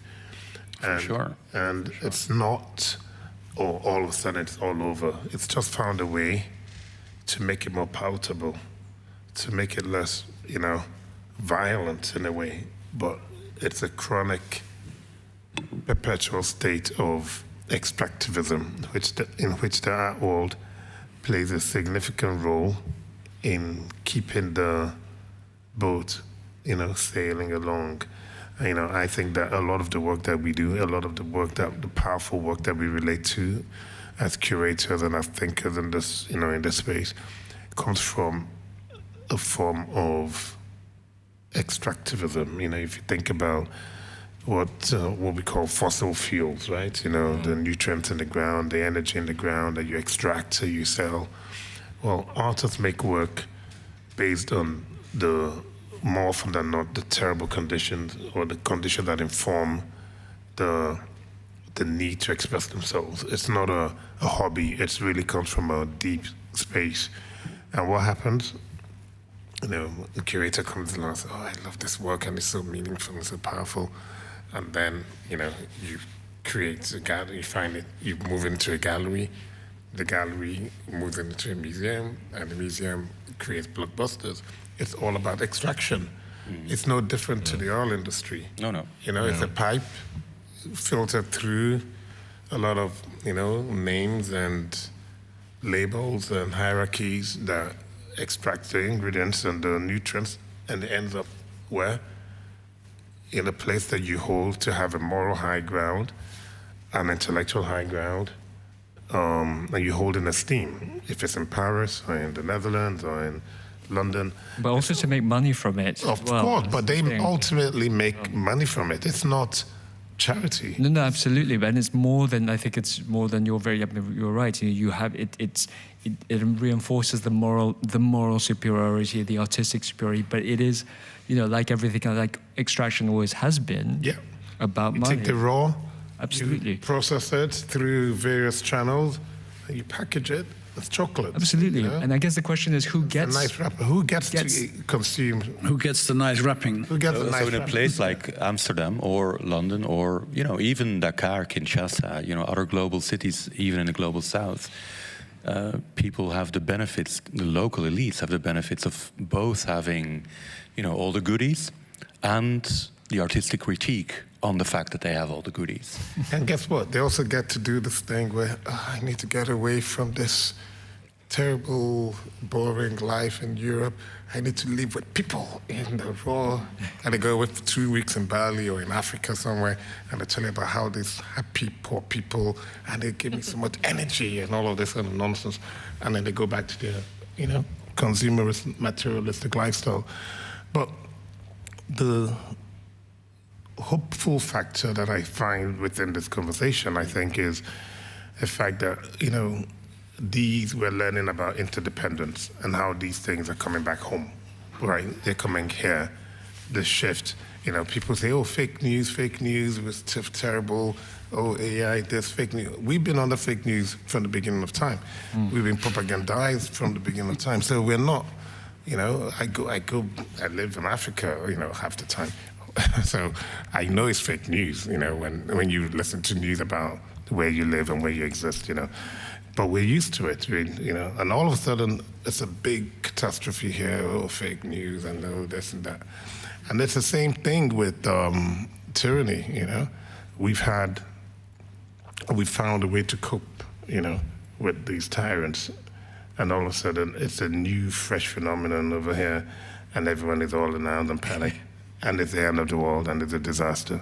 So I think when we begin to see the way that we are all interconnected, and I keep saying one very significant factor within all of this conversation is it's about our common humanity. It's about understanding that we are all just, we have a lifespan on Earth, and it's about people. It's not about, there's no, this racial and geographic hierarchy is absurd. We are all affected by it. We're all people. Just people. I think I'm drawing too close on this inside of Azun Ragbegu.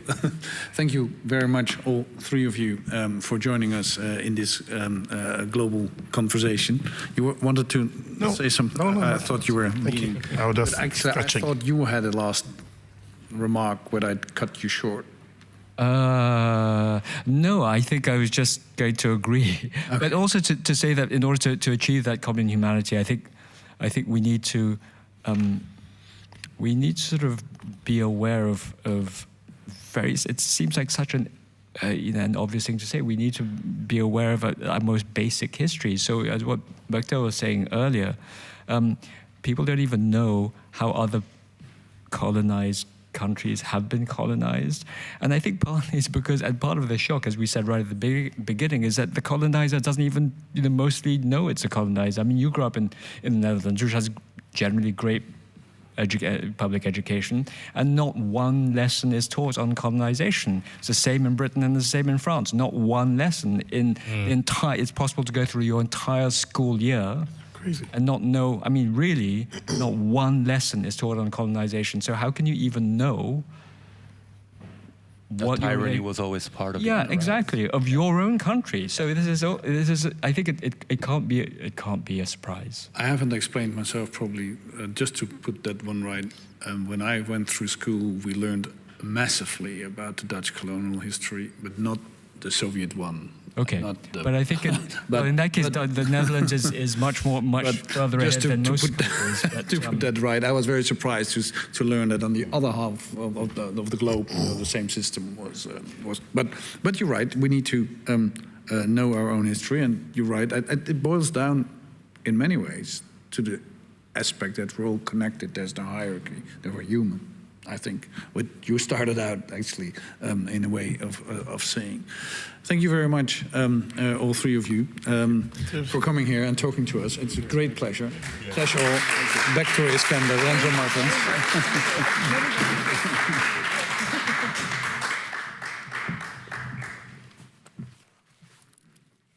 I think, yes, fantastic. It feels really like a relief, and the music for a bit. Thank you very much.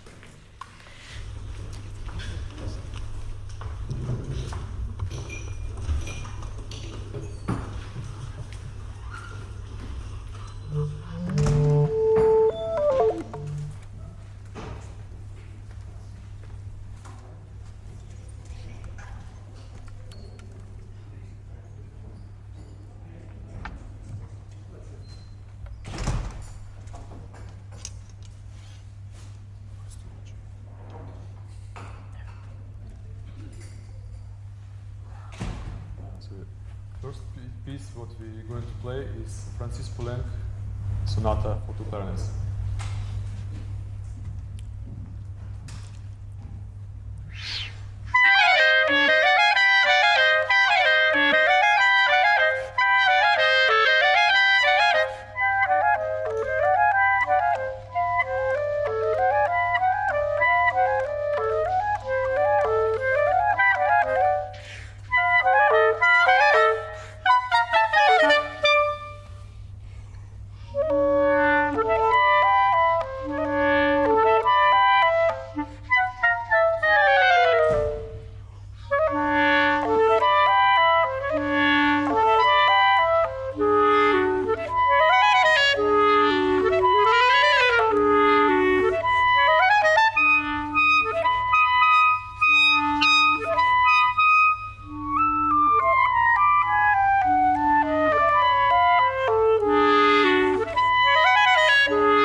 Super. So now we will finish this little intermezzo with a duet called View of the Blues, and we will play the first and the last movement.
for this. I really appreciate it. Thank you.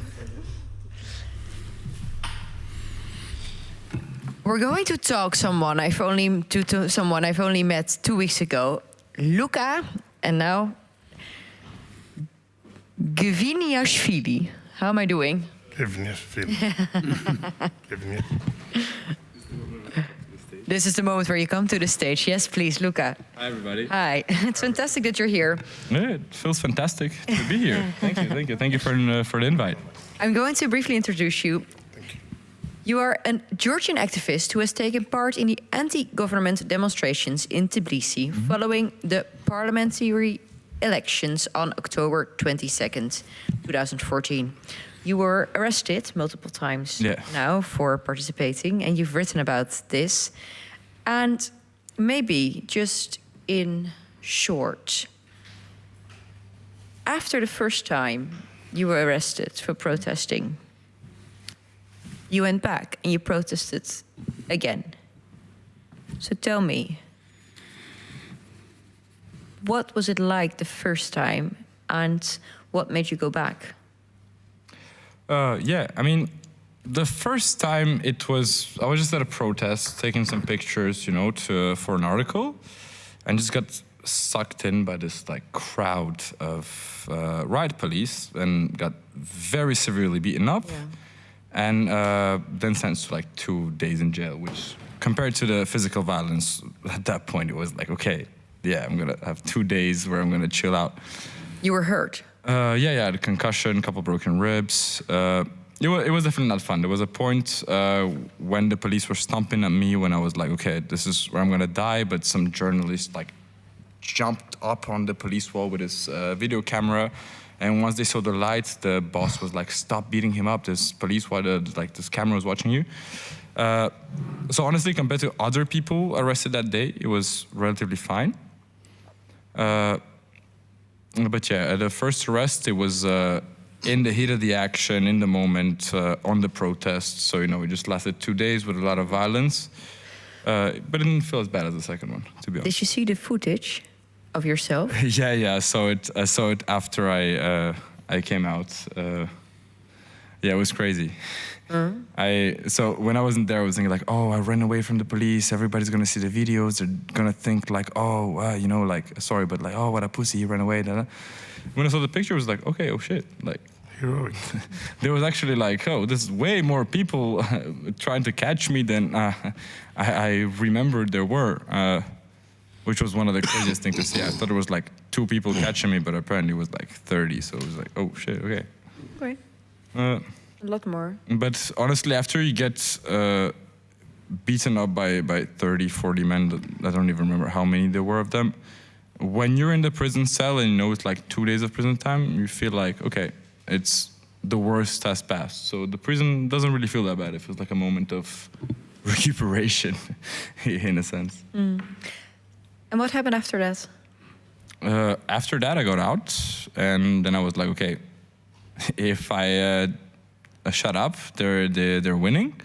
So I continued to write, I continued to go to protests, I continued doing what I was doing before. And it got to a point when in December, they arrested me again. Mm-hmm. So, but this time it was not at a protest, it was under my friend's house at 3 a.m, we're just hanging with your friend, drinking, smoking, and it's okay, I'm gonna go home. And then you exit the building and it's suddenly 4 guys jumping out at you. So, I mean, you know what's happening. They were waiting for you outside. Yeah, they were tracking my phone all day. I was getting weird phishing messages on my phone all day, which I wasn't answering to. But yeah, it was clear they would follow me for the whole day, but I was just moving a lot. So once I was in a single place for a long time, they were okay, that's where we're gonna get him. And what happened? They were waiting for you and you started running. They were waiting for me. I am leaving the apartment building and it's winter in Georgia and I'm already somewhat feeling paranoid because this is the type of thing that's back then it was happening a lot. So I already exit the building with my coat over my nose. And as I'm heading towards my car, there's 4 guys exiting the car with surgical masks on heading towards me. And once we're about a meter away, they stop. Mm-hmm. Before that, I was okay, they're maybe here for someone else. And then after the pause, I realized, okay, they just want to make sure it's me and not like somebody else. They're gonna be violent with. So I just started running, and which is quite of a run. And then they had to arrest me because I ran to a police car where I was like, help me, these guys are chasing me. Yeah. And they took you in again. They took me in again. Yeah. It's time for longer this time, for a week, but still less scary than a beating, to be honest. Mm-hmm.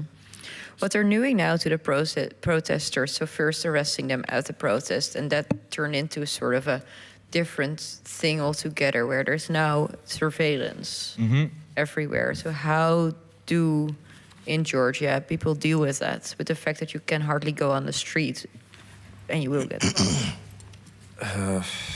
Honestly, you deal with it by challenging it. People still go out. No matter the fines they're gonna get. I feel like, so the first time I was arrested, it was this thing, I was very lucky because I got transferred to police and go to a police station, but other people were getting put at the back of a van and being violently like tortured and beaten. I feel like by the time I was arrested, the van was already full, so they had to put me in the custody of normal police. But yeah, the only way of dealing with it is to step up and go against it. And even a lot of people that have gotten fines have been arrested. They're still on the street showing their faces, even though they know they're going to get caught by the cameras around the streets who have artificial face detection, you know, like it's kind of AI thing. So I think the best way is just people are stepping out, still doing it. Especially the past few days, right? The protests have been bigger again and again. Past few days have been crazy. So we met in Tbilisi, I would say, a week and a half ago? Yeah, something like that. And the situation was, after we talked about it a lot, the situation was it was not good, but it was pretty, I wouldn't say solid, but stable. Since then, it's gone crazy. They're coming out with one law after another, more insane than the previous one of... Now they've banned reporters in a courtroom. It's illegal now to say something bad about another person on social media, and you're going to get treated injustice for it, especially if you're saying something about a political figure. We had a case just this morning where I don't know how old she is, but I think from 60, it's a lady above 60, is a pensioner, who gets 400 laris of pension a month, which is nothing. 400 laris is not even 200 euros. And she wrote a comment on a post, and apparently the government felt like she was saying something bad about the Ministry of Interior Defense. So she got taken to court, and even she begged and pleaded for... I'm a pensioner, I only got 400, please don't give me a fine, I'll just delete it, I don't remember when I posted it. She got 2,400 lari, which is like close to 1,000 euro a fine, which is more than what she makes. So Georgia's gotten pretty crazy, even in the week and a half since we've left it.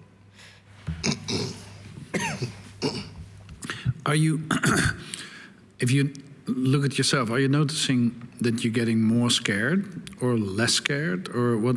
I mean, being beaten up in the first place, and then how would you assess your own feeling in that process? Yeah, the being beaten up part, I after it happened to me, I started remembering how I remembered how I was watching people get assaulted by police on TV, and it made me so angry. It made me feel like so many ways inside, just want to run onto the street and be like, oh, why are you doing this to innocent people?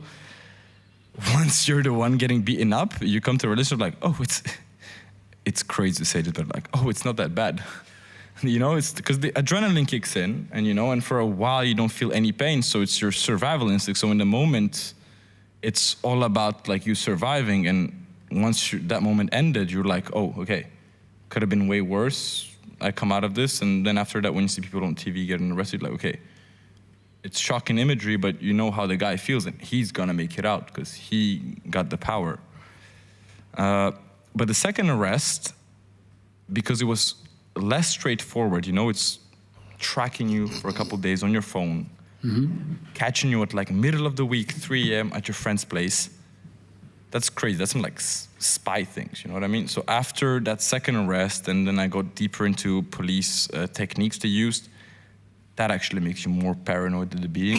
Because when somebody's physically violent with you, psychologically, you're going like, okay, they're not gonna put me down. I'm gonna go back, I'm gonna fight. But the second time, this like, you know, kind of like Soviet style of in the middle of the night, you're not expecting it, at your friend's place, silently, that makes you paranoid. And that is actually what makes you scared, because then you had guidelines before of like, I can do this, I can do that. This is what I will get not arrested for. This is what is definitely off the charts. And then they come into the middle of the night and you get arrested. You don't know if it's your writing, if it's your post, if it's your parents, your friends, who you hang out. So yeah, I feel like after the second one, it feels way more sinister. It feels like they can get you for anything. The first one, just the physical violence, you go through it, and after that, it's not that big of a deal, you know? But yeah, this silent thing of catching you in the night, that's what puts you in a state of paranoia and of thinking of, oh, what are my new limits now? And since then, I would say I'm scared. Mm-hmm. And even though you spoke out in a conference in Tbilisi very extensively on what happened to you, on the regime, you showed footage of your arrest, you made it into actually a theatrical storytelling a moment for a huge audience. Why would you do that? You've become paranoid. I mean, you first beat it up, and then now you know they track your phone. So yeah, honestly, the only reason I did that is because before that I was very active on social media. Apart from social media, I was active in like journalistic writing and other like I had other activities in like social circles around Tbilisi.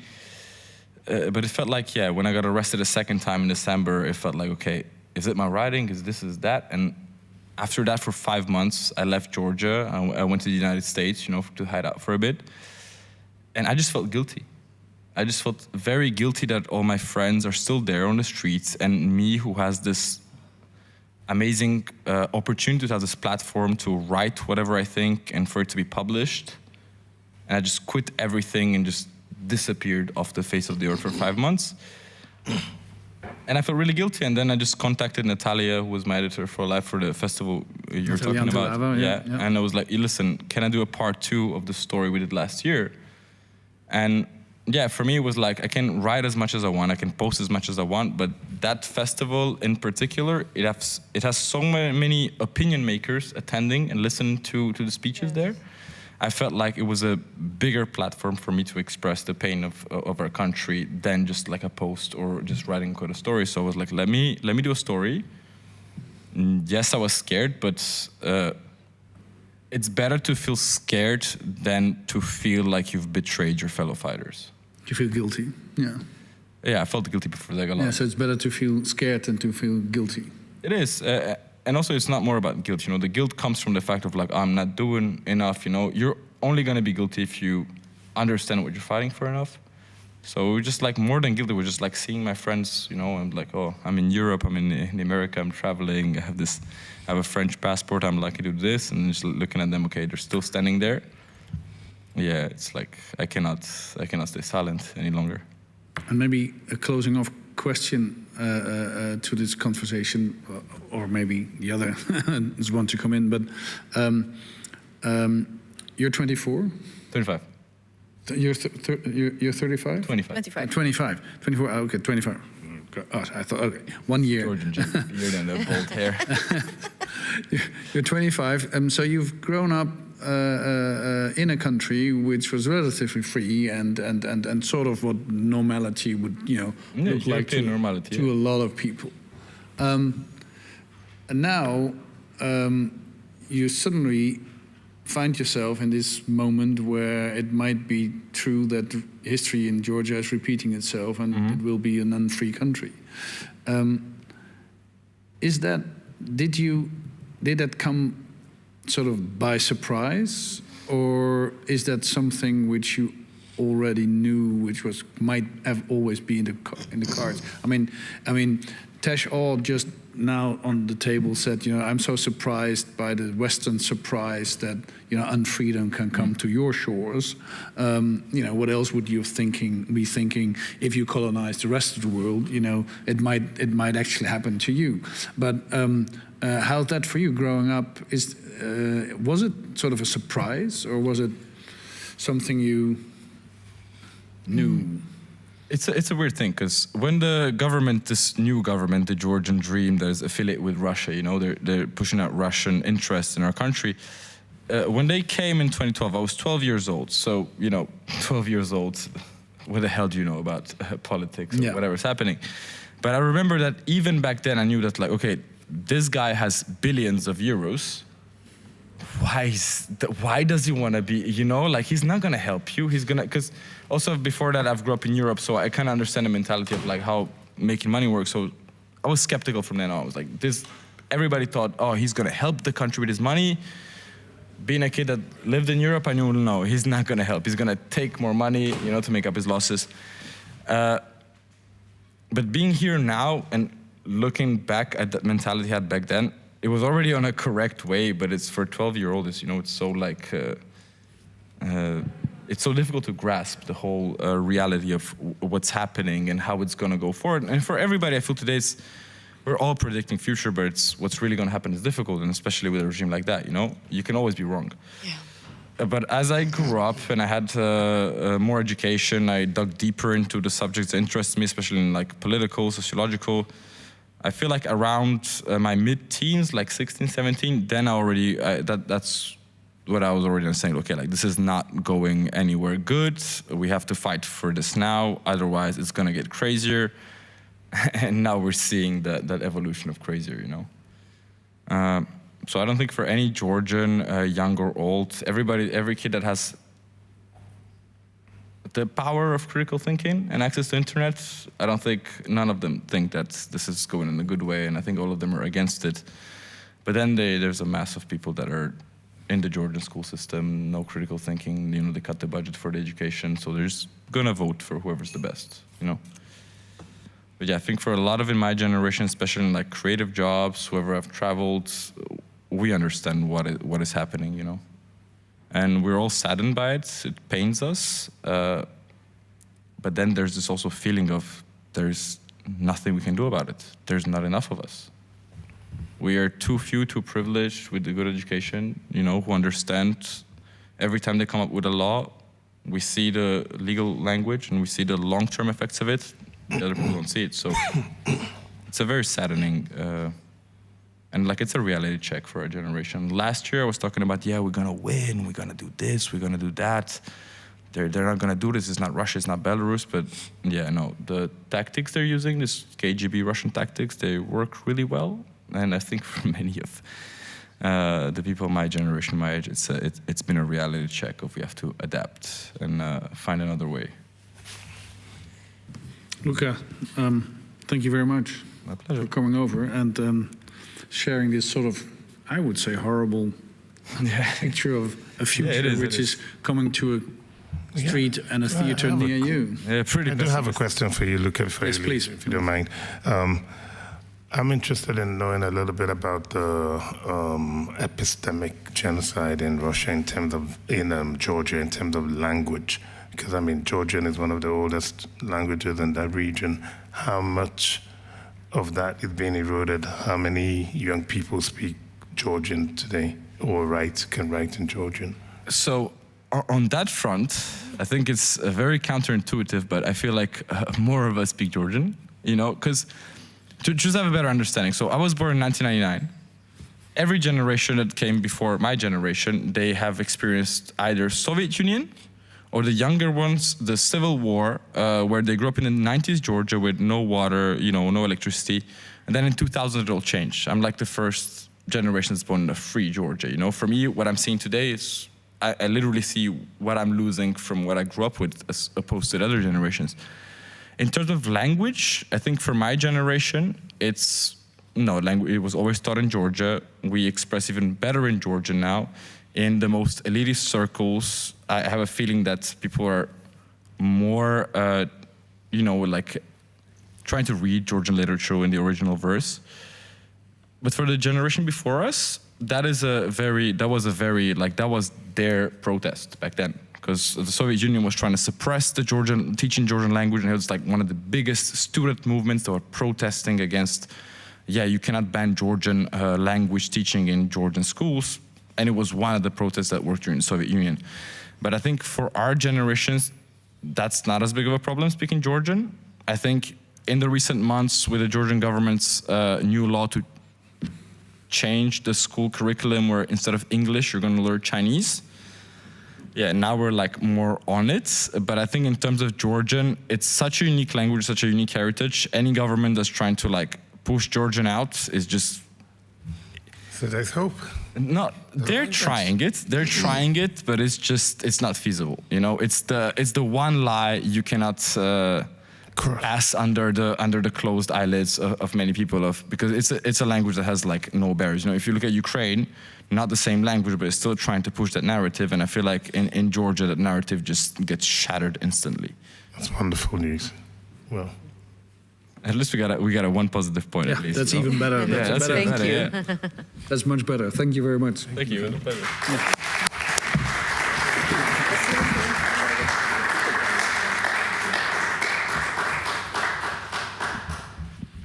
I think we moving on. Moving on. Politics and the rise of authoritarianism. We've got Caroline de Gruyter.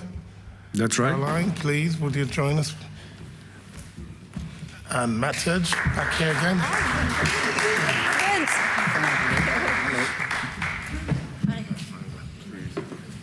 Wherever this. No.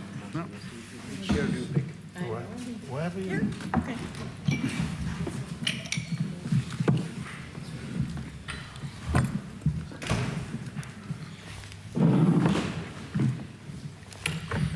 There we go. Some water.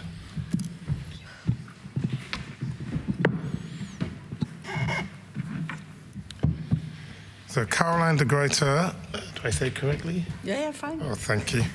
Is a journalist and political analyst. She's a European affairs correspondent and columnist for the leading Dutch newspaper NRC, and a regular contributor to Foreign Policy, EU Observer, and The Standard.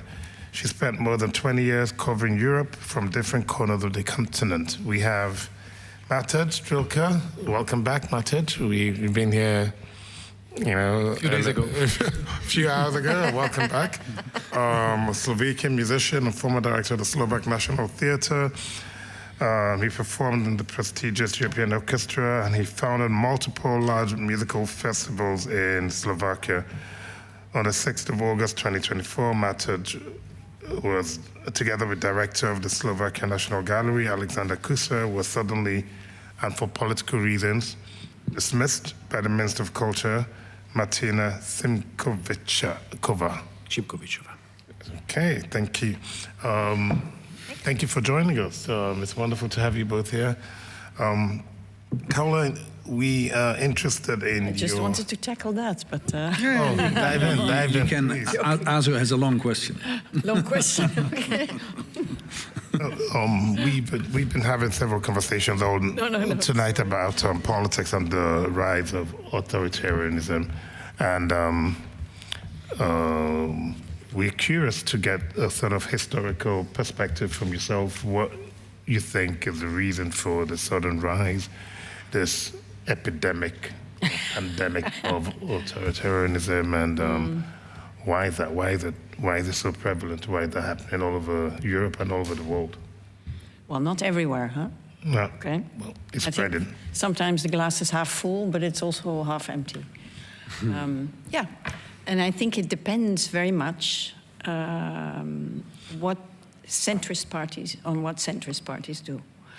Because a lot of academic research all over the world, also in Latin America, for instance, also Europe, shows that most of the voters are in the center, in the political center. And radical parties, there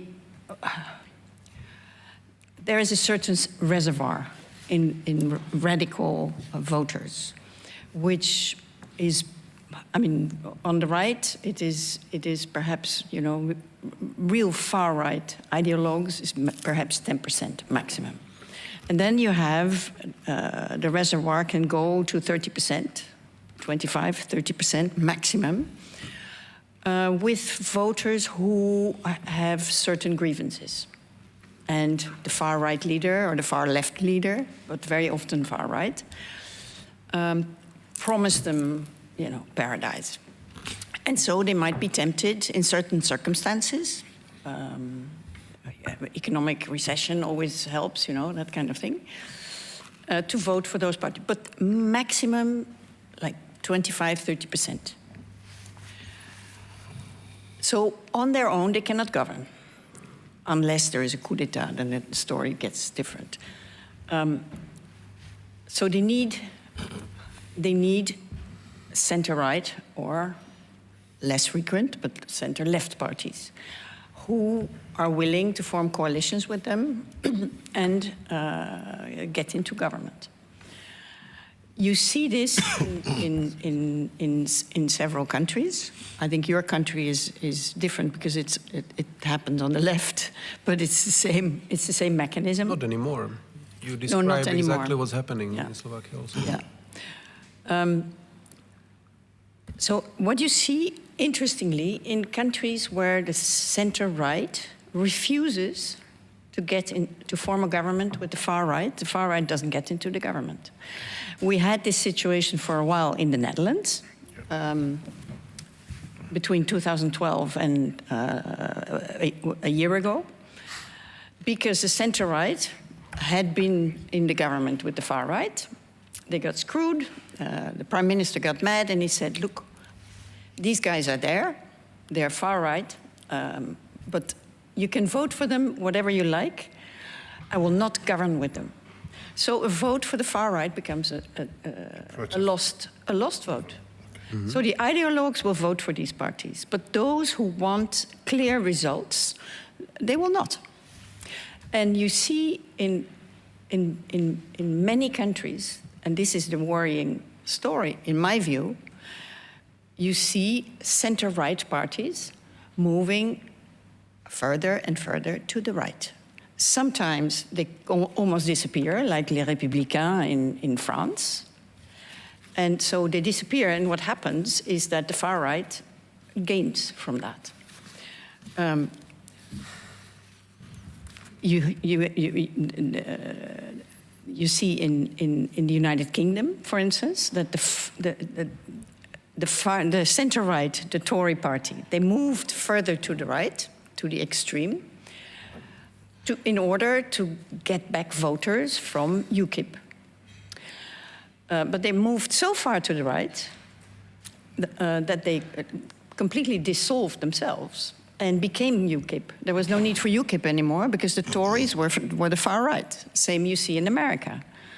The Republican Party is completely hijacked by what started with the Tea Party. But what about the... But you have counterexamples as well. You have counterexamples. Yeah. I mean... Denmark is one of them. Denmark is different. But it's an interesting story. But in Spain, for instance, there is Vox, the far-right party. And the center-right party, which is quite far out, but refused to govern with the far right. And then Vox, in the elections, same principle, didn't score so well. So the question is, how long will the center-right hold? Yeah. In the Netherlands, I mean, whether you like this, the Christian Democratic Party or not, they moved very, very far out to the right in recent years, lost a lot of votes because of that. All the centrists there, you know, this is the tragedy. Most of the voters are in the center. That's where most people are. Most people have too much to lose from radicalism and revolutionaries and so on, in this part of the world at least. That if all the center-right parties leave the center, who are these people going to vote for? So either they don't vote anymore, Or, you see like little new movements who suddenly get a lot of votes and then next time they disappear as well. You get sort of total fragmentation. But one of the center-right parties who moved to the far right actually decided, we're going to go back because there's nobody anymore.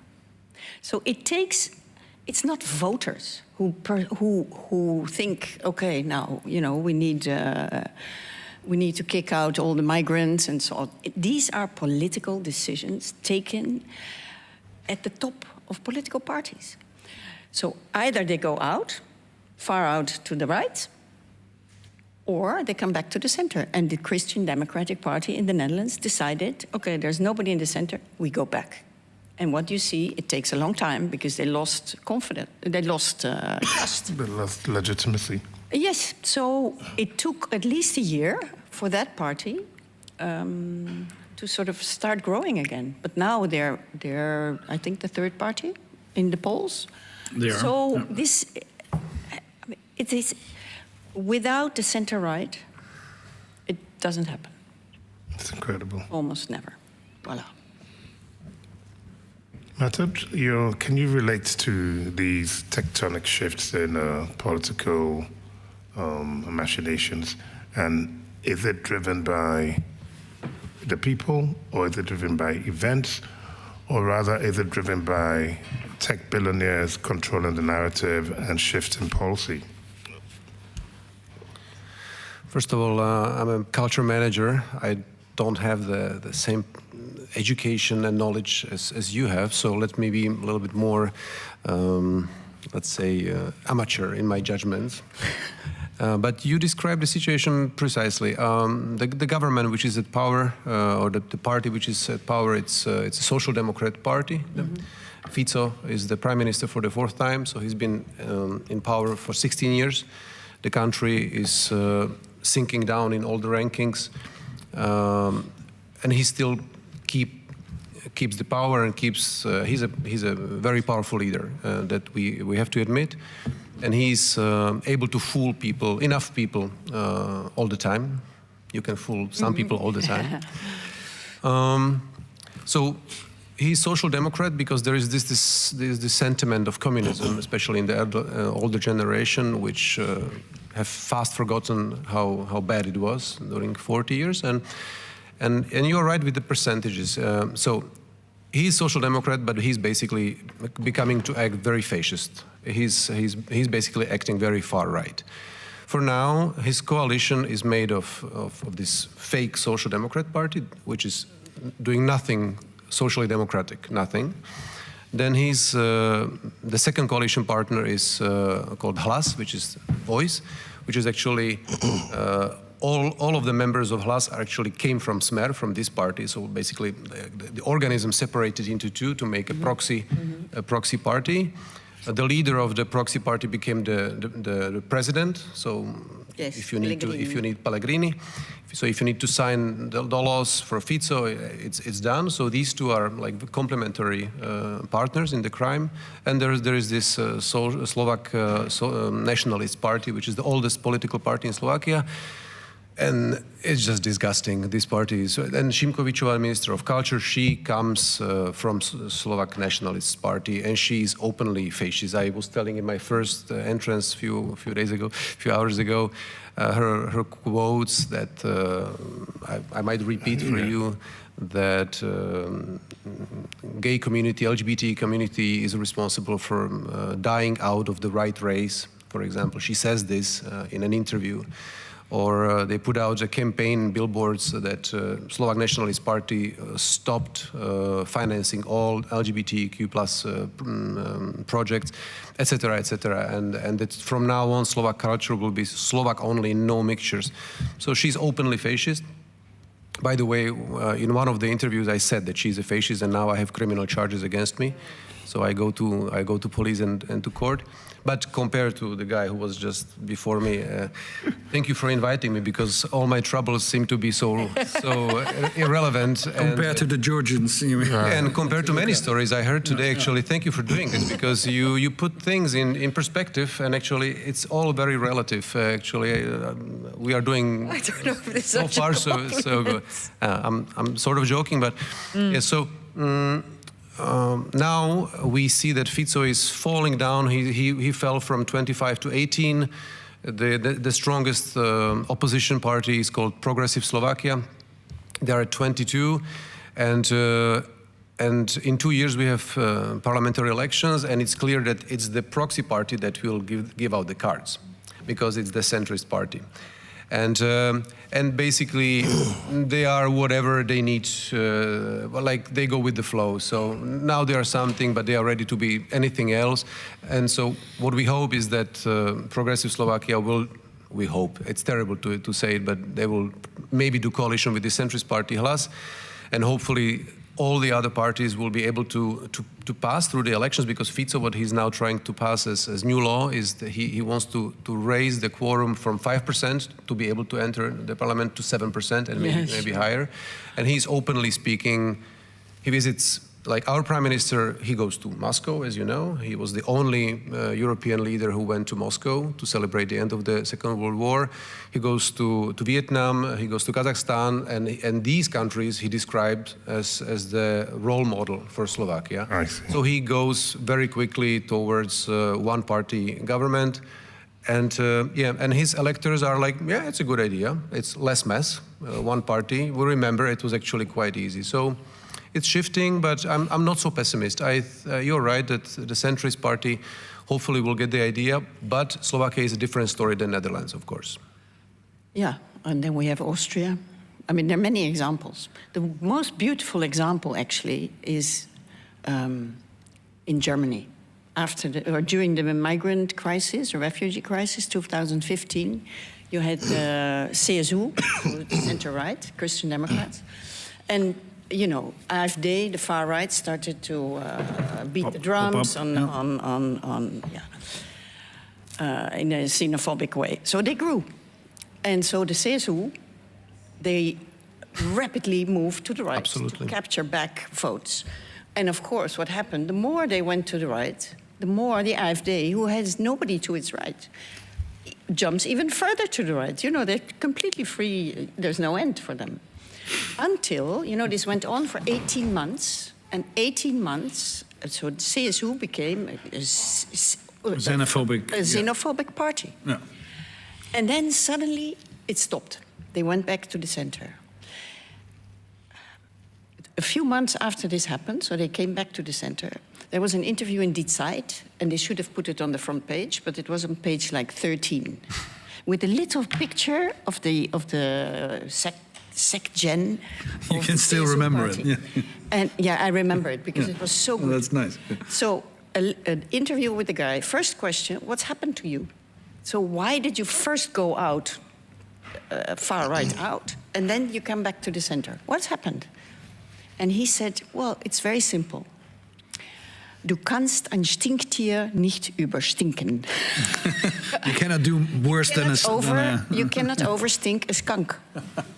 Because, you know... Overstink a skunk, that's great. We gave up because we would have disappeared. Oh my God. We would have evaporated.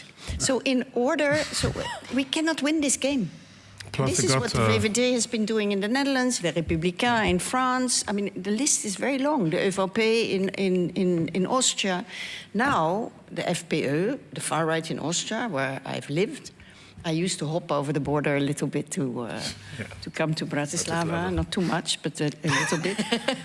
Not to do shopping, I can imagine. No, I don't think so. No. I didn't do much shopping anyway. So they had the FPÖ in government, every time scandals. I mean, these people are not interested in solving problems. They wanted problems to persist so that they can keep lashing out against nobody doing anything. But they're not solving anything. Same in the Netherlands. So there was a big scandal and the FPÖ gets out of the government. And now the ÖVP again decides, no. These guys are too corrupt and too... extremists, we're not going to government. Mm-hmm. So this lasts perhaps again 5 years, and then the history repeats itself. But my message is always there is no rise of the far right in Europe. No. Mm-hmm. But is it not there is no? It depends on a few responsible political leaders of centrist parties whether this happens or not. Yeah. So that's my glass half full kind of take. Because at the same time, it's so incredibly disturbing that you say that they even tried to outstink them. Outstink them. It's really disturbing, but They why? want to keep the power. Can I? Is it only to keep the power? They're short-termist politicians. Yeah, absolutely. Can I ask you a question, since we're here, Vienna and Bratislava, and I asked you the first time round when you were here, Slovak, only Slovak national culture, how long can you program with only Slovak national culture? But if we look at that on a little bit broader perspective, you've been writing about this Dono monarchy, Austro-Hungarian Empire, and this sort of comeback of national cultural identity, and cultural identity being used to push that sort of parties which tend to be, loving the one-party system. Would you say that especially in well, maybe everywhere in Europe, because we all, this amalgam, whether it's Yugoslavia or whether it's Germany, it's all is that still doable, sort of, to sort of really drive out democracy with a very ethno-nationalist sort of drive? In the short term, yes. And if you look at Hungary,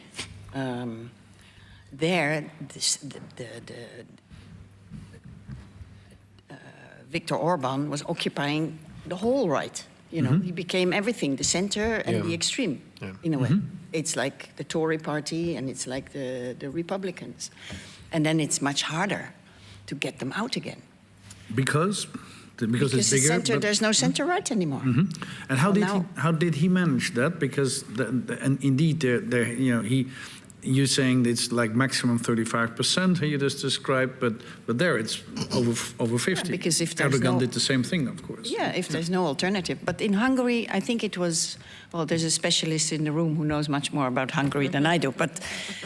Okay, but he's not at the table, so... No, he's not at the table, no. But so Orban started out as a liberal in the 1990s. And then he lost power in the 2000s, and it was only after the financial crisis where Hungary had, a big recession. Because I can't remember exactly, but they had mortgages nominated in Swiss francs. And this was some kind of a financial trick, blah, blah. A lot of people, and then the banking crisis came, and a lot of people in Hungary went bankrupt. Really lost a lot of money. And then the Social Democratic Party, which was in government, they made a total mess out of it. And they even admitted it. So there were certain conditions which are always good for the far right, and what you often see, you see it with Trump as well. Leaders with autocratic tendencies who lose elections, so then they end up in opposition. Netanyahu is another example. I've lived in the Middle East as well, and then they come back and they know exactly what kind of mistakes they made first time that made them lose power. Fico is another example. Absolutely. He resurrected. Voila. Yeah. And so they become, they become real autocrats. And they don't want to let go anymore. Yeah. So their short period outside of power actually reinvigorates them. Yeah. So we need to be very careful about Geert Wilders. Well, he hasn't been really in government, hasn't he? Has he? No. I mean, so Geert Wilders has always been able. It's like the Swiss SVP. The Swiss SVP, it's another great example, by the way, because all the big political parties in Switzerland are governing together. And then the president rotates. Yeah. So nobody knows who the president. I love this.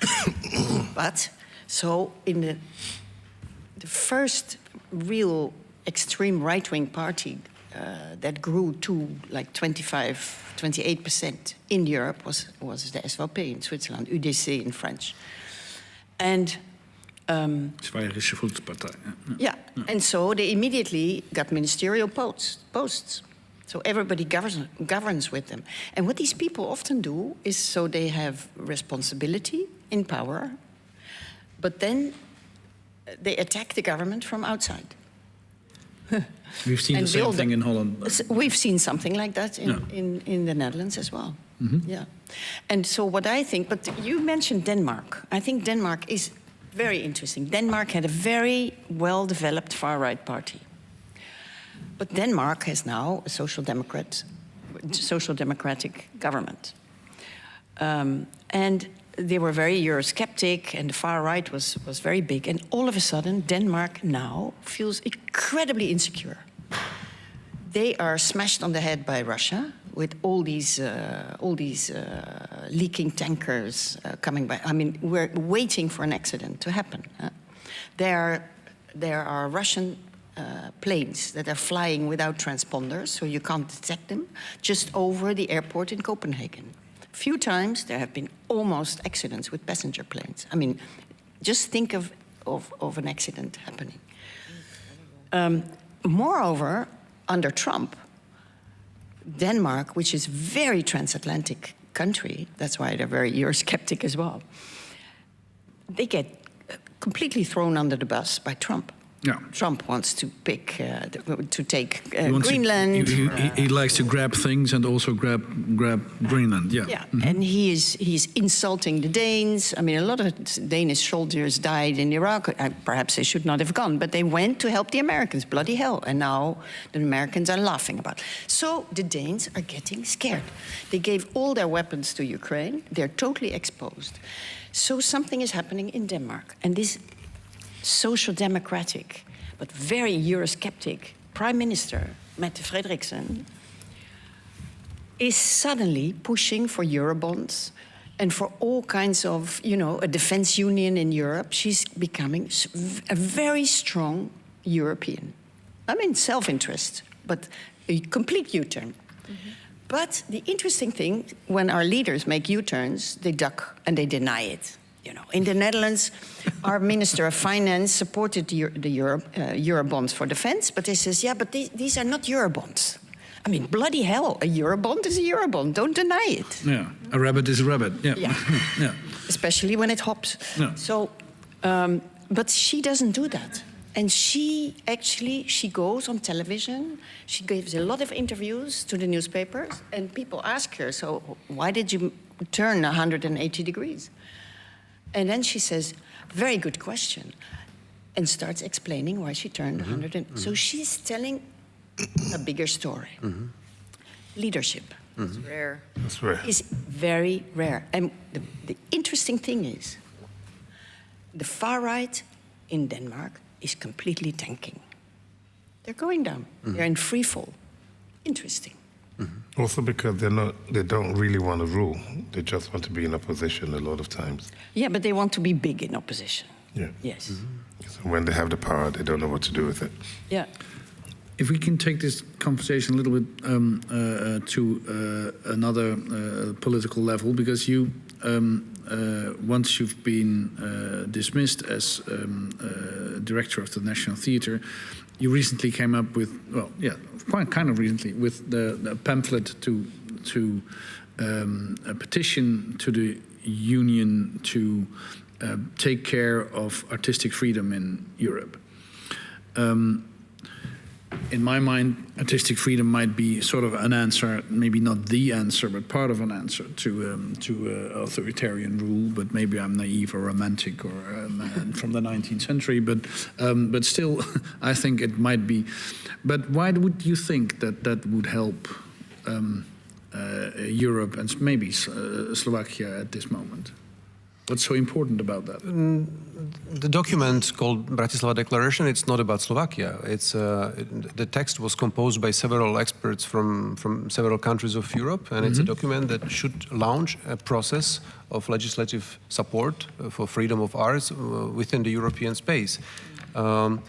It's something that sounds very naive, but when we see the number of roof institutions, roof platforms that are basically representing dozens of thousands of workers in the field of culture, we see that Bratislava Declaration is standing for everyone. I mean, it's a universal European document that sends a clear message to European institutions that please do interfere with cultural politics. Please do it.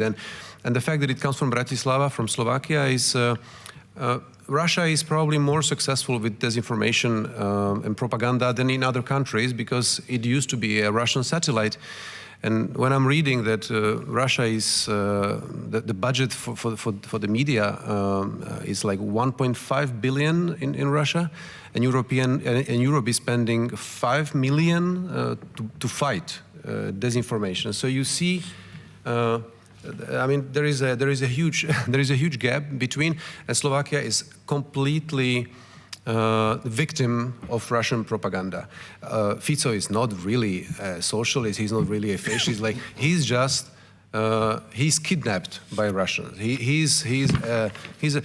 If there is a change of government, him and his friends will all finish in jail. So that is for sure. So what he has got to lose. So now he plays with the Russians. Nobody plays with the Russians. He serves the Russians. But the interesting thing is, at the same time, you know, he's not that pro-Russian either, because there's a lot of the big weapons industry in Slovakia, and they produce weapons like Soviet Union style for Ukraine. For Ukraine, it's business because his closest ally in Smer, it's Kaliňák, it's the defense minister, and he's into business, the army business.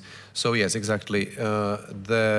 The amount of ammunition and military products, I think, like quadrupled since several years, and it goes to Ukraine because it's good money. And this is why in Brussels, what I see in Brussels is that Orban, he wants to stop these weapon deliveries. There's the peace facility, they call it the European Peace Facility, from which the EU pays weapons for Ukraine, produced in the member states. Yeah. So Brussels pays the member states. Yeah. Orban wants to cut it, so he opposes it all the time. And then he finds Fico on its path. And these two, they clash in the council because Orban wants to block the fund that Fico needs to get his money. Yeah. You see? And all the time this happens like this. Yeah, absolutely. So he's not that pro-Russian. He just wants to make a lot of money. Money is the first motivation, but Russia gives him hope of some kind of protection, that eventually he would fly to Moscow to avoid jail. Which is important too, of course. I mean, the European Union is a union of nation states, so vehemently. You know, it's not a federal state. It's a union of. It has all the characteristics of a federal state. Yeah. But, like Germany and the United States. But it jealously guards its prerogative on its national culture. There's hardly any cultural policy out of Brussels. No. Also because of the spite. There is, But the nation states in general want to take care of their. Well, that's what I said at the very beginning of European Union. There was this rule: we do not interfere with cultural politics of member countries. And I was saying that before. But the situation changed, and what we are saying is, please do interfere. We need some kind of regulation. We need to make sure that a political party cannot destroy the cultural infrastructure, because together with the third sector and together with journalism, if you destroy cultural infrastructure, it's done. Then the country really goes to autocratic regime. But Europe has no power to enforce cultural decisions in the member states. This is the problem. They can subsidize. They subsidize a lot of traditional, language schools and weaving factories, and like real. Tangible symbols of nationhood, But just to explain, what we are asking is, we are inspired by the European Media Freedom Act. And that's something that also was not easy to imagine a few years ago, that there would be a set of laws that would regulate the media. And this is what we are asking for. Now the time has arrived to have legislation that will set some kind of rules and regulations to the field of arts, even though more complicated. But it worked as with a commentator Hungary. on European Union very, very often, would you think that that would be feasible, plausible? In the case of Hungary, it has worked. I mean, in the end, it has not worked because, I mean, there's hardly any press left. Call it the peacock dance that Orban does. But you know, Orban has been warned several times by Brussels. Like, if you behave like this with the media, for instance, we cut your subsidies. Yeah. And Did they ever do that? Yes. I mean, they cut a lot of subsidies. So when you go to Budapest, I just flew from Warsaw today. Every time I go to Warsaw or Prague, these cities, I haven't been to Bratislava in a while, but these cities look better and better. They actually look much better than Western European cities because it's all newly renovated and, you know, a lot of high-rise buildings. And Budapest, apart from like the Golden Mile, as they call it, where Orban's friends are building Miu Miu shops and Chanel and I don't know what, and big hotels. I mean, you arrive from Vienna by train at the station. All kinds of doors are closed, completely rotten, beautiful old Habsburg architecture. They're closed and they can't be opened because the building is in danger of collapsing. Recently, I saw the mayor there, and I said, "Look, I took photographs. It was so awful that it was almost beautiful."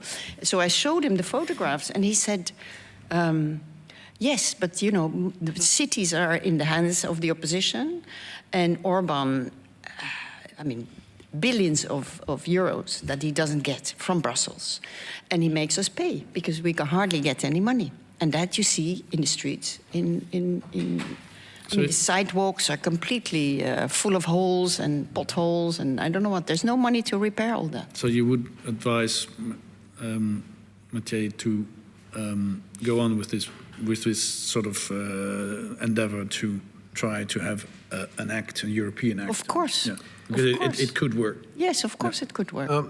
As I said, I mean, we are definitely not naive, and now it sounds unimaginable, but as I said before, the conference where we presented the declaration, which was read by foremost personalities from Europe, the patronage was took over by Roberta Metsola. So there is a clear signal that Europe sees what's happening, not only Slovakia, but elsewhere.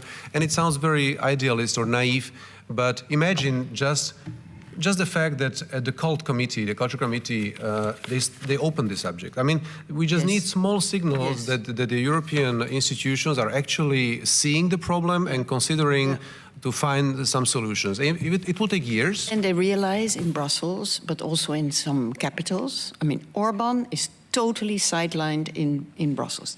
They can't push him out. And so with every decision they take, they draw up a plan B.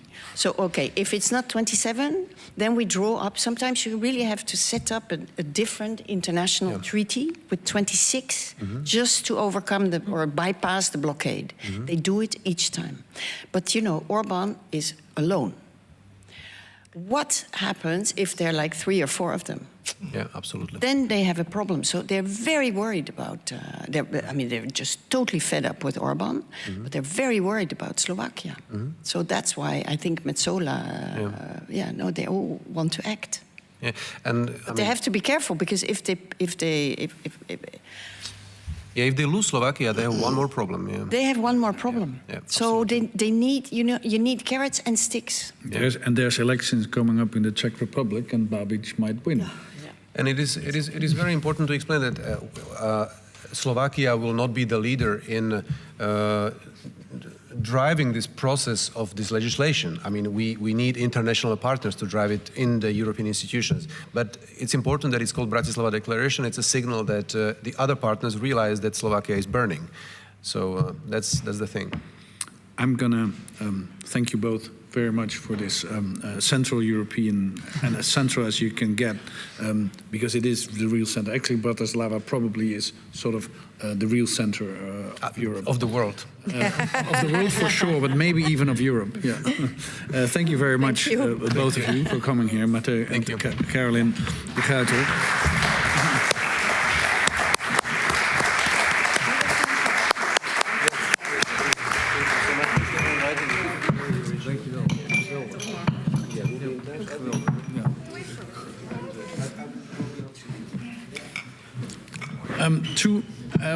To the public. Yeah, of course, that's gonna be fine. I think we're two rounds of conversations away from midnight and the end of this program. I think we have two more rounds to go, and then we had done 8 hours of conversation. I don't believe it. It feels like we're only getting started, right? Yeah, yes. So I leave to you to introduce Gosia. Yeah. Gosia Wdowik, is she here? Yes, come. She's a theater maker and an active member of Gildia, Union of Polish Theater Makers. Her work explores topics like burnout, shame, radical individualism, and digital violence. And at this European Forum, she just presented the gripping project, I Will Bleed for a Better Reason, next year. Thank you. Thank you. Welcome. Thank you. So maybe start with this title, Bleed for a Better Reason, next year. Oh, it's a bit a dream and a hope in the title. And it's a bit like I hope that maybe there is another reason to bleed, or maybe not to bleed at all. Yeah, I think that's it. What are you bleeding for right now? I think where I'm curious about, especially in this project, is exactly exploring the fakeness and the power of fake. And I think that we as an artist, we have this amazing tool to play with fakeness, as I can do now, having my eye closed. And I see some power in that we know how to play and how to deal with fakeness. And to create that eye, it was very interesting because I really needed to be very specific with what I was beaten and where. So for me, it was just interesting to understand like how much real I need in this fake to make an impact. So there is a lot of game in my makeup. How much reality is it? There is quite a lot, I would say. It was inspired by one movie, and then I needed to very much describe where it was it was done by the hammer and how I was beaten and where. So it's just very interesting that you really need to go into such a detail when you want to create something really. So fake. this is done by a makeup hammer? artist. By a makeup artist, of course. But yeah. Yeah, this is done by I'm glad. But this is the marks of a hammer. Claw hammer. Yeah. And why is it so important for you as an artist to explore the fake? For me, I see a lot of potential in fake, and I see a lot of potential in checking reality. We can do that a lot, especially in theater. And my previous performance, she was a friend of someone else, was a tryout of an activist action, which was where we were trying to collect and convince women for a collective coming out about their abortion. And for me, it is somehow very interesting that we can use theater as this platform when you can rehearse reality, which is impossible to happen outside theater. So I think that there is a lot of potential in that, I would say. And I think that we, as an artist, we know how to create narratives, and now the narratives are the ones who know how to control and create narratives are ruling the world. So for me, that's a very interesting thing. I cannot fully see you, unfortunately. I can see you. That's okay. I can see you. Okay. Thank you. No, I wasn't going to ask a question. I was letting you react to the proposition. But I'm interested, actually, in the way you sort of stage reality. And it's almost like you document fiction, as a kind of paradoxical way of thinking about the activism that you're interested in, and obviously I'm not trying to put labels to the work because I don't know enough about it, but is this also involved in some sort of, you talked about a film, a movie that inspired it. Was it about domestic violence or? Yeah, it was quite interesting for me. The movie was a typical crime story where the girl was there just to be kidnapped, violated and left in the bushes. And they showed that image of that face just for 5 seconds, which is always this image of a violence which you get for 5 seconds to get this booster of adrenaline. And for me, it was somehow interesting to now deal with that makeup as something that I stay with, that I put on my face, that I need to imagine, that I need to understand how people react on it. So, to stay longer with that representation of violence also, not to let it go, even to stay here with you. It was also a decision to come for that conversation with that image which brings a discomfort in a certain way. Just staying with the discomfort to, not just to get a reaction, but to understand. Is that? Yeah, that's something which is very strong when you need to embody certain wounds. And now, of course, it's a different thing. We are sitting on a table, but it's understanding how this wound was done, what it represents, how people react on it, what they're imagining, what stands behind it, and what happens when we really treat it just as an image. And do we need to know the story to build the discomfort, or the image is enough? So for me, there are a lot of interesting questions when you start dealing with this case. I thought about you a lot, actually, after the Polish presidential elections, because the work you described, she was a friend of someone else. It's about, of course, what you said, the getting women up talking about their abortion, but it's also about the fatigue that you get from activism and how it can completely wear you out. So I was wondering how you feel right now, after election. After the election. I think that we are quite prepared, to be honest. For us, the last 8 years were really hard.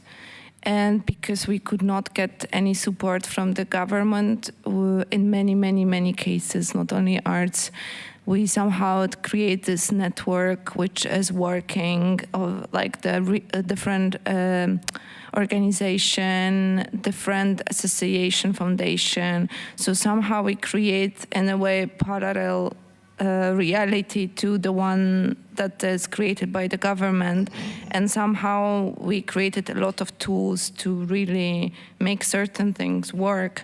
So for us, it's an interesting time because we know it's very limited. As an artist and as an activist, I know it's very limited time. I know that probably the next election will be lost by the party. And right now we are trying to change the law.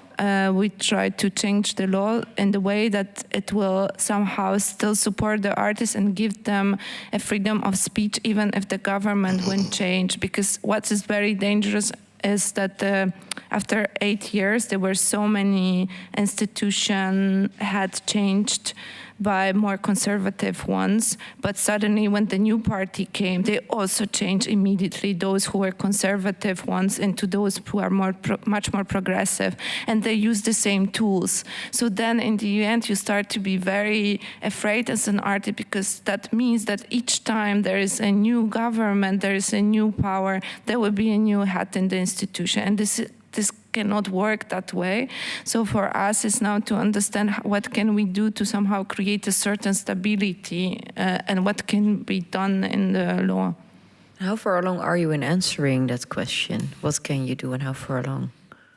Right now, what we are trying to do is, because I am also a part of the council, artistic council around the Ministry of Culture, and what we are trying to do is to create a system which will support the artists with their retirement, and there will be some extra money to get an insurance, so to create in a way an institution which will be the one which supports artists exactly in the social way. We don't have that, we never had that, and right now by creating that there is a hope maybe that when the government will change, this won't change in a way. So I think that's right now it's like a run, you know. We really have not a lot of time, and to change the law is really, it takes a lot of time. So for us, it's really right now fast.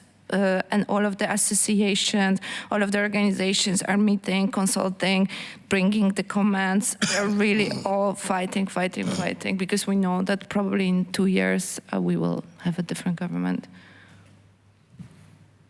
We were talking with a bunch of, with Renzo Martins and I think the curator of the upcoming Dutch pavilion, Dries,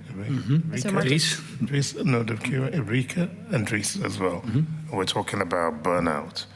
And I understand that your work is also, can we afford as artists to be tired of experimenting, of you know, maybe the activism gets in the way of the freedom of artistic expression, I think. But how does burnout relate to your work? I mean, I know that it's a big part of your work. You talk about it a bit. What's the correlation between that and being an activist, or perhaps you take a break by being an artist? Is there a sort of... Yeah. For me, it was a bit different. So I burn out as an artist, and I don't know if the question is if we can afford, because I think, unfortunately, with the system and the cuts that we are all suffering in all countries, it will just get worse and worse. And it's not only the cuts.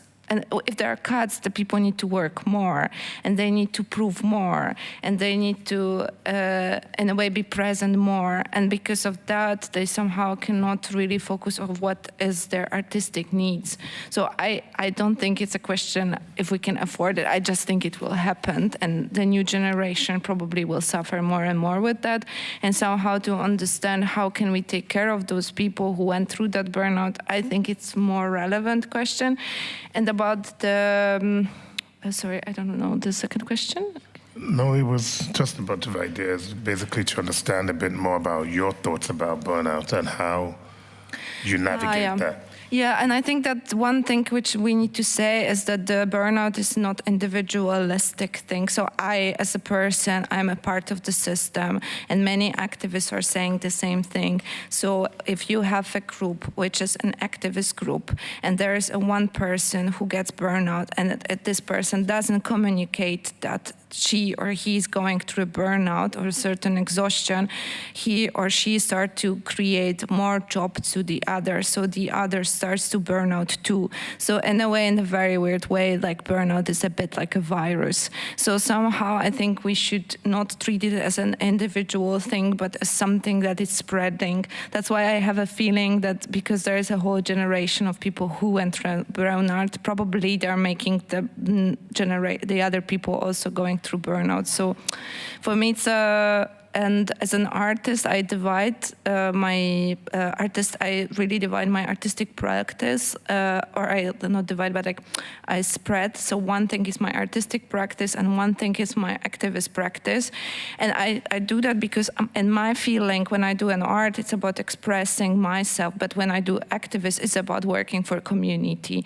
So I feel that and for me, to be honest, becoming an activist was a cure for my artistic burnout, because when I become an activist, I felt much more agency. I felt that I can do things, I can a bit change. I feel that they take time. I'm not naive, but in a way, it at least feels that step by step, certain things are changing.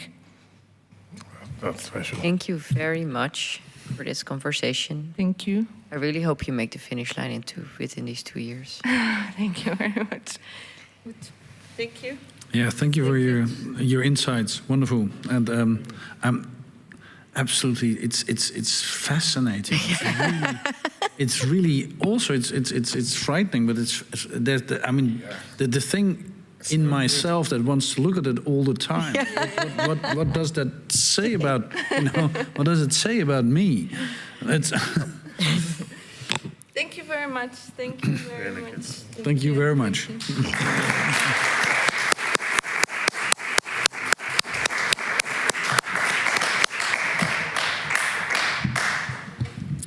I don't like horror movies, not at all. But you know, it's fascinating. I was once in the jury of the Golden Calf in Holland, and I had to watch several horror movies, and I can't stand it. I had to lay down and hide myself. But this is fascinating, and we are entering the last conversation here on this table. Not in the Bali. We will have years and years of daily programming ahead. But tonight, this is the last round table, and I'd like to ask Volodymyr, Yermolenko, Jaap Scholte, and Anton Varga to join us here. Yeah, you can go to the bathroom. I will do the introductions. Yeah. Sorry.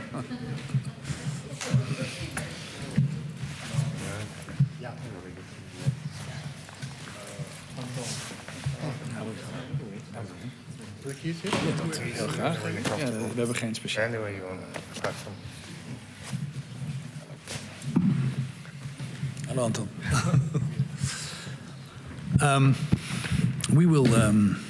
I think we will try to close off the evening with a conversation between the six of us. Very warm welcome to you. Volodymyr Yermolenko, you've been mentioned before in this table during these hours. Some of your insights from yesterday as well.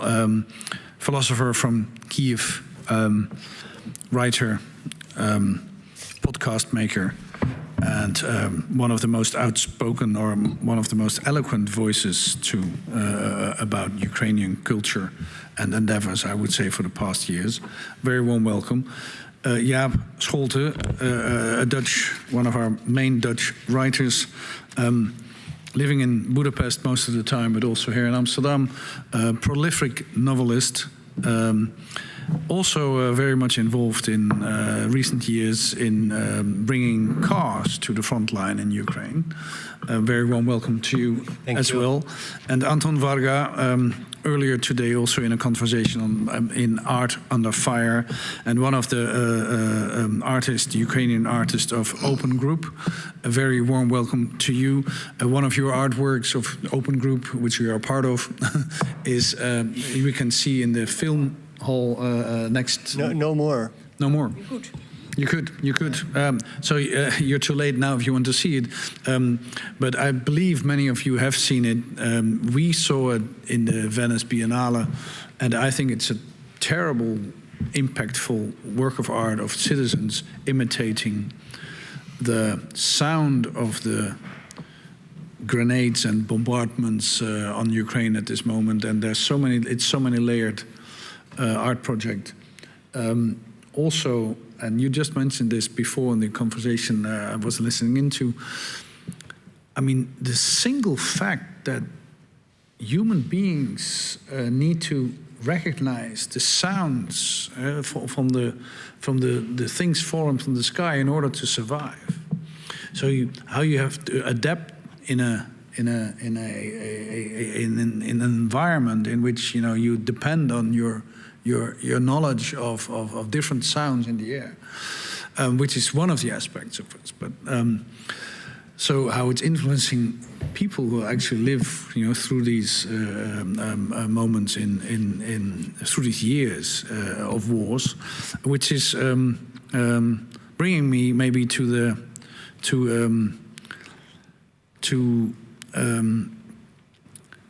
ask Volodymyr, maybe if I can start with you. If you look at those artists, those open group artists or other artists, or this piece of artwork behind me of the artist Nikita sitting over there, which is a reference, of course, to camouflage, but also to Christ and maybe to Salvador Dali. And many other things, Nietzsche, you mentioned. But if you look at, and that's, I mean, I know it's a classical question, but if you look at art in war, is that possible? Should that be possible? Is it immoral? Is it the only way out? Well, how do you look upon that? That question has been asked, many artists, especially after World War II, of course. But It's a very specific thing to ask a philosopher around midnight, such a deep question. Welcome. So, you are great people to do 8-hour marathon? Yeah, it's amazing. 7 now. We have another hour now. It's amazing. I will come back to Kiev with this idea and we'll make 10-hour marathon. Great. I will sit in the public for 10 hours, gladly. Okay, so speaking about art, philosophers in Kiev are also musicians. And so we do a lot of poetry, musical performances. And once we were sitting with another key philosopher, Vakhtang Kibuladze, and improvising, and air siren showed up, as we have every evening. Right now there is a big drone attack on Ukraine, so we right now every night actually. So starting from around midnight, we just are in this very specific mood. And in Anton's work, there is what resonated with me, all these people starting to, sing the air siren. So we were hearing, and Vakhtang was playing the guitar, and I was playing the very interesting instrument, which is called seaboard. Seaboard? Yeah, and we just started thinking, okay, but what note it is? What note is the air raid siren? And it was G flat. And we started playing music, integrating this G flat into our composition. So we wrote actually a piece. Tone of the air raid was D flat? G flat. Okay, that's important to be specific. So we integrated this air raid siren into our music. Mm-hmm. And it sounds very absurd, actually, but I think this is what Ukrainians are actually doing. So the question is how you integrate a very absurdity of war, which is absolutely unthinkable, and nobody can be prepared for the war, not even soldiers. How you integrate it in your normal life. Like everybody asks me, I came here to Amsterdam with my 3 kids, and everybody asks me, so how are your kids are doing? And I'm saying, look, the kids, the smaller kids, they're 8 and 7, they're integrating the war into their childish world, into their fairy tailing world, so basically their world is stronger than the world of the war.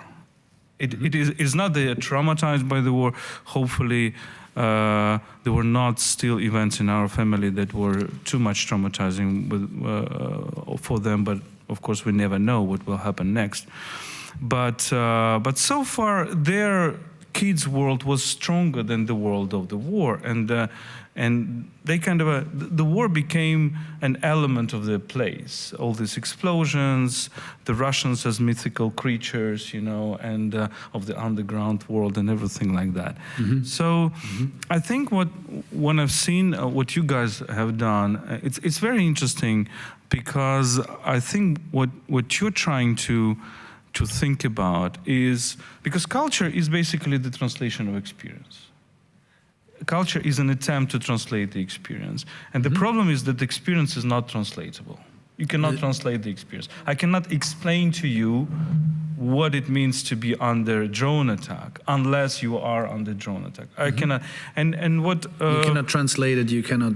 Yeah, but culture tries to do that. So culture says, okay, there is a gap between our experience, but at least let's try to put a sort of a tiny breach. Maybe we will succeed. At least we will know that there is something on the other side of the abyss. Maybe we will not cross the abyss, but we will know that there is something on the other side. And it's interesting how with your project, like repeat after me. Yeah. So the idea is, and we talked about this with Anton, you actually never know whether the translation is successful or not, whether people who do not have this experience will internalize it or not. But in both cases, it's already a very important result for us to understand. If they internalize, so if they repeat after these people, that means something. That's probably mean a certain level of empathy. If they don't repeat after them, that also means something. That means that this abyss is kind of very difficult to overcome. And what is interesting in Nikita's work for me here is that Christ is here, everything. It's a living body. It's a skeleton, but it's also a kind of an open flesh, like in a wound. So it's everything. It's well, Christ is certainly in Christian religion is a dead person, but also a person who overcome death. It's a God and human being in the same time. And I think here we can see also, I don't know if Nikita wanted to show us also the divinity of Christ, but we can definitely see the dead part of it, the living part of it, but also something which is in between. And the war brings us a lot of in between because there are wounds. You never want, coming from to the previous session, you basically, well, if it's a horror movie, it's one thing. You just look at it and think, wow, how interesting it is. But basically, if we are not doctors, or if we are not Rembrandt, the two personalities, we don't want to see the open up body, the body as a wound. Rembrandt showed that, and it's amazing. And lots of other great Dutch writers were looking into this. What does it mean to look inside the body, under the skin? But basically, if you are looking at the body after the missile attack, or you're looking at the body of wounded soldiers and civilians in the hospital, well, I've seen some of them, not very much, but believe me, this is not beautiful. This is not aesthetic. You cannot make an aesthetic out of it. But this is the bodies which are neither alive nor dead. They're kind of in between. And I think the war tells us a lot about this reality. Mm-hmm. Mm-hmm. And sorry, coming back, just last point, sorry to talk too much. Please go ahead. Culture, I think culture is very important, and I'm always saying this, that during the war, culture, you understand that culture is not a superstructure of human beings, it's a structure of human beings. It's something that helps you to survive. It's not something like, some people read this Maslow pyramid. I'm thinking about Joseph Conrad. So Maslow pyramid is like, first you eat, then you have clothes, then you build your home, then you have sex, then you read books, and then you become Nietzsche. No, it's not like that, okay? So the culture is the core of us. And I think this is, and why? Because it helps us to translate the experiences, translate the untranslatable. Translate the experience, the human experience to the other human. Yes. So that's amazing. Not only to humans. Our great philosopher Ihor Kozlovsky, who spent, I think, 2 years, right? Mm-hmm. And Andriy is there. 2 years, something like that. Kozlovsky, lots of time in Donetsk prison, and he was reading lectures to rats. To rats. Philosophy lectures to rats. But you said, did that work? Yes, rats become very philosophical, I guess, afterwards. But you're saying one of the insights you might take away from looking at Anton's art or Nikita's art, or maybe from the experience of war, is that it's not, that Maslow is not right, that it's actually fundamental to your existence, art.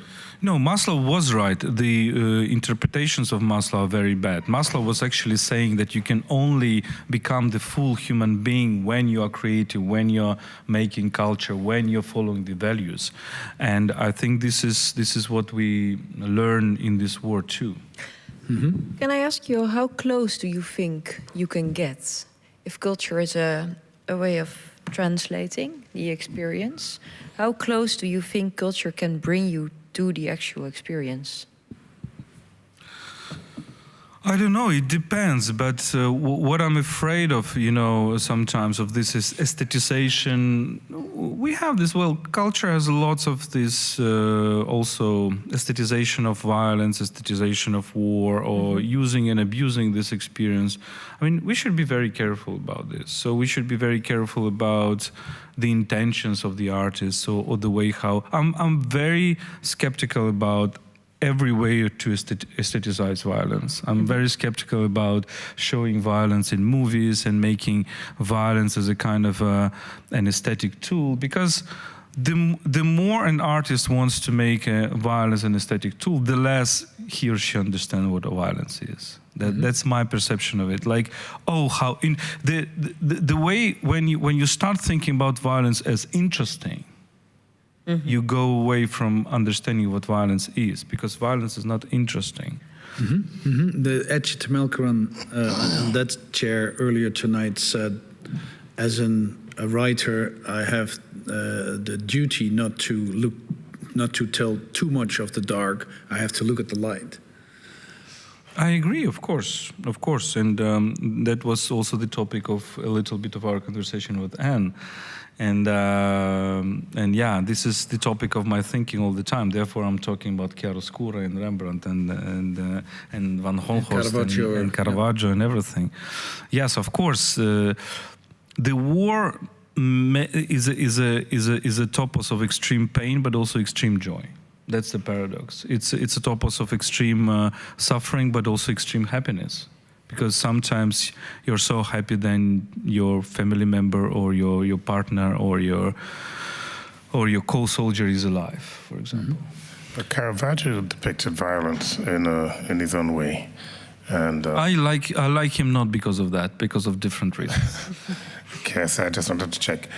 Also, but there is also the idea that I suppose you can also put pornography in the same box. I don't know if you agree with that thought or that sentiment that, you know, it does not generate any culture, any translatable experience, right, in engaging with something that is so performative in the extreme. But coming back to the idea of violence and translating it as a form of culture, would it be, in your view, absurd to think about the machination of Hollywood, for example, and the way they've violently reproduced and aestheticize, you know, violence and push it so actively? And I'm not being cynical. I am certain that there are certain, you know, forces at work that produce and reproduce and program this form of violence and push it out to the rest of the world. Yeah, but the violence showed by Hollywood is not the real violence. Is something else. Is the aesthetic form of it, which again is very far away. Is very far away from what real violence is. Is this beauty of violence that they're trying to show? I think that something happened around 2000. I think that, well, as in cinema, violence became more and more realistic, and as the films became popular, such as Fight Club, which is a very good film, of course, and the novel, and I'm not judging, right, the aesthetic quality of it, but it was, I think, both the novel and the film, it was some symptom of something. And I think the symptom was that people have become attracted again to violence. Like, violence became erotic. Like, there was a seduction of violence. And I have a little hypothesis that, well, we know that Freud was talking about eros, but also about thanatos. And the second half of the 20th century was the time of emancipation of eros, while probably we're living now in the world of the emancipation of thanatos. And therefore, we see the emergence of the far-right movements, and therefore we see that with Trump, for example, violence is attractive and is becoming sexual, you know, attractive, politically attractive. And I think this is why tyrants become popular. This is why Putin becomes popular, because he shows, I'm capable of extreme violence. I can kill a lot of people and still have power. Look at me. I'm seducing people by violence. And I think this is very dangerous. I think this is very, very, very dangerous period of time that we have entered, actually. That's a great point. Thank you. Amazing. I mean, putting that it's not amazing. It's very disturbing. Yes. No. But the way, your line of thought. It is, but the way you sort of rephrase that. I mean, the unease about Hollywood. You know, which I think we all feel into this thought. Yeah. You are a writer for decades already, and now you suddenly find yourself moving into the front lines in Ukraine. And if we look at Anton, who lives through that and makes art. I was wondering, you put a lot of time and effort and maybe creativity, because you're very good at it, in organizing help for the front lines. So looking and listening to this and being a writer, how does that relate to, I mean, are you able to write about that? Are you going to be able, or is it sucking everything out of it? No, it's, I'm working 24 hours a day on trying to help Ukraine. Yeah, exactly. And, so and I never did do anything like that before, so I gave a presentation this afternoon, and somebody made jokes about me as a manager, because I never managed anything. I'm managing 70. Suddenly 70 people. So but I do it very much in a very loose way. And but now, at the moment, I'm writing a book. I make a book together with Eddie. With pictures of him, and so I put for a while now helping Ukraine aside to write, but yeah, it's difficult to combine for me. But it's also because I was working on a complete other book when the full-scale invasion happened, but I cannot work on it. For me, it's impossible. It's so and. For me, everything I see and the stories of people it's so overwhelming. It is, I cannot write about anything else. So basically, that's what happened to me. It drives out your writing capacity, or no, not at all, because I wrote in a very short time a huge book. So, and I think also, to me, writing is very much about discipline. So it's you have to work, and so it's not so much about inspiration. I think you just have to work, and then after a while, first it is horrible, but after a while it starts to look at something, and well, that's what happened to me mostly, and the same with this book. But no. For me, and it's very strange, because I come into Ukraine and I leave all the time. So I come and I can leave, and that is, to me, that's so very different from the people living there. And to me, it's already exhausting when I'm there for 2 weeks, because the error alarms in the night, it's killing. So I don't know, Volodymyr, how do you do this?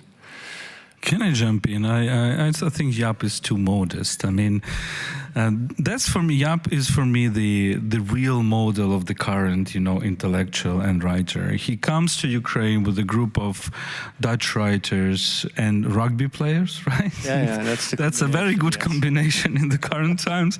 And he really, literally brings like a column of cars, very big pickups, and I've seen it, and it's amazing.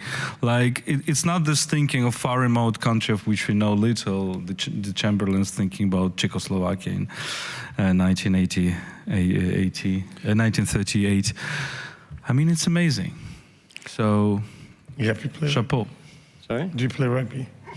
I played it as a student, but I'm not built as a rugby player, and absolutely not. I'm not built like a Ukrainian rugby player, because they are monsters. Because we also work together a lot with the Kiev Rugby Union, and also now even with the Lithuanian Rugby Union. So we also, because we bring cars from the Netherlands, but we also bring them from Lithuania, and it is beautiful because it's mostly women from Belarusia who escaped from Belarusia, and they bring the cars from Lithuania to Ukraine. And mostly at the border, they have to wait like 8 hours because the Ukrainians don't trust anybody with a Belarusian passport. But they still do it, and they bring in the cars, so that's amazing. And so we have different roads how we bring the cars, but we do much more than the cars. Yeah. Can I ask you something, Anton, about what Jaap said, that after being there, he's been exhausted because you lived in New York for a while, and now you live in Poland. How is it for you to go back and forth? Well, I'm actually watching war in Ukraine as well as you. Mm-hmm. The difference is just my family is there, my friends. One of our members lives in Ukraine still. He serves in the army, actually. So I'm on a side of like kind of in between. Mm-hmm. I'm consuming this war through social media, watching all the drone footage, news, like a lot of violent material.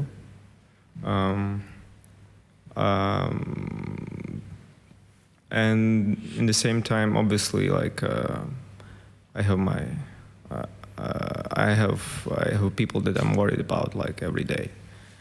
So I think it makes the whole thing made me think about the again the experience you can translate, or is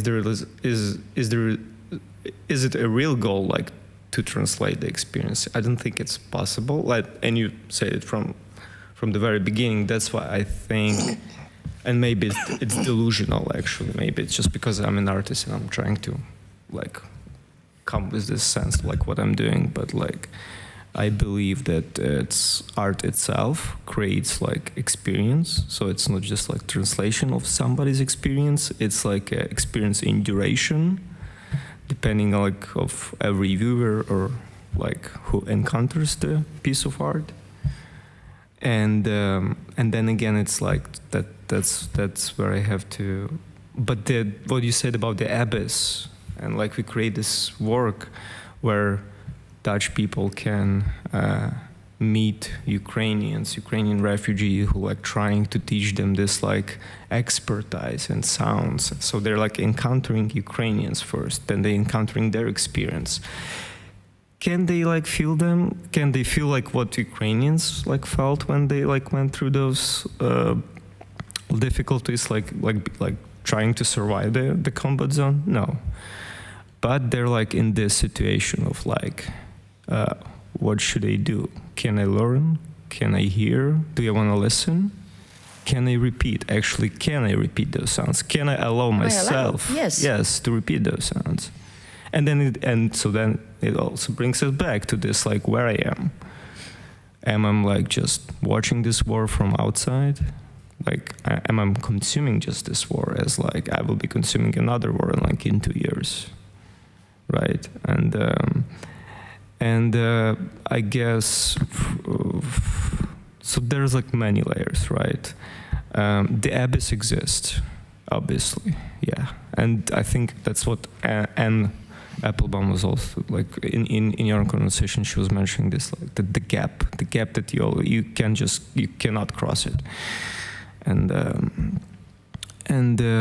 our audience, it's only like 2% or like 2 or 3% of people who are like really trying to repeat the sounds. Mm-hmm. It's very little. And then the other layer is also like behind the experience. It's like the inspiration for this piece was a manual of Ministry of Culture and Information of Ukraine, a manual for civilians, which was issued like months before the invasion.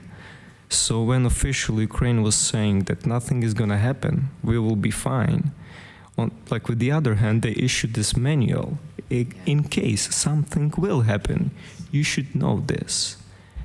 And it's like they give people like unprepared civilians this like manual for like 24 pages, saying like, okay, so like there's like different scenarios you should take in order to survive, and in order like and to really to differentiate what kind of thing you should do, you have to learn the sounds. And how you will learn this? You just listen. And that's like with and then we go back to our like we're basically giving like the same manual here to the peaceful Europeans. Yes. And they have to decide, do they need this knowledge? will they need this knowledge soon? In fact, it's really interesting what you say, because for the first time, and I think maybe even your life, my life, we got an official sort of message from the government saying, okay, look, you need to have an adapter that can run on electricity. You need to have 300 euros cash. I didn't see it for the warning that you're telling me it is. We were just showing this piece in Finland.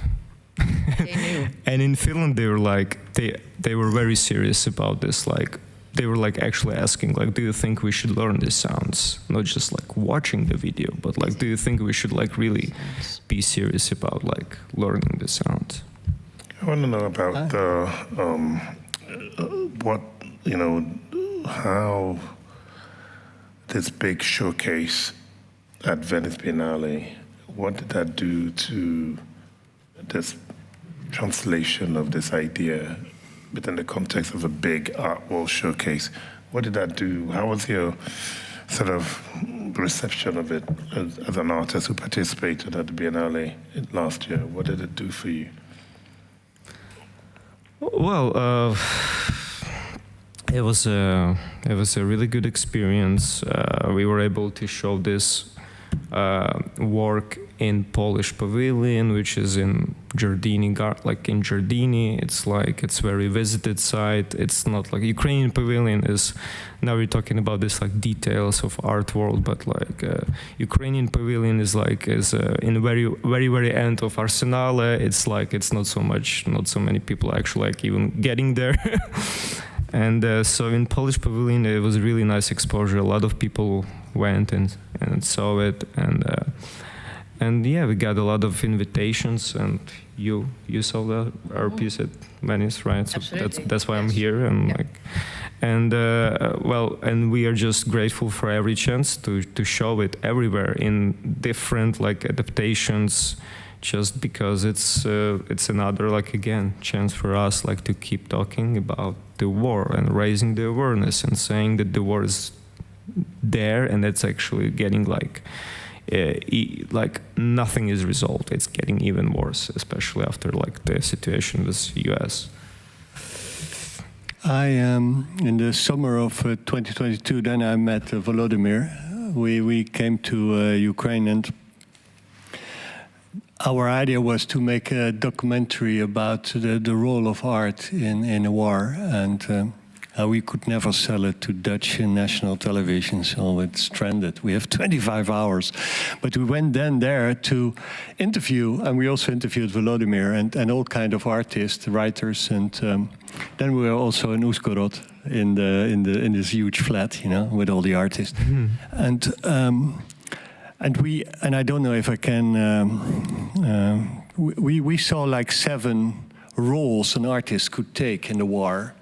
From, I don't know if I remember all of them, but like fighting the Russian misinformation and propaganda, and bringing the stories into the world and make sure the world knows about what is happening, and raising morale in the country. Up till going into the army. But what to your, and you could work as a volunteer, like what you do to gather materials for the army. Well, there are already 5, 2 I forgot. But what do you think? What is the role of art, an artist in the war? What can you do? Many things. For example, the cinema professionals are now very good drone operators, you know, because of the cameras and everything. So there are many things that you can do. But I would rather talk about what we can and maybe should do here, because this is very important. Because I'm thinking all the time, why going here? Okay.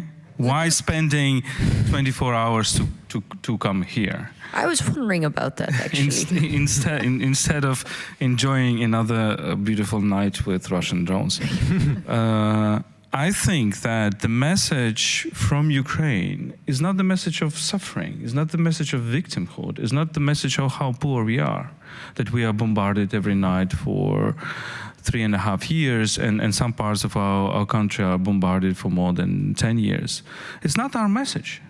Our message is resilience. Our message is that you can resist even if you think that you are weaker. Our message is that against such a huge country, look at the map, and we can find the weak points in this strong country, because it's always like that the weak points are the reverse sides of your strong points.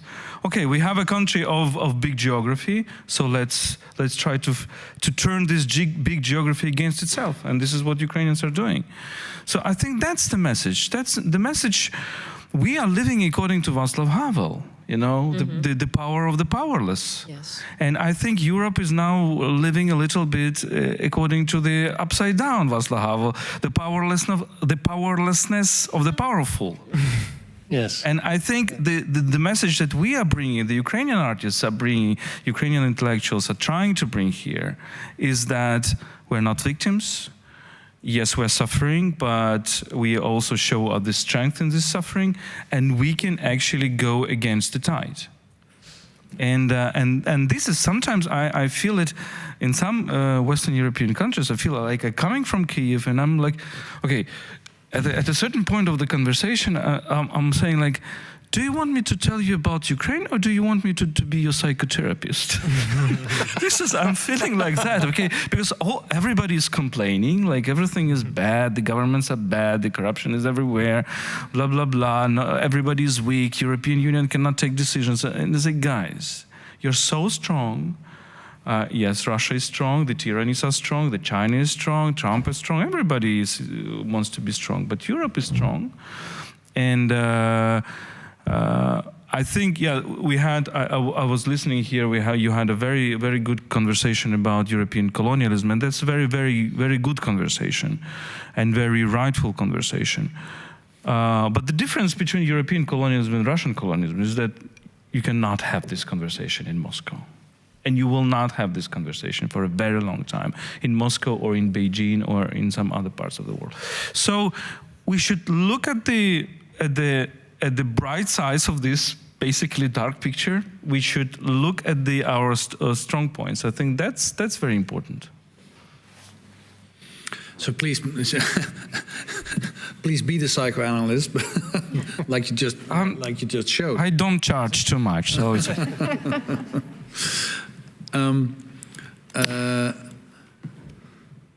You think that that sort of message could be contagious, that it could rub off on Europeans this side of the European Union border? Contagious? What do you mean? Could you influence with your experience? Could you influence for the better the European Union into? I don't know. I'm not sure. I'm very modest about our rhetorical skills, but the reality is there. So reality. We've talked about this during the session with Anne. Europe is now in geopolitical solitude, and I think the destiny of Europe is not only to defend liberalism, blah, blah, blah, knowing all the dark sides and very, very bad sides of its own colonialism, and how basically it produced all those sufferings and continues to produce. But I think we also together, we can have a chance to at least think and fight for a future which will not be imperial future. Because our problem right now is not only the imperial past, but possible imperial future. And we see that the vacant place of the global empire can be filled very quickly by countries like Russia or China or maybe Trump's America. And that worries me a lot, because the new imperialism of the digital age will be not very nice.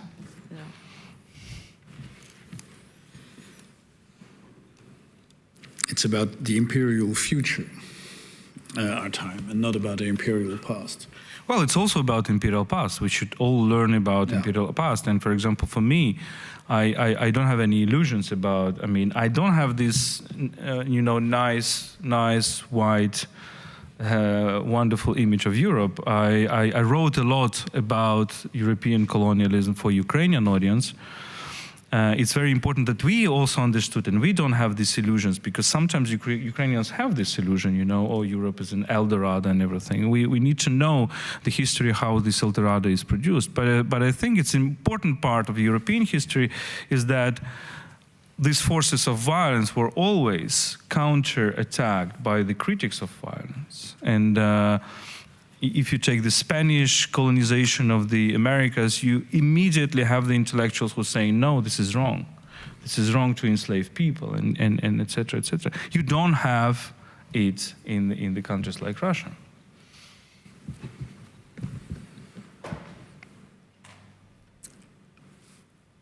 I am thinking, we're drawing to a close. This conversation of indeed 8 hours. I'm wondering whether my co-hosts have any comments, insights, last. I was just curious to ask Jaap about his discipline and writing, because that's something that I think people are very curious about, how prolific you are, and you say you do not wait for inspiration. It's a real. So, what's the formula? Do you wake up? Do you have a routine? Yeah, mostly I'm doing nothing all the time. And then when the deadline gets closer, I get nervous, and then I work like a madman. And then you go to Ukraine, okay? That's it. And then I work. What I did do now, I had when I was 1 month away that I had to deliver my book to my editor, I had 1,000 words. And then I realized I had to work. And then I decided to write 1,000 words every day, and I was not allowed to go to bed before I did do that. So some days it was not going good. But then in 30 days I had 30,000 words, and it's nearly a book. And then I have to rework it, but you have a beginning. And well, I don't know how it is with other people who write, but I hate my work in the beginning. I really hate it. And it takes a while before I start to like it, because there's a lot to work to get out all the useless words. And so I think I write very much in an American tradition, so very... Oh, I don't know. That sounds like Thomas Mann, no? Didn't he write... Thomas Mann famously wrote a page every day. And, if you think about it, that's 65 pages a day, a year. I wrote 5 pages a day now. So but it worked for me. And mostly, I need a deadline. Otherwise, I go do other things. That's more what I associate with you. I'm more like you like a deadline. Do I look like a person who really just work at the deadlines? Yeah. We all we made the pavilion in 3.5 months because it was. But he's half Hungarian. They need deadlines. Yeah, that's another part. I was I don't know. I just wanted to ask this question because he was asking about this contagion, is the message being conveyed? Is it getting contagious? Mm-hmm. I mean, that's also what we should ask you, right? Yeah. What do you learn, and what do you feel first of all, there's always this what Andrei Krukov was reading yesterday, that Europe will get tired, people like you're organizing these events will get tired. These things, that's also what we feel in Ukraine, that at some point the topic will be switched or muted a little because people are just needed to be entertained with the other things. And then like my next one question is like, when at this table you will be ready like to sit down with like Russian intellectuals, Russian artists? Well, that's a very interesting question. You know, I think those are very good questions. I think they're good questions to also round off. I think those 8 hours. Very good questions, and I will try to answer some of them. Also taking into account what we've heard those past hours, and if you. And you did ask me to start with the easy part. Yes, we do speak with Russian intellectuals very often at this table. As we organize art against the Kremlin, a big exhibition last summer. We're going to do that the same next summer, and we do talk with Russian intellectuals a lot and journalists, and especially about these topics of nationalism, of Russian culture, of Russian colonialist culture, of Russian past and future, and I think it's very important. And some people are saying that we should not be discussing and inviting Russians. I do think it's vital importance to try to have a conversation with Russians on their past and future. That's the easy part of the answer. The other answer might be, is this sort of example of a nation fighting for its survival and actually the articulate way the Ukrainians are able to out of something of a nothingness, because nobody actually knew that there was something like Ukrainian culture, suddenly come up with a narrative and a culture and examples and pieces of art and intellectuals who actually describe what it is of being a nation trying to set up a defense against an empire, and what it entails, not only from the military point of view, especially from the political and cultural point of view. And I think it points to the absolute necessity of culture to tell a story of democracy and of individuality and of personal growth and of all that sort of things. And look at what's happening in Ukraine. And I do think that by now, 3 years into the full war and maybe more than a decade into the war itself, I do think it starts to rub off. I do think actually a lot of intellectuals start to realize that it's not something which is in an ivory tower as we used to think. You know, I think Dutch culture looked at culture for a long time, for a very long time, as a thing which ought to be in an ivory tower, which, you know, you could never demand anything else than, you know, being on a pedestal and, you know, stroll into a wonderful museum, which I do love. You know, a lot of people actually love that, and look at, you know, a Monet painting and having and sort of admiring it as something sacred. And, you know, feeling very good for going there. And, you know, you could feel good for going to church, and you could feel good for going to a museum. And it's a wonderful feeling. And I think for decades, that was how the Dutch and I think most West Europeans looked at culture. And I think that's shifting. And I think there's a huge influence actually coming from Central and Eastern Europe, especially from Ukraine, but also from other Eastern European countries, not to mention the Georgians and others. So I do think there's a huge shift to be seen. And I like Guaramaci just said so eloquently, we're moving, so the human body is becoming sort of the canvas of modern art, which has a lot to do, I think, with what's happening to human bodies on the front line in Ukraine.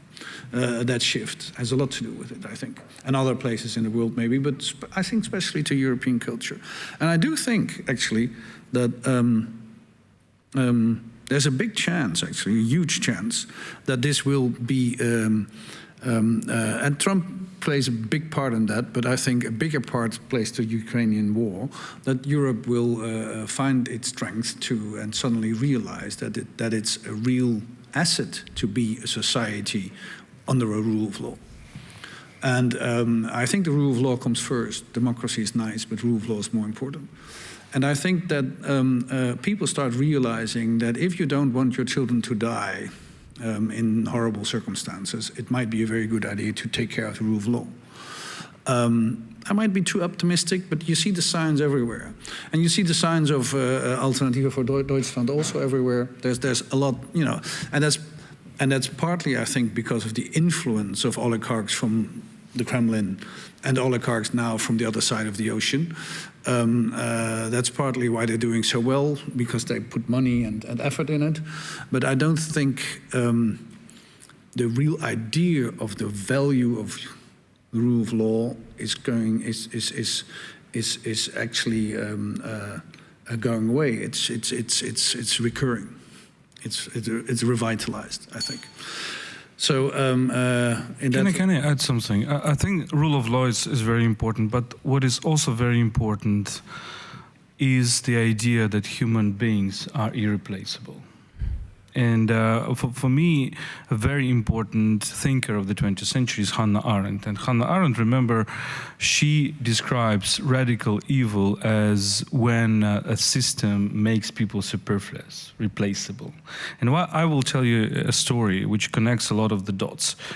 So, Rembrandt. Our great poet Taras Shevchenko was also a painter. And he was going in St. Petersburg to Hermitage and during the night, and he was looking at Rembrandt, who was there, and he was trying to imitate him. So he adopted this chiaroscuro technique for himself. He used it. Or as a painter? As a painter. Mm-hmm. And he used it when he was sent to a 10-year as a soldier, but it was actually kind of a prison. Well, Shevchenko was a serf, a slave, and basically he lived for 47 years in life, and out of 47, he was free only for 10 years. So he was slave first, then he was free for 10 years, then he was sent as a soldier to as a kind of a prisoner to Central Asia. And he was using this Rembrandt technique to paint Kazakh peasants. Mm-hmm. And when you look at them, you see how light is coming from these absolutely unknown children whom the Russian Empire colonized in the way that people are now finally describing. And I think it's a amazing thing how you connect the art and the humanist energy of fighting against the system that makes people replaceable and exterminatable, erasable, mm-hmm. and how you use it to make this light, to show the bodies made out of light, so to say, and to show how irreplaceable and precious they are. That's, I think, also the one of these elements of the art against tyrannies, as I see it. Mm-hmm. Mm-hmm. I think in the Matrix, the prophet in the Matrix is, in the end, his body is transformed into light. Yeah, you were referring to the Matrix. Matrix, yeah. The experience when you first came to Paris from the war. Thank you very much. I think, unless you have any comments, we leave it to this. To answer your question, I don't say the words out loud if I listen to the artwork, because I feel a bit. If I was in the room by myself, maybe I would do it, but then there's the other people, feel a bit awkward, so I don't do it. But I think the way the artwork also works is that you hear it in your head. And I think that is what happened, and that's also, I think, something that Ukraine did incredibly well. Before, when I was in high school, I didn't know any of the Ukrainian artists. Like, I knew nothing about Ukraine in general. But due to your efforts, I think you really took a place in the consciousness of many Dutch people, many Dutch intellectuals. And I don't think, like you hear the sounds in your head, I don't think you can very easily arrange that now that we've met and now that I've seen all your work. So in that way, there is a fatigue, I think, sometimes, especially now. I'm a little bit tired. But I think our meeting, I won't forget your work. Thank you. I wish you would learn about Ukrainian art and culture without the war, right? Why you always have to this like attention economy, like being initiated by like something terrible first. Of course. Yeah, and that's also like, as for the artist, it's always like, I'm grateful to be here. It's beautiful. It's beautiful to make some powerful art, but there's like always this like moment in like it's better it never would exist, right? Anton, we know about Ukraine artists. We know Gogol. He was Ukrainian, even though the Russians came in. So yeah, we know that Nikolai Gogol was a top Ukrainian writer that influenced a lot of 19th and 20th century, thinkers and writers and artists. I'm sure you've read his work. So yeah, thank you so much for that. Oh, wonderful. Thank you all. Thank you for this. And thank you for being, even after 12 o'clock in the night, being here. There's a much more program tomorrow morning and tomorrow afternoon. Maybe see some of you there again, and otherwise maybe hopefully in the future. Thank you very much. Thank you.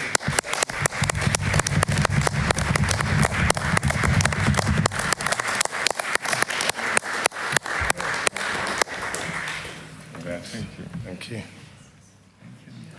Thank you. What are you going to do now? Huh? Do we have a drink? Or? Have a drink? Yeah, absolutely. Yeah. No, of course, you're right. I always like so much. That's all right. I don't feel a lot of speech. I was just funny.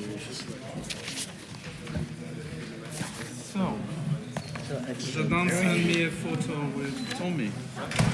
Yeah? Yeah, I got one a while ago. Yeah, I'm smashed. I know. Yeah. I'll show you. My eyes are like. Let's do it. I enjoyed it. I loved it. Diving into this for 8 hours. I think it's amazing. It's like we said in this little movie, it's not for the faint of heart. No, you're not afraid of anything. You're amazing. You're amazing. And then so much more is amazing. You're amazing. I'm amazing. And then you're not afraid to ask, you're not afraid about questions. No, because I came with a lot of humility to life. And that's what I really wanted to get out of not alone. And there are amazing people.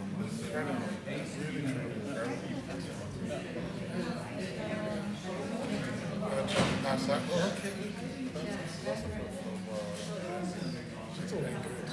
She's very expert. It's so hard to read.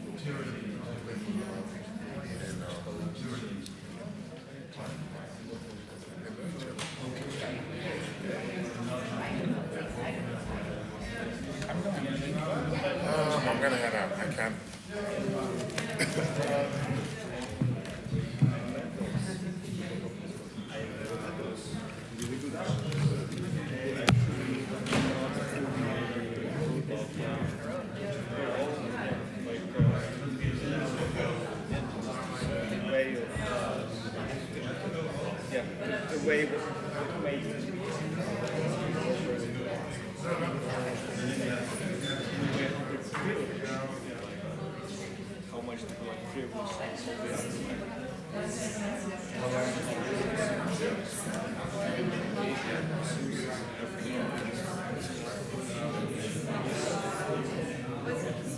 You know, it's also